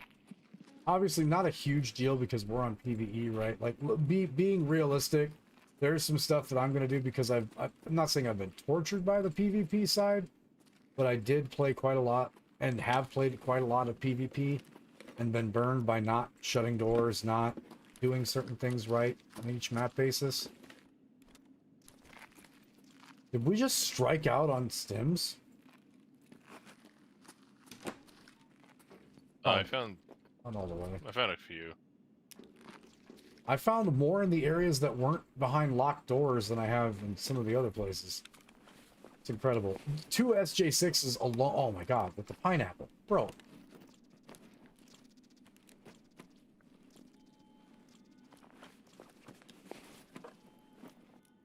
Drop. There you go. Just looking for the stuff that keeps me alive. Rest of it, if it's going to be money bait, let it be money bait.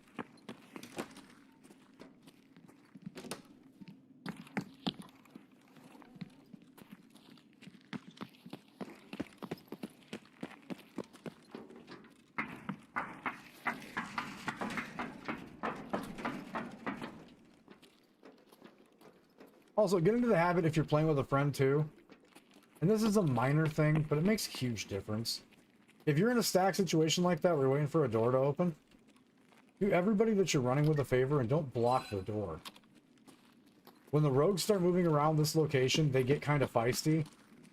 And there is a really relatively great chance that if they're out in the hallway and you're standing directly behind your buddy and he's trying to get back in because he does not want to die, you're going to be the reason why he gets clapped. I'm only saying that because I have been the reason why everybody has gotten clapped from time to time, and that never feels great. So just make sure that, like, you're fluently moving. Let your point man have a little bit of room so we can duck out, try to take some fire, and then duck back in.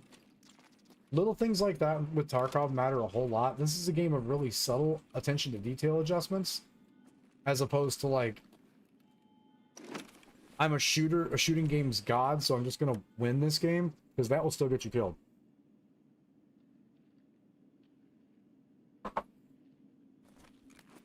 Yeah, roller. But just don't door block. It'll help out a lot. It'll help out everybody involved. Remember when I asked Bags if he saw any stims? It seems like black as a room is still pretty... But the rest of these had... Yeah, the rest of these had, like... Even if they aren't great stims, like, you're not going to get your ETGs and your mules and all the greatest toys and contraptions every single time. But as a, like, a huge reminder, like, the ones that we did pick up... Like, look at this. It's insanity. Top of getting that TAC X. Like, all of this is just extremely good.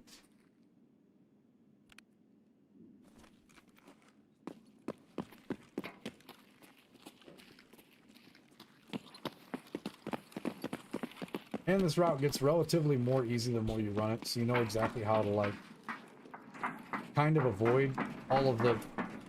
Oh my god! Well... You have a... unbreak legs thing? I might have just swung that too quick. Oh, I'm bleeding too. Like, oh, they're red. Yeah. Serve.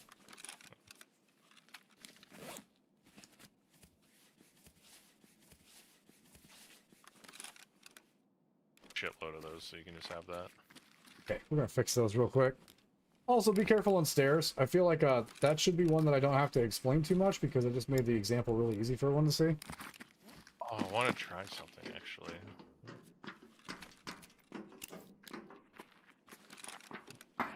Interesting.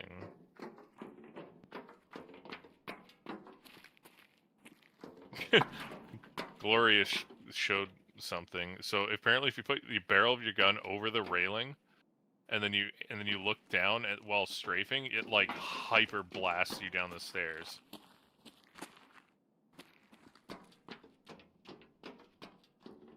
On like the slanted rail, you like kind of fucking grind down with your Oh my gun. god. That was noticeably different speed-wise. Yeah, you gun over the, and then you just. Oh.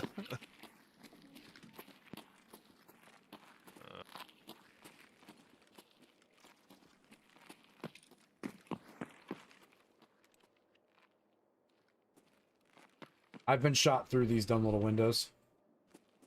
Yeah.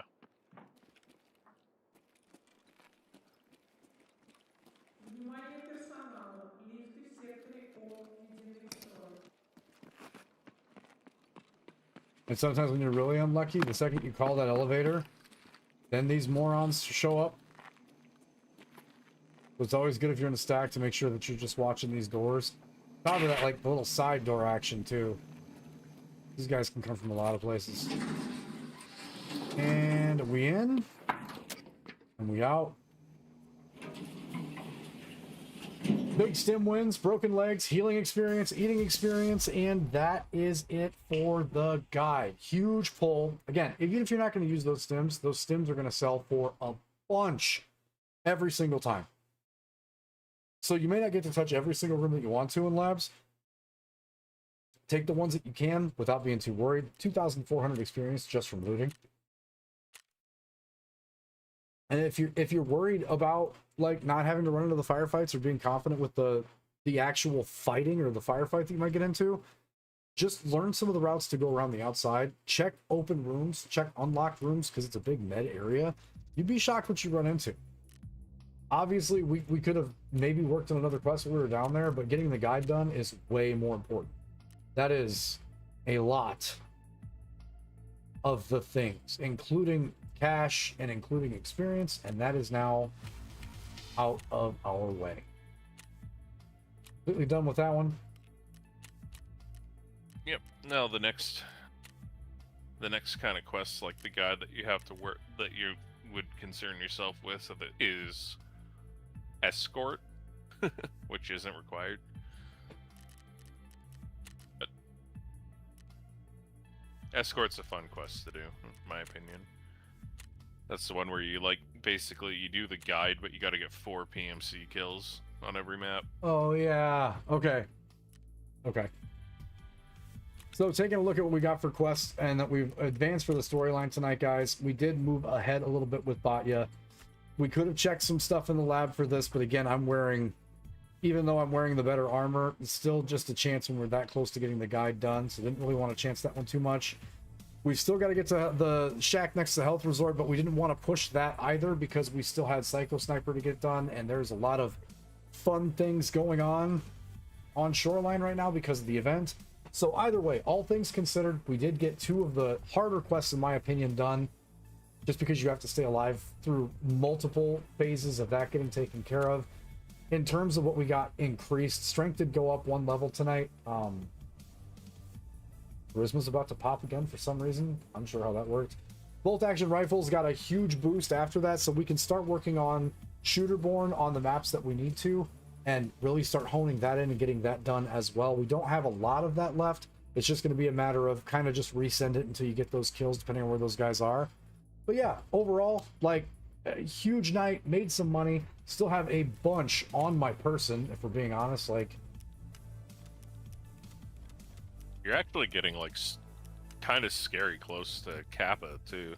yeah, like, You might need to start making sure that you're collecting those items. yeah, after I sold every single one of them every time I saw them, you just kind of got to start backtracking and going through the rest of that. That's true. Large true. And that So, was... I'm just thinking. like it's Tarkov shooter, Shooterborn. You've done Cargo X and Wet Job. Psycho Sniper's done. Oh, all those boss kill quests are gonna be. Yeah, but I mean the boss kill quests are hilarious. I love the boss kill quest. Yeah. That's gonna be get dropped by one, get dropped by a couple, and then just reload and do it all over again kind of stuff, which is gonna be a lot of fun. But guys, we're gonna get to the part where I'm gonna be very not keeping my composure for stuff, because this is kind of a celebration night for me, because actually going back on Tuesday my new promotion takes hold and a lot of wins happen this week. So we're gonna end the stream here so we don't get too far into some of the other stuff that we wanted to do. We will be getting videos again together starting tomorrow, including some Final Fantasy videos, so pretty excited to get that creation side done. However, I'm gonna get off of here for now and play some Hearthstone Battlegrounds. Gonna take that part offline and really dig into the extracurricular activities that I have for the night.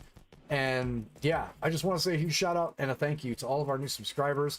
Really hoping by the end of the weekend that we can get really close to that 100,000 subscribers based on the pace at which we've been seeing those increase. And if it doesn't happen right away, I'm willing to keep grinding and wait until that does happen. So huge shout out to all you guys. If you're on the fence and you haven't hit the subscribe button and notification bell yet, please consider doing so. Being a part of getting us to that 100,000 mark is kind of huge. And those hours are what matters, right? We're about to get the advertising money back from YouTube for people watching the videos. And based on the amount of people watching the videos, that's going to be rather large, at least to help, you know, pay for the things that I use when I'm streaming, like my energy supplements or occasionally the alcohol that we're drinking. So not a huge mark, really awesome to get to this point. If you haven't checked out the EP yet, keep your eyes peeled on SoundCloud for new music from yours truly. We have a brand new album, a full album coming out in December. But that's going to do it for me, guys. We will see you in the next clip. Monday, Wednesday, and Friday, all of our releases on YouTube are going to go out 7 o'clock in the morning, so you can watch them throughout the entirety of the day. And yeah, that's going to do it for the stream. You guys have an awesome night. We'll see you in the next video and possibly the next stream this weekend. Till then, stay in the mix.